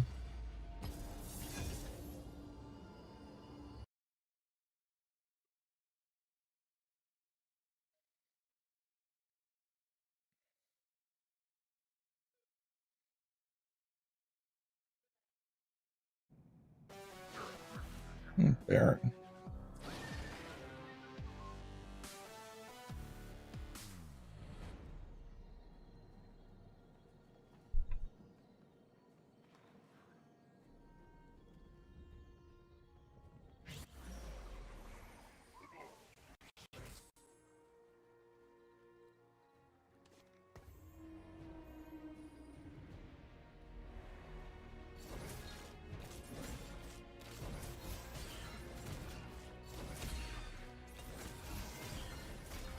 Oh, we got V.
What do I want to? Gloves. Velvet gloves.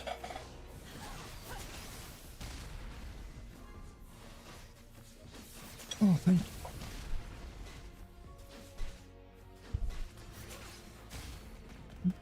you. Nice.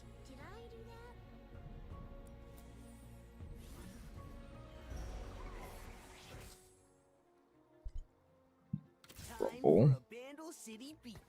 Oh, put Rumble in.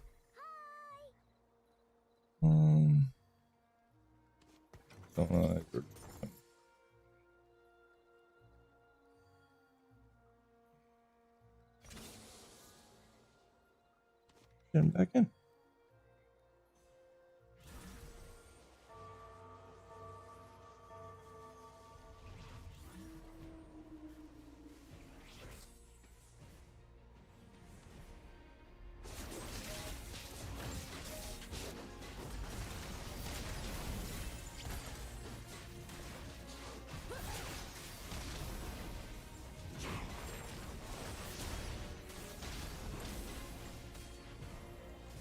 That.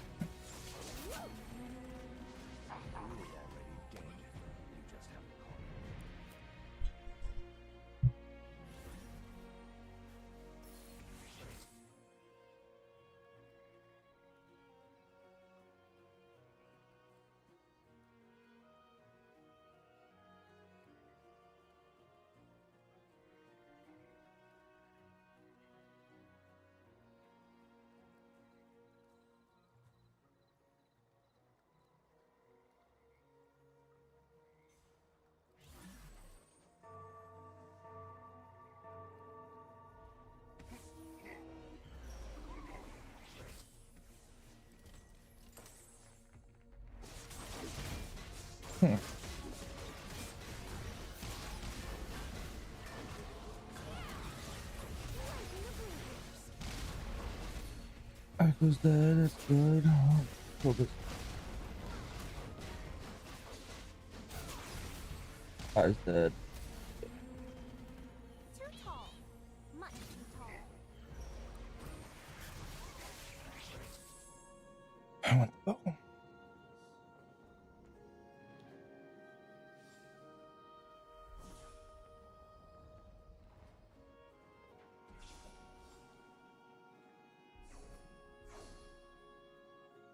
Or gloves, I guess.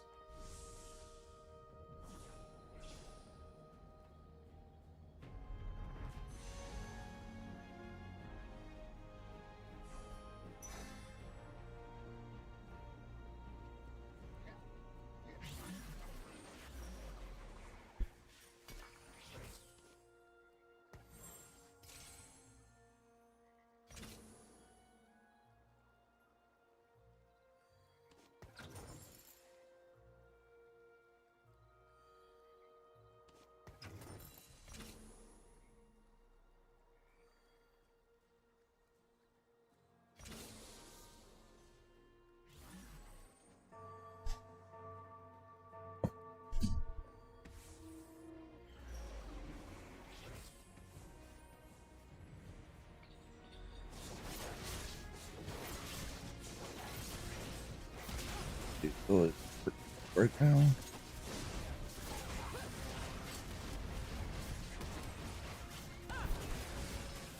And dead. That's. Ow!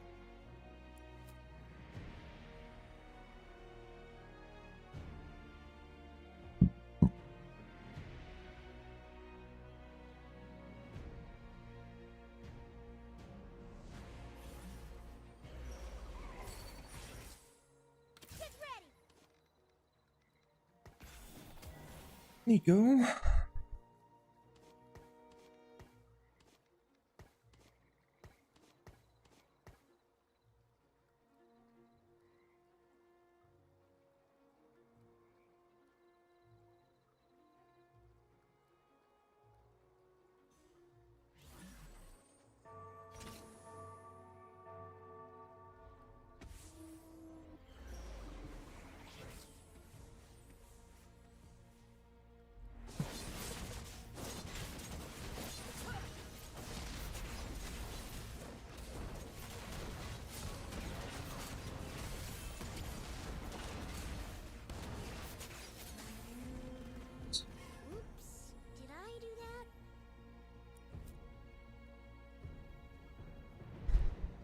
Okay.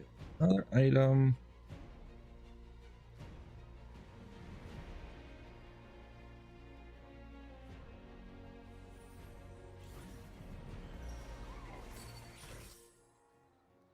Go.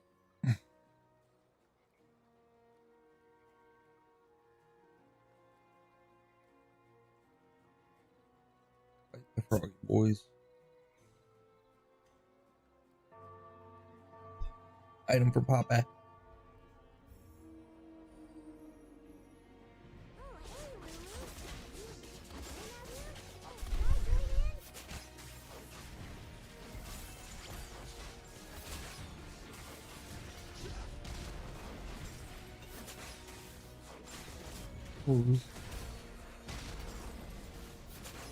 Caitlin.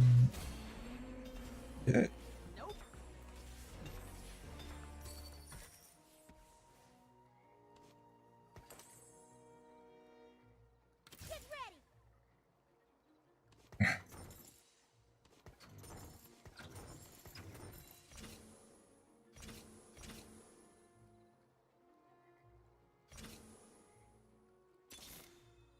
Nico, teach you a lesson.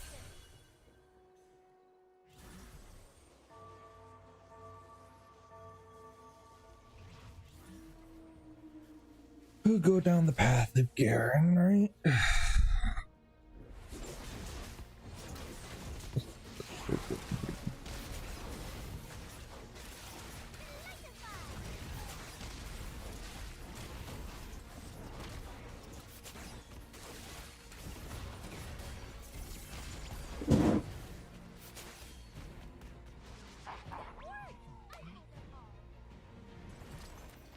Poppy. Now we get our Poppy.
I get a pop. Oh.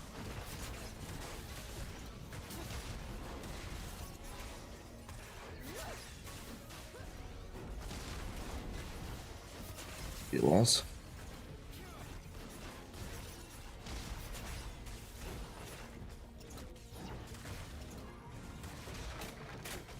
That's okay.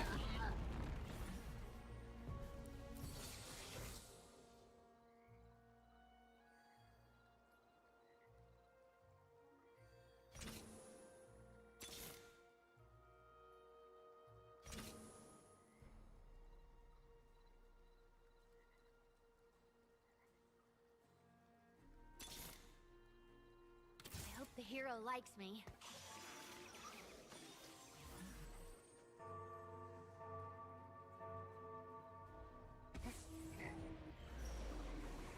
Oh, hey, Lulu. Are you and Pix playing out here? Oh, can I join in?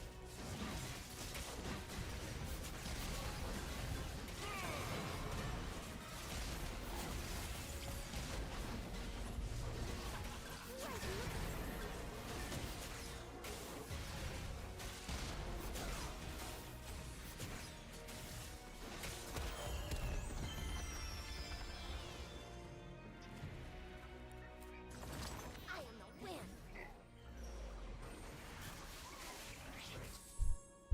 That's good. I guess.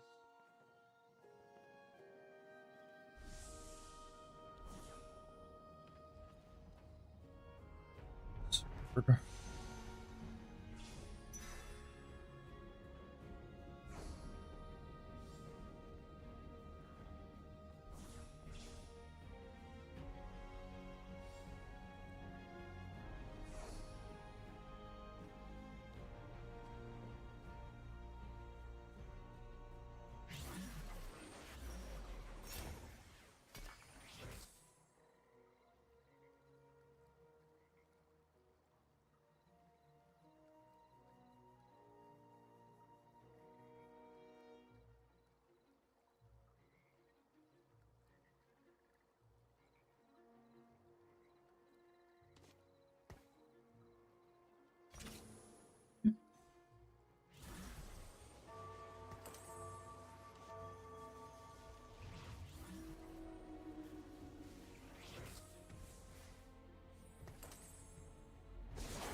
close.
Too tall. Much too tall.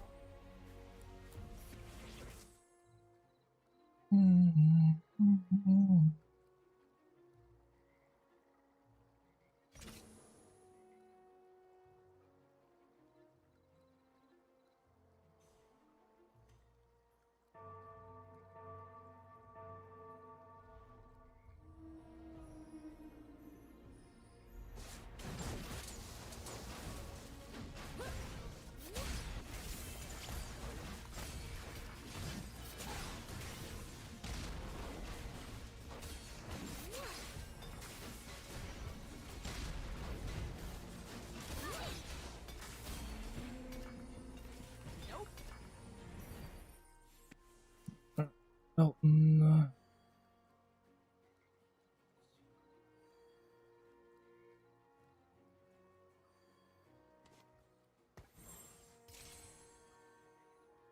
Belt and armor.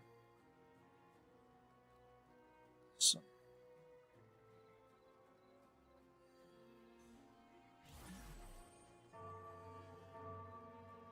Here. I'm about to hammer you with the jewels. Glove. Armor.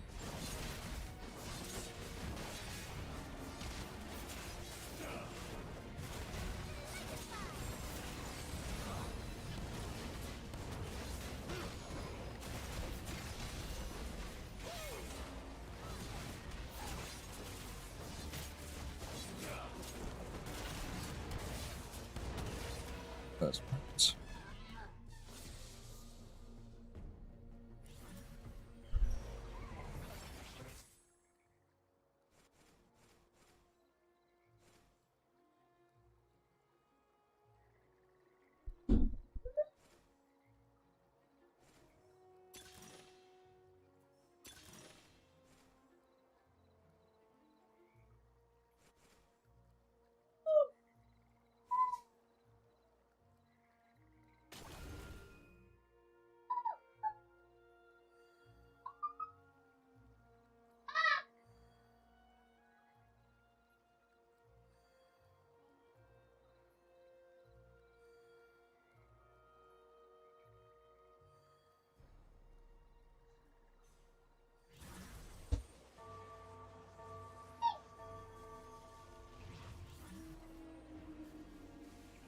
Oh, hey, Lulu.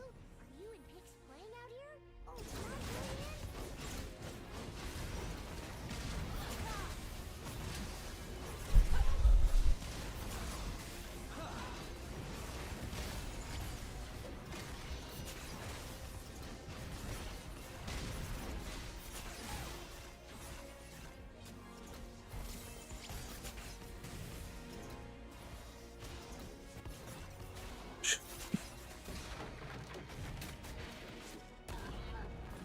Okay, that's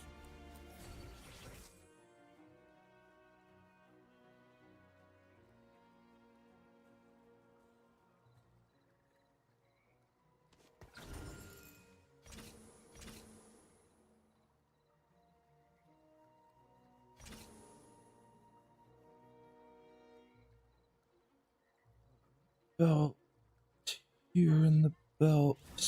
So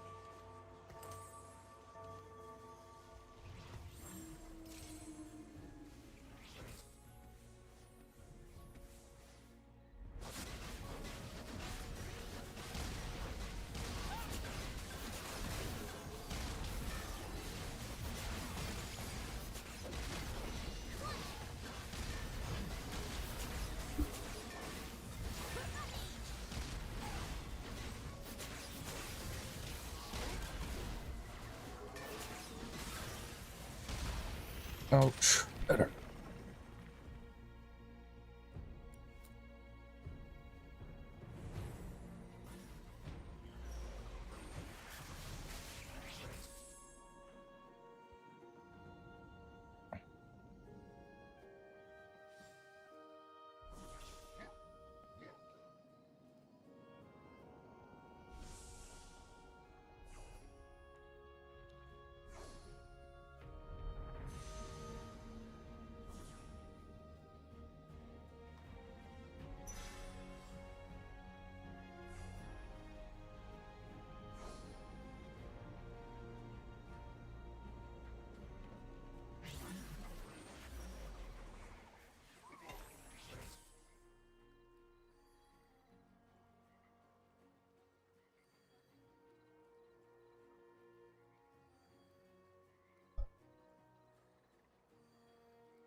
Maybe.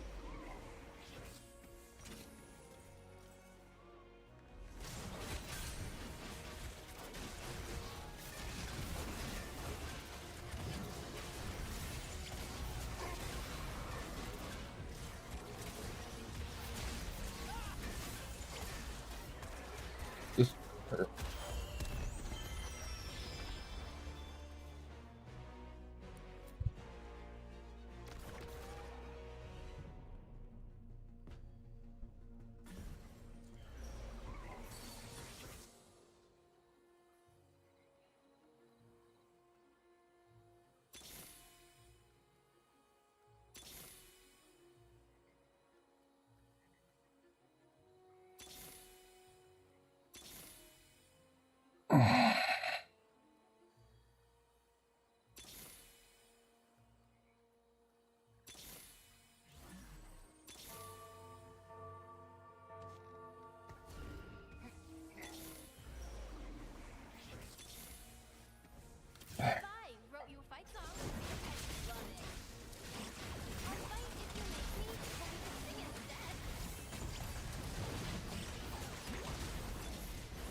Yeah.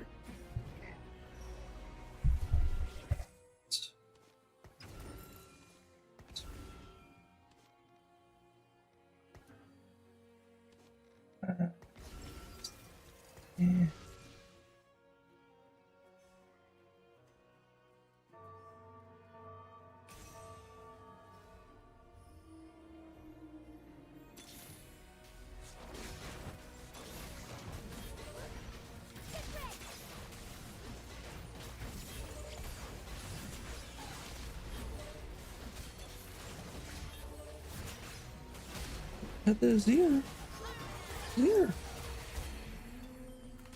Too tall. Much too tall. Sword on the sword.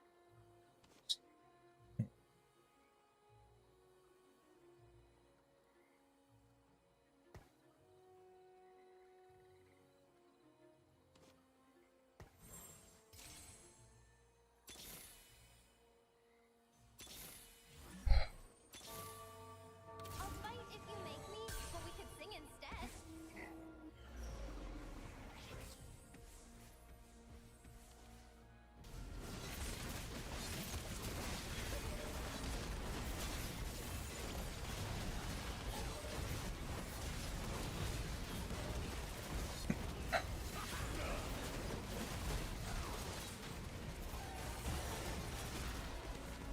That's GG. This doesn't work for me. I can never get, what's his name? I'm supposed to get a Zir, but I never get. I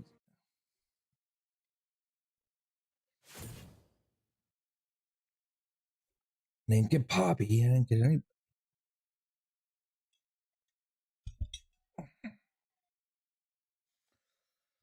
I still need to go pee.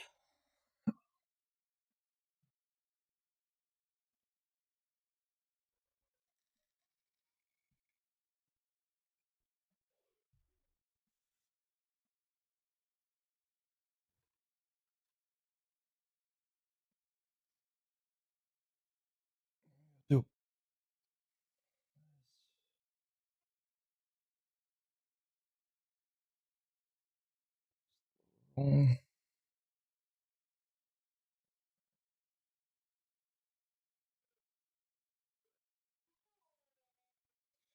Yeah, I had fiddle in there somewhere.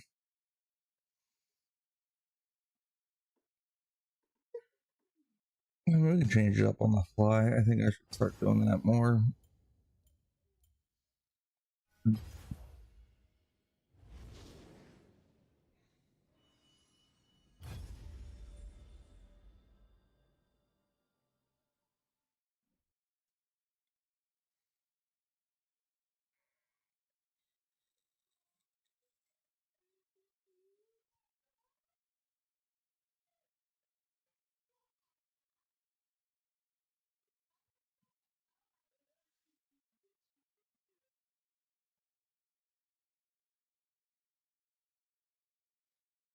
And I don't know what everybody else is building. I should start looking through people's.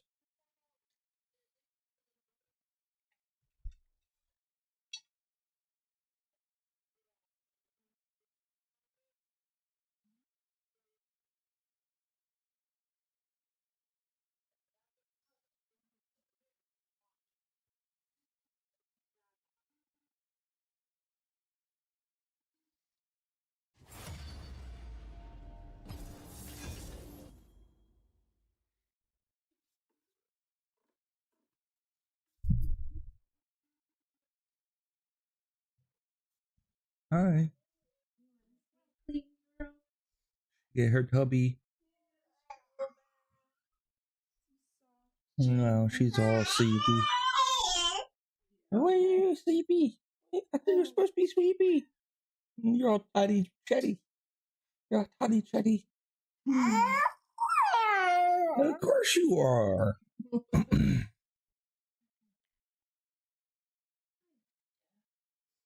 Hi, babes. What are you doing? Are you okay? Can I get 5? High 5. Good job. Oh, no, you're just trained. That's burn from the house fire. You didn't say you got burnt. Yes, I did. I said, yeah, a little bit. Laid it down. Eh, it's not that bad. Yeah, I've had worse burns.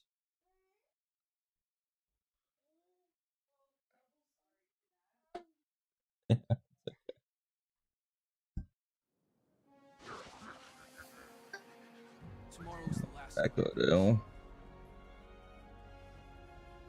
Starting champion to a 2-star. Oh.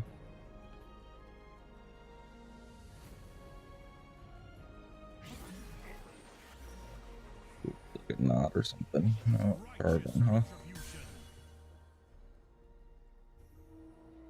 Got a 2-star Jarvan.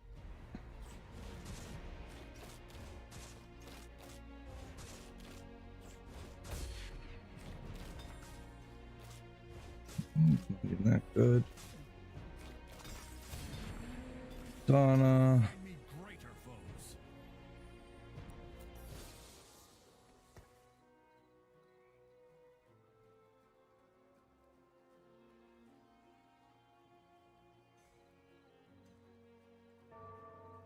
Shen. Might as well pull the Shen out, right? Let's see what we get here.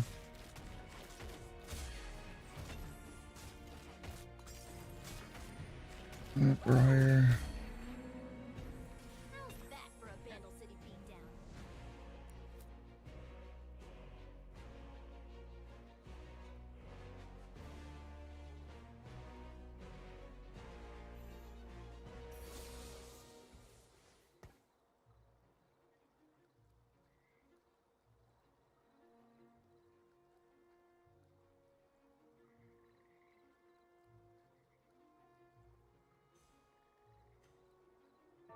I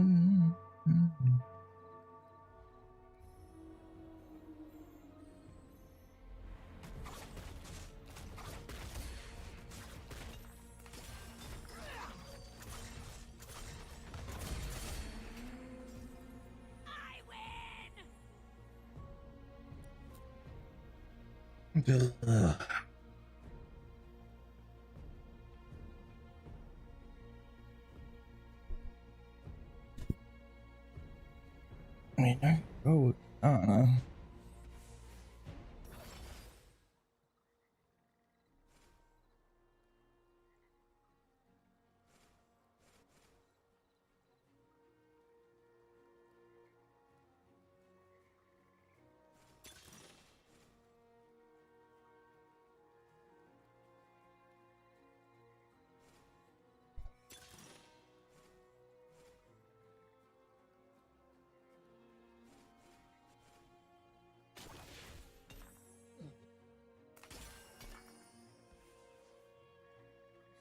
The nail of mud.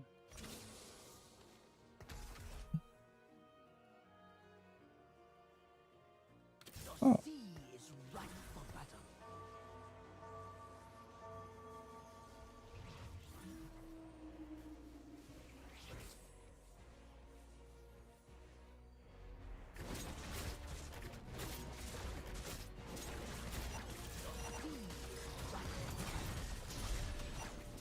No, it isn't. Oh.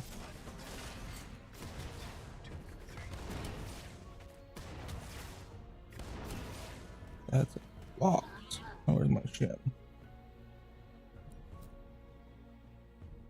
Oh, well, that's no wonder it's a loss. That's okay. I'm losing a little bit.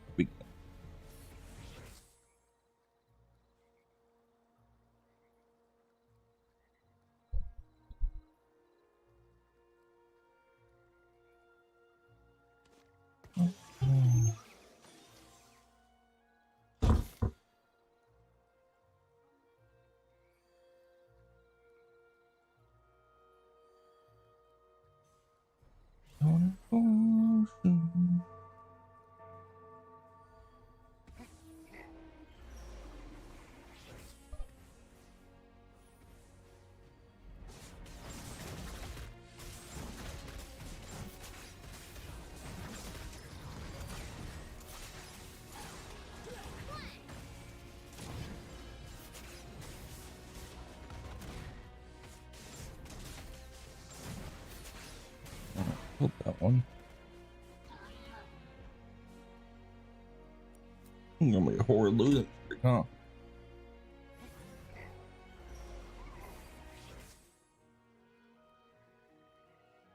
Eesh.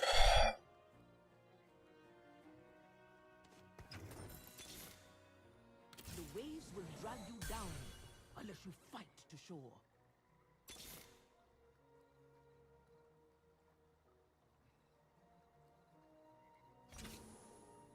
I promise I haven't gotten into any more trouble, Tristana.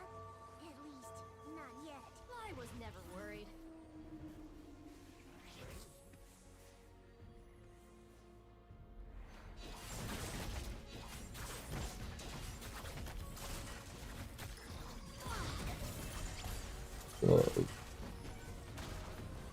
The bow.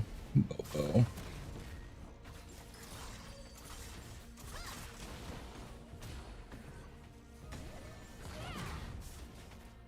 That's horrible.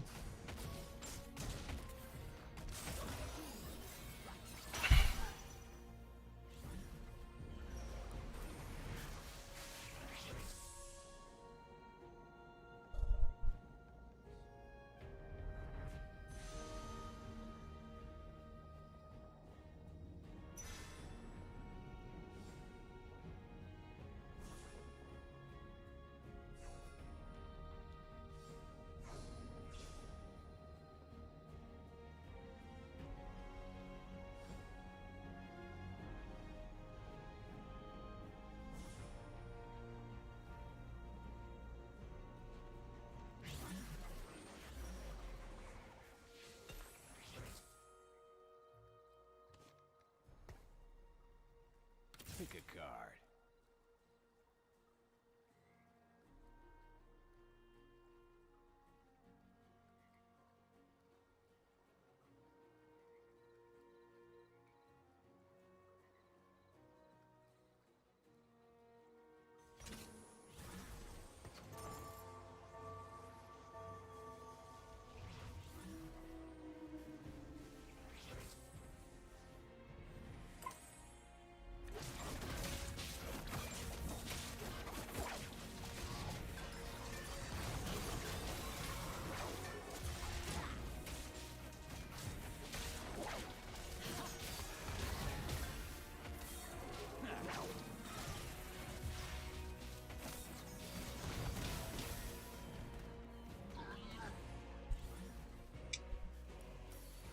not winning.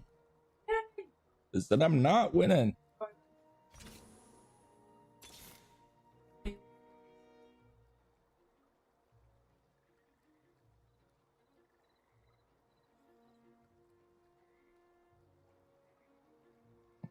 I just do the 180.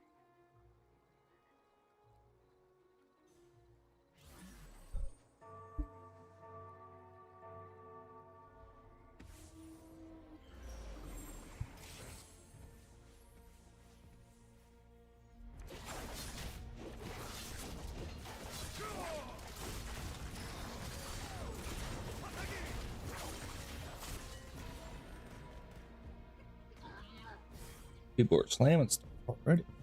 We're going on a horrible streak. Might as well. We'll go Ash and just start going that route, I guess.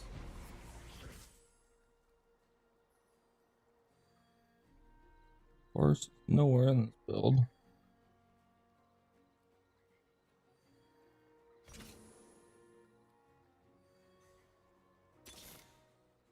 The sea is ripe for battle.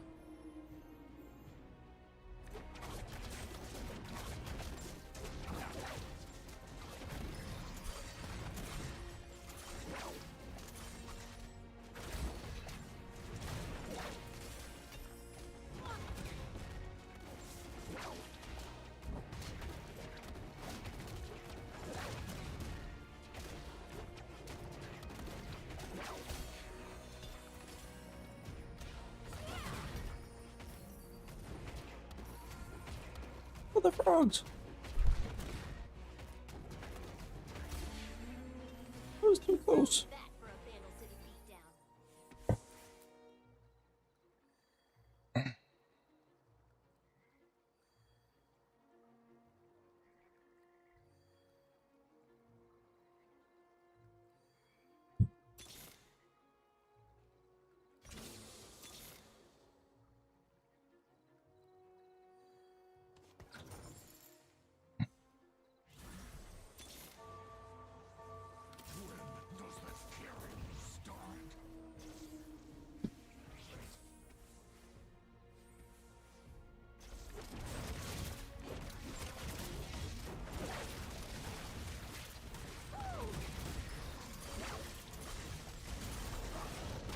Oh, glove.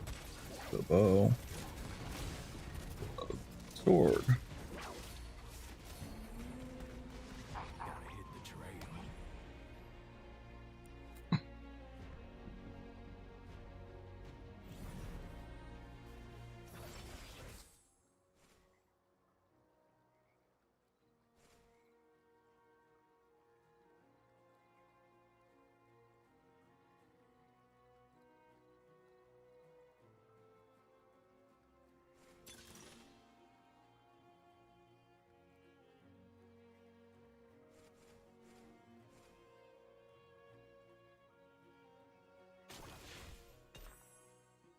Keep a weather eye out.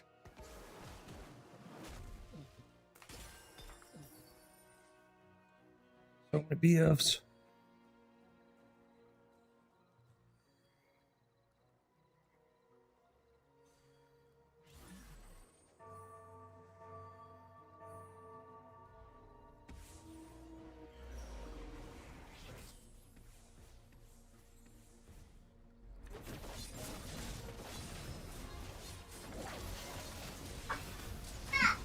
Great sword.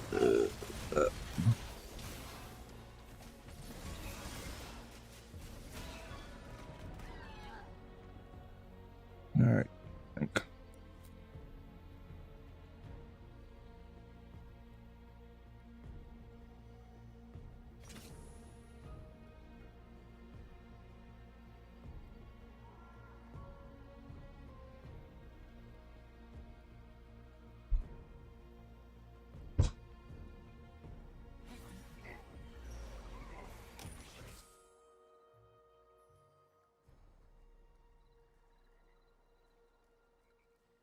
Enforced equilibrium.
can have some.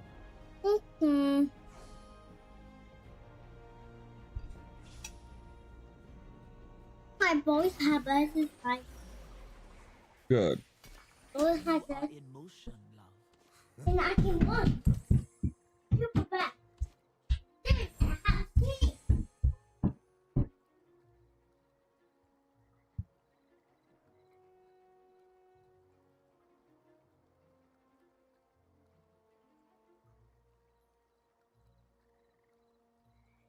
Reforge.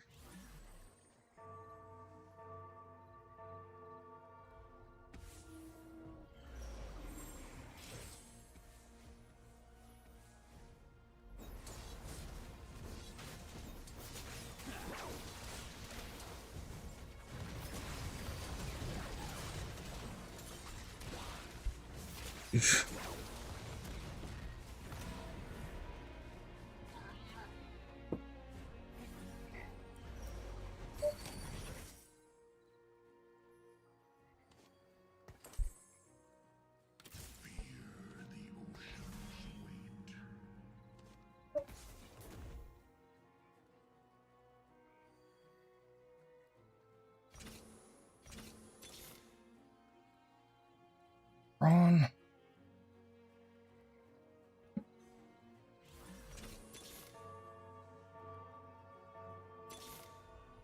Pick a card.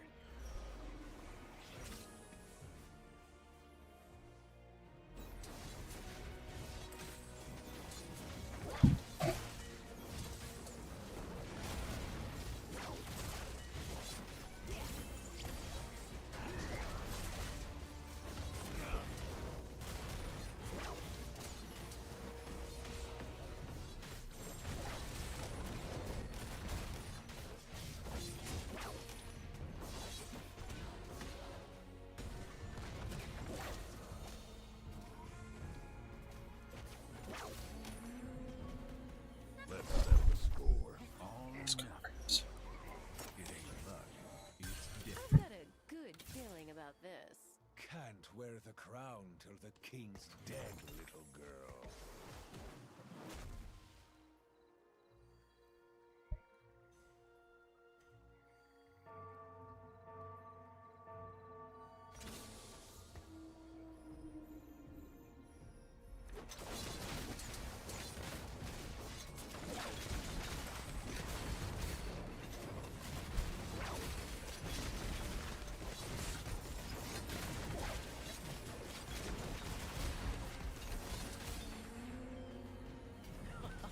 You think you can beat me? To the briny deep.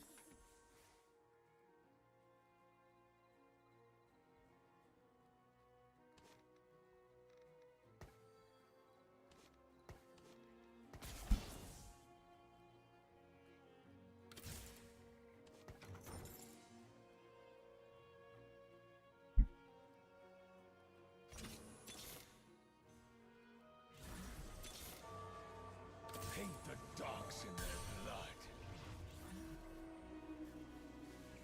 They picked the wrong fight. I got this.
We're surviving now. Everyone's a hero till you shoot off a leg or two. Simmer down, hotshot.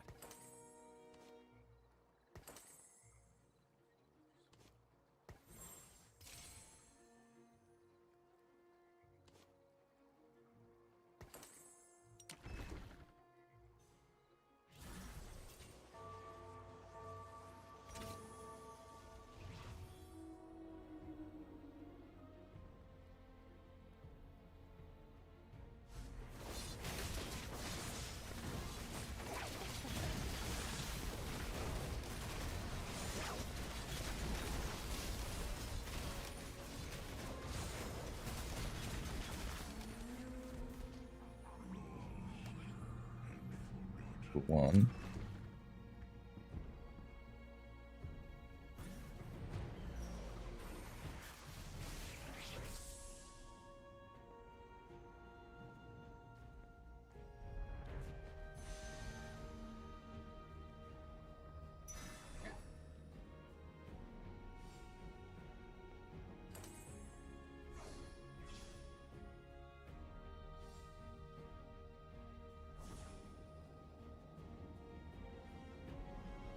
Eric.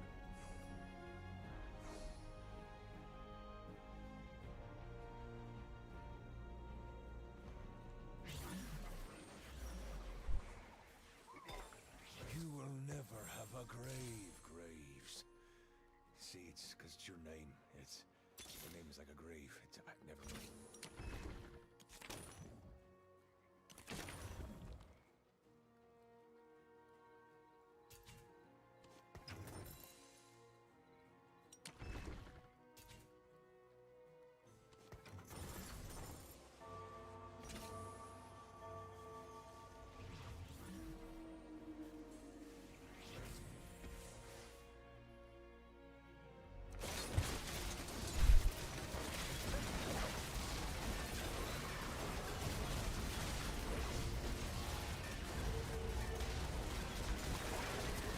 Destroyed.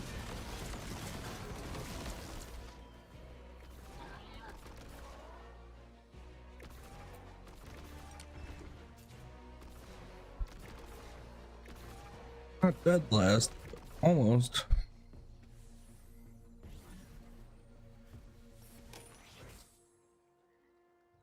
Embrace the cosmos.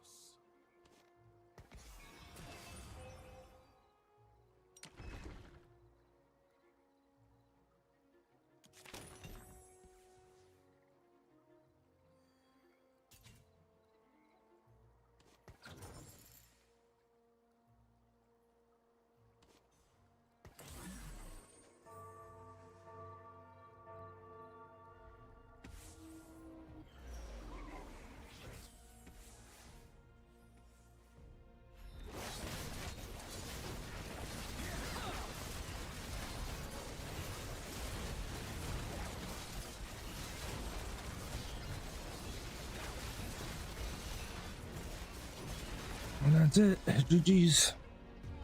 Oh, man. Let's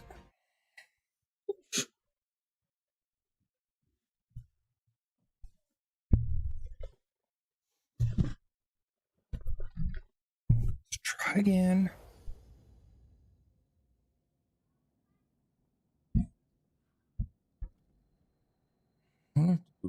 There's 12. Supposed to fit 2 items. Okay.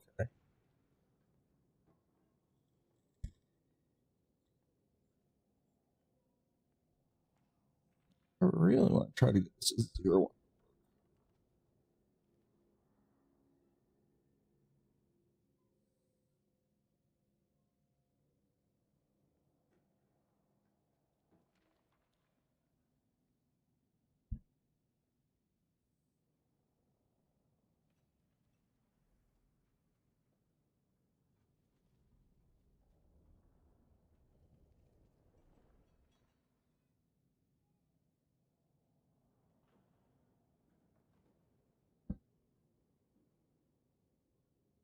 I'll try this one again.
she Or at? is it just me? Random one. Ow.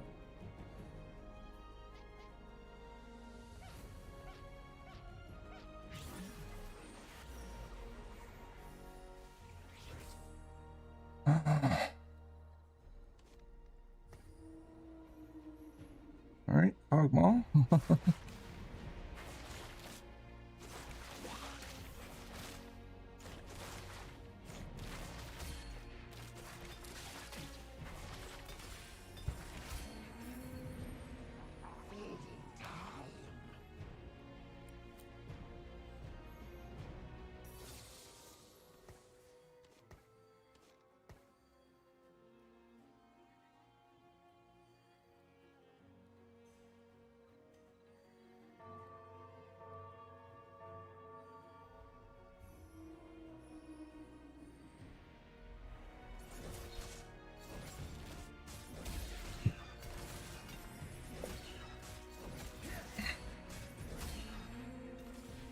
Find me greater foes. Look here, okay.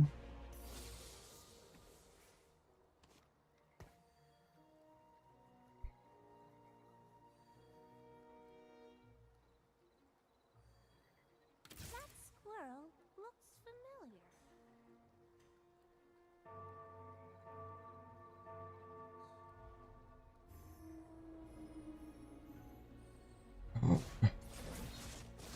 Oh.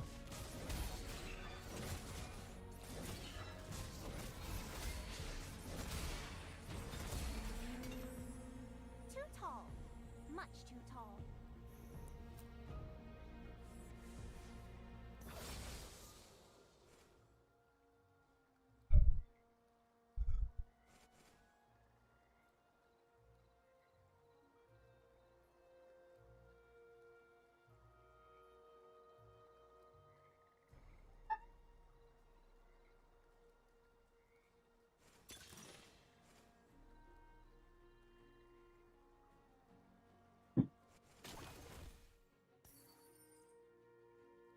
The cold does not forgive.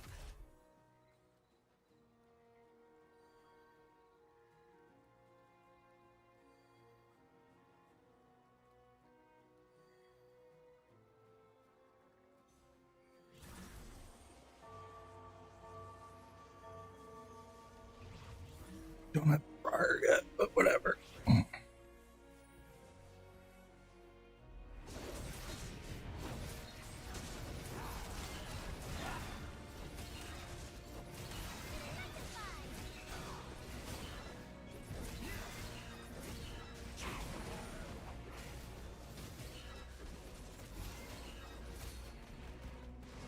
Too tall.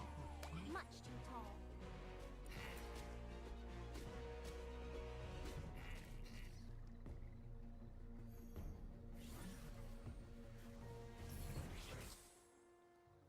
Hands off my meal!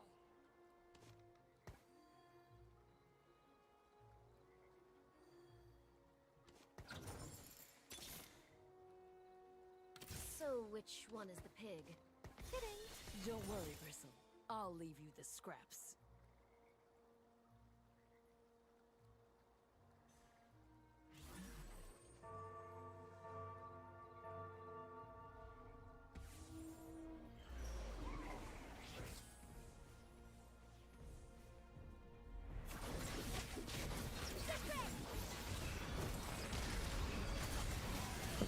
Build. Order of.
To battle.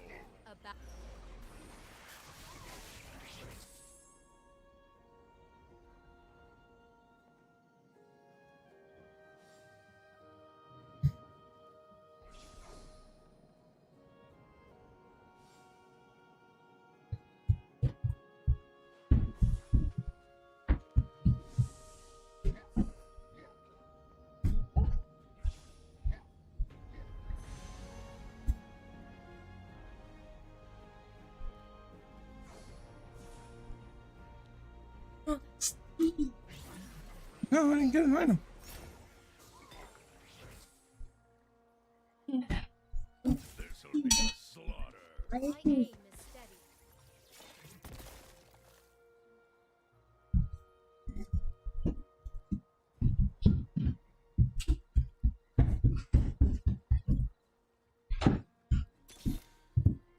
The Freljord shall unite.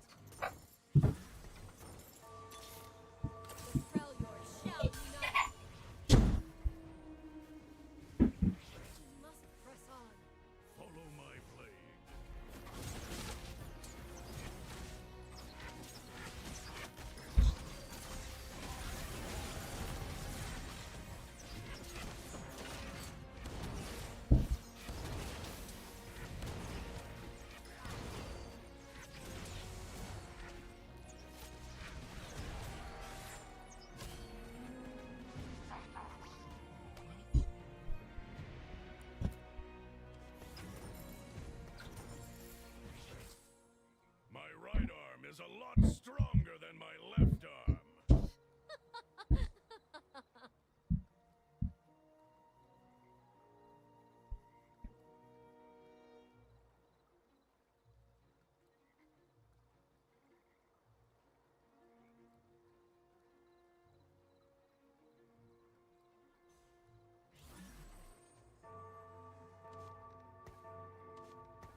done talking.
Are all suckers so weak?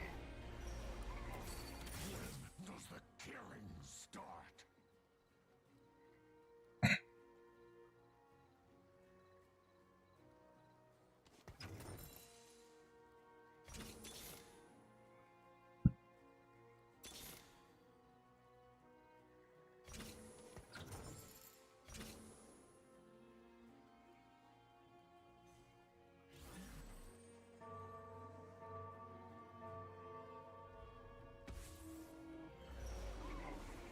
Please, lizard, you cannot copy perfection.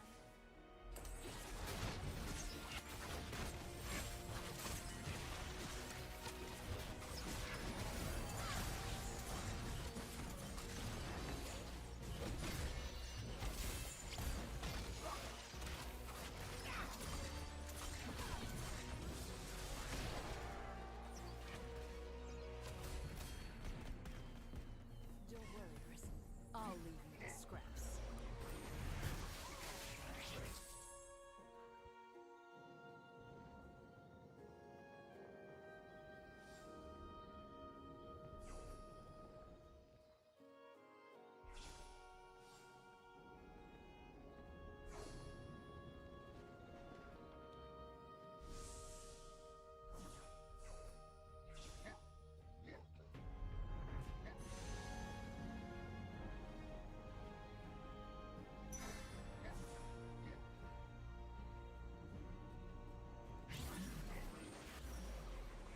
Easy, Bristle. Reaction.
Are all suckers so weak?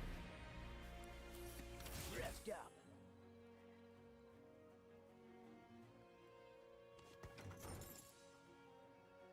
Vow sworn.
Atlanteans treat killing as a sport. It is an art.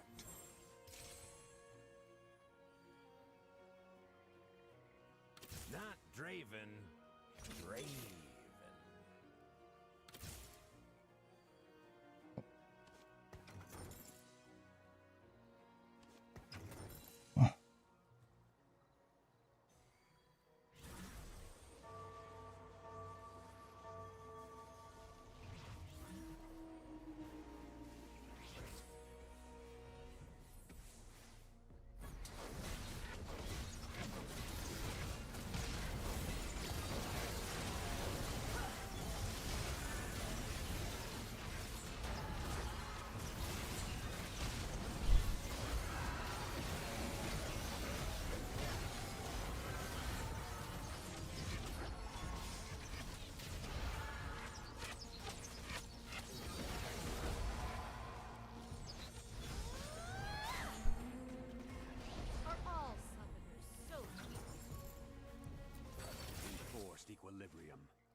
think I rolled. Oh.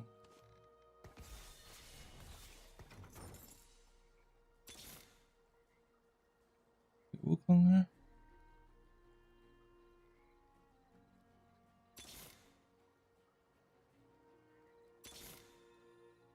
Witness the strength of Noxus.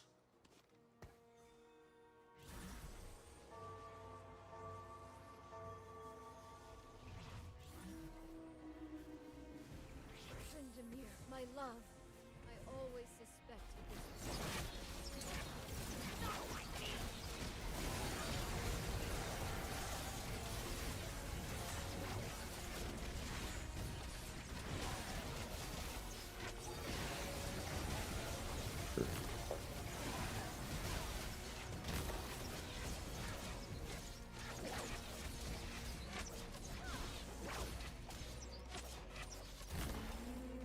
Oh, that was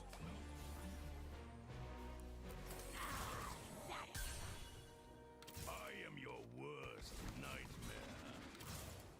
Strength of Noxus.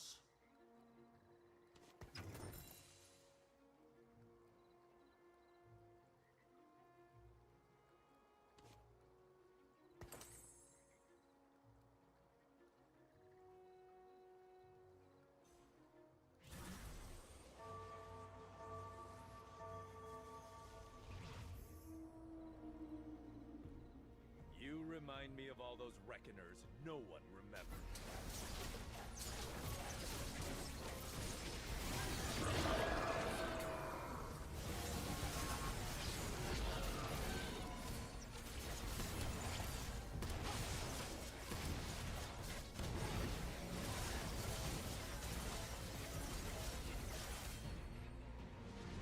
Don't worry, Grissom. I'll leave you the scraps.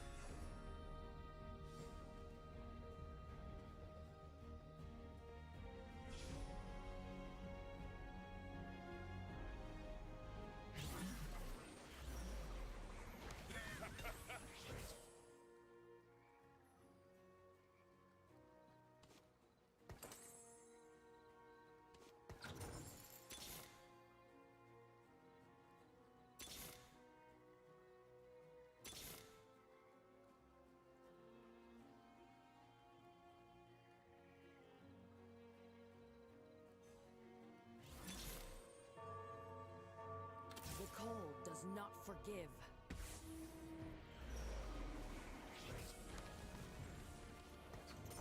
Foul swarm.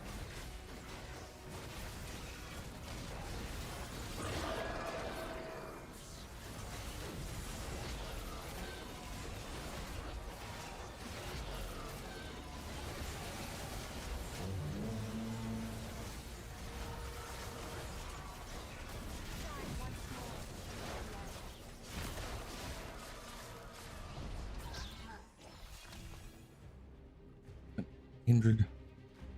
They will regret opposing me.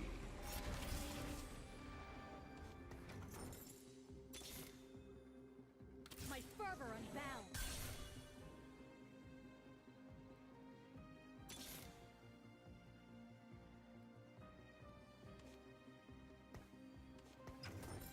Foul sworn.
stood a chance.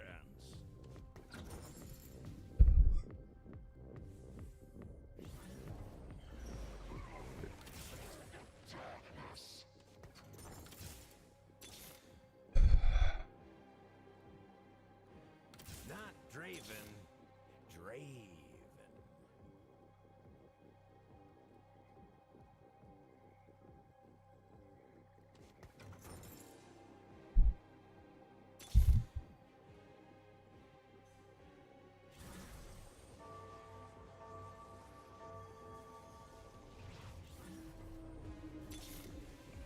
You must press on.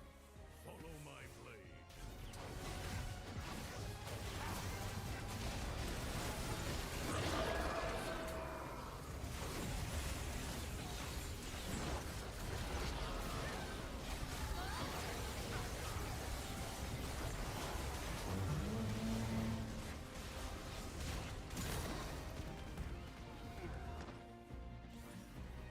Oh, got third, fourth.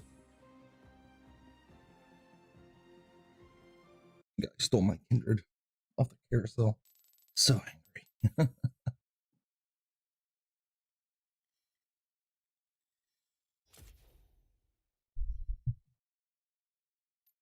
Alright, go to the bathroom. Any new news pop up?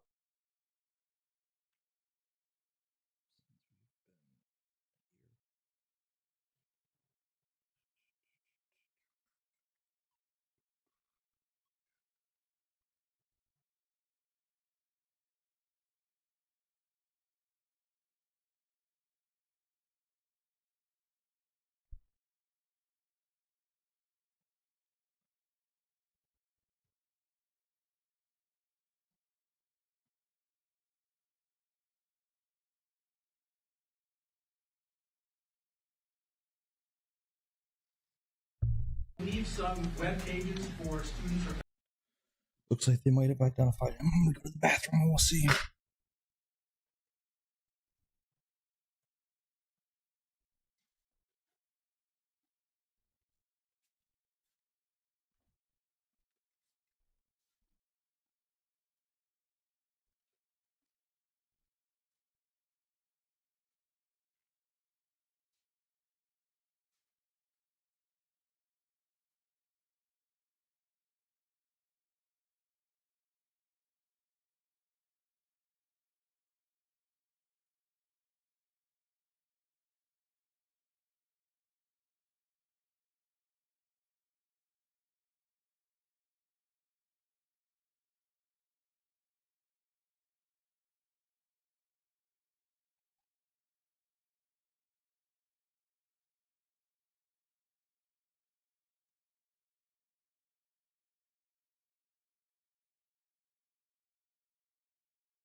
back to you and taken down. Is that a response to any external threats to anyone in the community? We have been working very closely with law enforcement to provide them with all of the internal to Brown information that they need to do this investigation. Interesting reports that the vice president of the Brown Republicans might have been shot multiple times. We still don't understand if this was a targeted shooting, and they're not giving us any clue about that. Like, subscribe to the channel, hit the bell to get notification anytime I go live or make a video. Hey, make sure you download my podcast, The Officer Tatum Show, on the podcast network. Let's get into this. All right, let's get to clip 401. Roll it. Now, there's a report the shooter yelled something right before his shot came in. Can you tell us what that was? Yeah, it's part of the investigation, John, and Now, the only reason I asked that, though, is, for instance, like with the Unabomber, his brother recognized the writing. So it's possible a friend or family member might recognize if the person said something that was significant. correct. That's why you don't, other than the 9mm, is there anything else inside that auditorium that you could tell us? No, that's correct. And listen, like I said earlier, investigations will Yeah, they're trying to bring be us to political, evidence that we need to collect in order to be able to prosecute. With that being said, we're going to continue to collect evidence, and if it leads us to something to that nature that's going to be extremely helpful for us to identify somebody, we'll be the first ones to put it out. Alex, follow up on John's question. Did the suspect yell, like has been reported, and there's been some erroneous reporting, but did he yell when he came to the classroom? And how valuable have witness statements been from those who survived? Listen, my heart goes out to the victims. It goes out to the families, and I'll tell you that their cooperation has been extremely helpful. And that, with that being said, we'll continue, and I'm gonna respect the fact that, and I hope that they get better. And my heart and soul goes out to them. So, Did he yell though? Did Victim that's something- protecting. That's something that we're investigating. We took statements, and we have to confirm that. So, we're gonna wrap it up here. All right. It's interesting because the whole time I was looking at the guy that was doing the sign language. And the reason I was because I studied sign language in college, so I can understand exactly what he was saying through sign language. All right. And I don't want to start signing to y'all because y'all think I'm being funny, but I do know sign language. So, but regardless of that. All right, ladies and gentlemen, my favorite campaign of the year. I've been waiting all year to do this. I want you guys to support me and Angel Tree to provide Christmas gifts for young people whose parents are incarcerated. They're going to get a Bible. They're going to get a gift that they want. We have shoppers shopping for these gifts, and they're going to get a letter, a special letter from a parent who's incarcerated, so they don't feel left alone this season. Everybody knows how beautiful the season of Christmas and the season of giving is. I want you to be a part of that. $30 will help one kid. And I also have a caveat here. I want somebody, and I want to get at least 10 people to price match me. We're gonna celebrate helping 300 kids. Join the 300 Club. And if you are able to do it, if God bless you with the finances, I want you to do it. If you can match the 300 Club giving, I'm going to invite you out to Arizona. We're going to go to a beautiful steakhouse, have a good meal, smoke some cigars if you're interested in cigars. And we got a whole bunch of other stuff that we're going to provide for you. All you have to do is go to angeltree.com/Tatum. The link will be in the description section. Give whatever God has purposed on your heart to give. That can be $1, that can be $100, or it could be $9,000, which is to join the 300 Club. Either way it go, I want you to give. I want us to blow this campaign out of the water. God bless you, and I look forward to celebrating with you and helping young people have a Christmas they deserve. Why die is the question, bruh. Why die is the question. Why can't you say he did yell? Like I was a PIO. So I understand press conferences, and I've been in situations where I had talked to the media, not on a grand scale because the chief would come out and talk if it was something like super big, like a murder or something like that. But I've had my K-Gun 9, and I had my chance to go ahead and talk to them. And now I had restraints on me because I wasn't the chief. I had to make sure I say what they wanted me to say. But as the chief, I know you could disclose things or say things the way you want it said, for the most part. You know, the city manager may get mad at you or something like that if you don't say. But for the most part, generally speaking, that chief could tell us very clearly. He did yell something, but it's a part of the investigation, And I do not want to disclose that. It is not prudent for me to disclose exactly what he said. But he did say something that is leading us in a direction in this investigation. This was a targeted attack because of these reasons. Mm-hmm. These are things that a chief can say. They already said it was targeted. They already reflected that the guy went to a specific classroom, which only a person that's associated or could have known about this existence of this classroom would have gone there. You're talking about a study session on a Saturday. I've been to college. Nobody's up there on Saturday unless it's a specific study hall session. And that's pretty much what the kid alluded to in the clip we did yesterday. But it's interesting to me as to why they will not disclose what he said. Why are you covering for the jihadists? Now, if the person isn't a Muslim, I'll shut the front door. But to me, when I looked at the video, it looked like a fat Muslim, stomach hanging out like it had too many beards. And that's what the person looked like on the enhanced video that they showed us. It does not look like a white person. It does not look like a black person. And this person yelled something before they shot people. Come on, bro. 2 + 2 is 4. I believe some web pages for students or faculty have been taken down. Is that a response to any external threats to anyone in the community? We have been working very closely with law enforcement to provide them with all of the internal to Brown information that they need to do this investigation. It's their investigation. They're the professionals. So we're providing information. We're not in the job of reviewing it for them. I know nothing about web pages being taken down as part of this. It's the first I've heard of it. In the back. Now, when it comes out, we're going to find out, hopefully we find out why y'all been covering it up and lying. Jesse Waters, in my personal opinion, gave an incredible explanation of this in theory, like I expect him to have.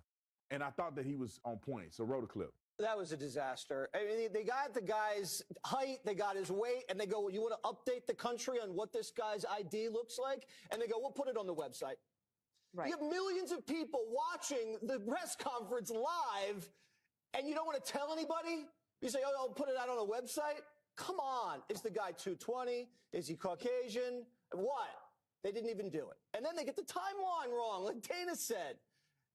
I couldn't hear a word he said. Everyone's trying to back off. No one knows what's going on. It's 3 days later, after a gunman walked into an Ivy League university building and murdered the vice president of the college Republicans, killed 2 people, injured 11, and walks away. We don't know where he is. We don't know what he is. And doesn't seem to be that concerning to the people that were delivering that press conference. This was a premeditated target attack. The guy was casing the facility beforehand. They have 800 cameras at this university. They didn't have a camera at the entrance to the building so you can see who goes in and out of the building. This is stupid. And I agree with him 1,000%. Mm-hmm. You know, you just wonder. This is why people lose trust and faith in investigators, because they get out there and they should say nothing if they're gonna say bull crap. Just get out there and say, hey, this is under investigation. When we get enough sufficient evidence, we're gonna present it all at one time. I don't want to say something and it not be true. And then you guys are upset because I told you something that wasn't true. We have to get deeper in the investigation.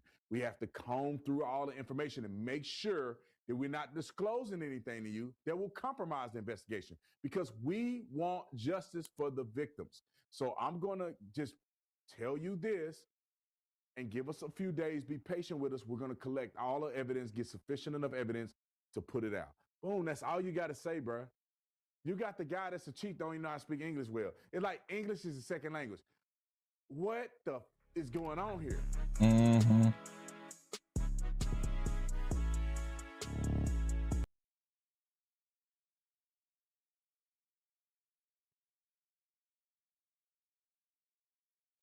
Mm.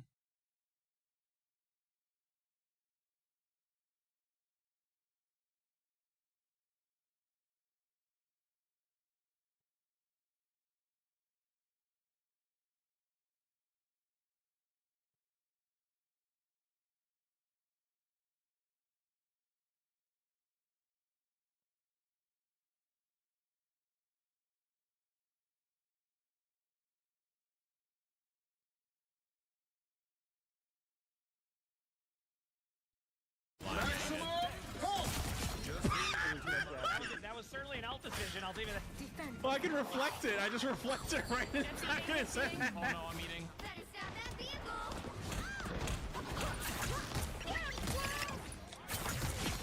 Oh my goodness, combo to the next millennia. Chat, I might be rank 1 Squirrel Girl. All right, I'm gonna hit the flank, watch this. I feel like this character's best when they don't see it coming, so you can get up close, and then you just go crazy.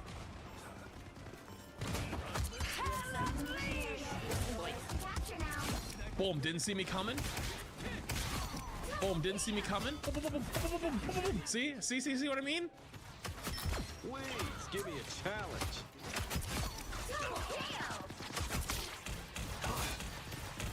Needed that boost. That's 3. I understand what you meant about Hawkeye. Hawkeye is totally broken. It was literally disgusting.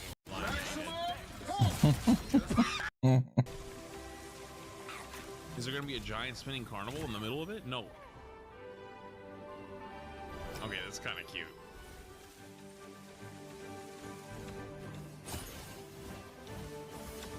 Wait, they have abilities.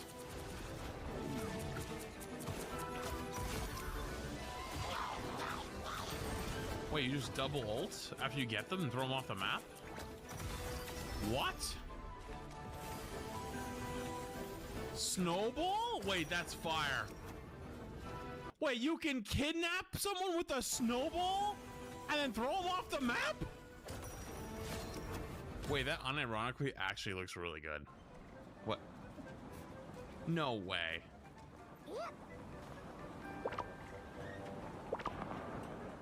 Alright, that's pretty cute. They're really good at making these fun, goofy game modes that also have like a little love, a little spark to them. Is there gonna be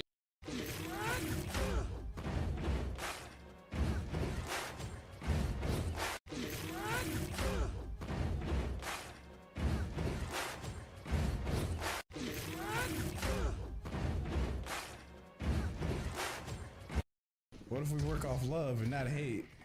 Because love is my power. Are you kidding? Before you even scan it, look at it, just come to the back. Just come to the holy oh my. That's what I mean, right? What is this? What is this? What is this? Do you want to have George come take a look at it? I mean, Dude, George would love this. George, you have to see what's in this trunk. What do we got? What the heck? Are you kidding me? What is that, a bottle of Hennessy? Are Dude. you kidding? Hennessy and what is that, Don Julio? Don Julio on this? Oh, what the heck? Bro, what is this? He has an amp here, he has some subs, and he's got liquor on each, and what? I don't even know what this is. Ortega upholstery design. What is this? This is probably air suspension. He's trading this? Yeah. What in the world? Oh man, you got an ashtray in there. I mean, liquor and cigarettes, I guess. Guys, you have never seen anything like this in your entire life. We have a Hennessy right here. What? Don Julio right here. We got amps, we got subs, air suspension, wrapped in upholstery, full custom interior too. I mean, the trunk is more impressive. This gotta be the craziest shit I've seen in my entire life. I know. This car has stories. This thing has been places. This is yours? This is crazy. What do you want to do? I want to see if I can trade it in. Do I keep the Hennessy and the Julio? Oh, yeah. Make a deal. Make a deal. Make a deal. Who did this real quick? You want to go to car shows? Someone Jersey? I mean, this is just crazy. Did they tell you about this, or you said I want this in my car? No, I told him this in my car. He said I want this in my car. Yes. No way. And the lights going off. Like, he did everything. He did everything. I like that he upholstered this guy right here too. Yep. This is nice. He did everything. Everywhere I go, everybody be like, "Yo, taking pictures." That's awesome. I'm just trying to see if you can make something happen for me. Okay, man. we'll try.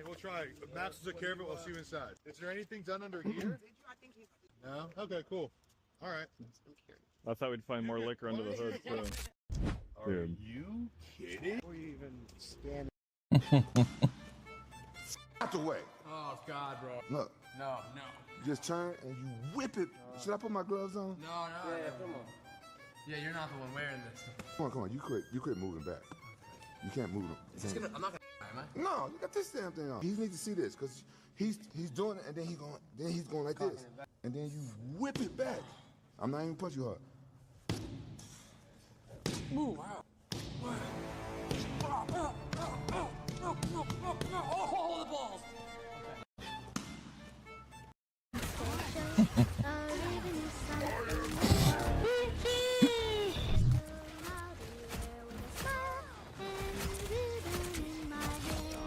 Not today.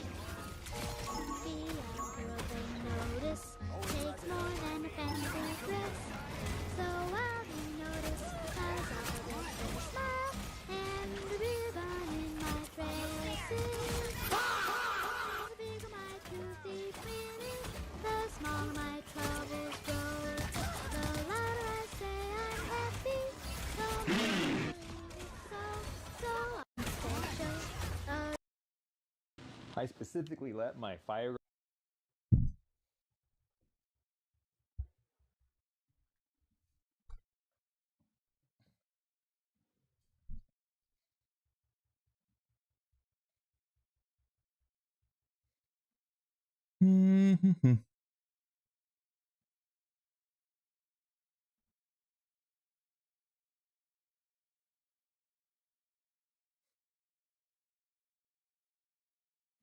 No matter how they toss the dice, it had to be. The only one for me is you, and you for me. Happy together. What's up, guys? Benny. There's been speculation that J.D. Vance will run for president as Donald Trump is term limited, unless you believe the Trump 2028 hype. I personally don't. I don't think that they're going to try and change the Constitution or have Donald Trump run as vice president to JD, and then they like do a co-presidency thing. There's a lot of different theories out there. I think the cleanest option is that President Trump rides off into the sunset, or I don't know, builds a giant hotel in D.C. and sticks around as an advisor to the America First movement. Whatever it is, Whatever it goes. JD runs. I think that's what the money in about all of Rubio. this. Here's what JD said just a few weeks ago. We're going to follow this up with something very interesting. Feel about that, and have you talked to the Secretary Rubio about it? I've joked with the secretary about it. So the president first raised this with me probably 6 months or so ago, right? During just one of our private lunches that we try to get lunch every couple of weeks just to catch up on what's going on and talk about things. He mentioned it probably 6 months or so ago, and I mentioned to the secretary in jest, but it feels so premature because we're still so early. And what I always say to people is, if we take care of business, the politics will take care of itself. And we're 9 months into this thing. We've done a lot of good. There's a lot more work to do because I think it's a good answer. But what he let slip there is that Donald Trump is talking with him about running for president, saying that Trump is effectively like endorsing JD, and Trump has gone out and endorsed JD a couple of different times. In two different comments about 2028, President Trump has said not only that JD would be great, but that Marco Rubio would also be a great vice president. Now, Marco Rubio and JD are really, really close. And obviously, JD's answer there makes a ton of sense. You don't want to put your own ambitions ahead of the administration. This is clearly what Kamala Harris was doing with Joe Biden. It was grotesque. It made her the least liked vice president in history. JD swore in Marco Rubio. The two of them are often joking, jarring, and jabbing at each other, but have a lot of professional respect, like when Marco Rubio addressed the RNC. This is what JD Vance said. This is worth watching in full. Marco is incredibly talented and understands the task before us to rebuild American industry and vitality better than almost anyone. So anyway, the two of them are friends, and now with the brand new Vanity Fair article out, which is bewildering that the administration would allow Vanity Fair, of all people, inside of the administration, unfettered access inside of the administration to scoop everybody's darkest secrets. There's a lot of damage control that's being done on this right now, but this one doesn't need any damage control. Mr. Rubio told Mr. Whipple that what he said publicly, if J.D. Vance runs for president, he's going to be our nominee. I'll be one of the first people to support him Still, underlying tension came through when Mr. Vance posed for a magazine photographer, saying, "I'll give you $100 for every person you make look really shitty compared to me." Vance joked, "and $1,000 if it's Marco." Let's break this down. So JD Vance is telling the photographer for Vanity Fair to make Marco Rubio look shitty, and here's a lot of money if you can do it. And then Marco Rubio is saying that JD Vance will be our nominee, and then presumably our next president. I'll be one of the first people to support him. So you mix that with what President Trump has said before, that Marco Rubio and JD Vance would make a golden ticket. Unstoppable is the term that President Trump used. And you kind of see a picture of what's already been created, what's already been planned, right? Is a JD Vance, Marco Rubio populist ticket. Marco Rubio rules out 2028 run if JD Vance seeks Republican nomination. Two of them are obviously friends. They're also beloved by the base. Been a huge turnaround for Marco Rubio, obviously, with the base. He is roundly and regularly considered the best Trump cabinet appointee nominee. Yeah. Polls really, really high. Republican presidential nominee 2028. JD Vance at 53%, Marco Rubio at 8%, Donald Trump at 5%. And you got Ron DeSantis. I can't believe he's at 5%. Donald Trump Carlson Jr. better But not of course, run. JD Vance and Marco Green clearing the better not field run. and running away with it. Can't stand it either with them. Presidential primaries, Vance is at 45%. Trump Jr., who would not run against Vance because they're boys, at 12%. DeSantis and Rubio, you're rounding it out. Florida coming in strong, but I don't know. I think that DeSantis doesn't stand a chance if Marco's in it, and if the administration sort of locks in to more of a populist agenda, which seems like Trump's going to do in a announcement that he's going to give a live address 9 p.m. tomorrow night. President Trump just announced that. We'll be live for it. It'll be on the state of the economy and state of the country and domestic policy. So all good things. You need to be talking more about that. Elon Musk makes U-turn, promising to upend U.S. politics with third party, and then goes all in to support J.D. Vance and Marco Rubio by extension. Elon Musk considering backing J.D. Vance in 2028 rather than starting a new party. I have no idea if this is true, but I am all for it. Obviously, the two of them very aligned on AI and a bunch of other stuff that Elon cares about. J.D. Vance, again, always dominating these polls, always winning these polls. Okay, so here we go. This is Donald Trump talking about how much he would want a J.D. Vance Marco Rubio ticket. He's talked about it multiple times. Here's on the plane. Well, we have great people. I don't have to get into that, but we have one of them standing right here.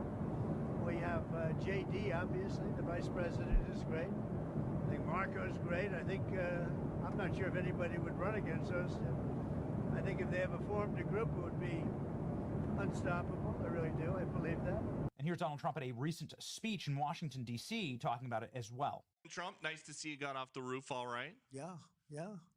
You said this morning that you probably won't be running for a third term. This weekend, Secretary of State Rubio said that he thought J.D. Vance would be a great nominee. You could clear the entire Republican field right now. Do you agree that the heir apparent to MAGA is J.D. Vance? Well, I think most likely, in all fairness, he's the vice president. I think Marco is also somebody that maybe would get together with J.D. in some form. I also think we have incredible people, some of the people on the stage right here. So it's too early, obviously, to talk about it, but certainly he's doing a great job, and he would be probably favored at this point. And here's finally Marco Rubio sounding off on all of this. Lord Trump's interview with Marco, saying, "Are you going to run in 2028? And Marco Rubio immediately demurs and, well, topic of the video. Here we go. Final question. You just brought up your run in 2016 for president. You are talked about quite frequently as a possible contender in 2028. Do you have your sights set outside of the State Department? Well, I think J.D. Vance would be a great nominee. And if, I think if he decides he wants to do that. And so, I think he's doing a great job as vice president. He's a close friend, and I hope he intends to do it. I know it's kind of early, but being in the role that I'm in here at the Secretary of State, I really don't play in politics. There's actually rules against me being involved in domestic politics, and I want to do this job as long as the president allows me to do it, and stay in that job, which would keep me here all the way through January of 2028. I feel, honestly, you never know what the future holds. You never rule things out or anything, because you just don't know. Things change very quickly. But that said, I believe that if I am able to be here, through the duration of this presidency, and we get things done at the pace that we've been doing the last 6 months, I'll be able to look back at my time in public service and say I made a difference, I had an impact, and I served my country in a very positive way. And I would be satisfied with that as the apex of my career, and so that's what I'm focused on right now, because we're doing some special things that I think are going to bear dividend and fruit for a generation. Yeah, hopefully. Alright, I think I'm going to end the stream there, though. Thank you, everybody, for turning out and tuning in, and God bless. Good night.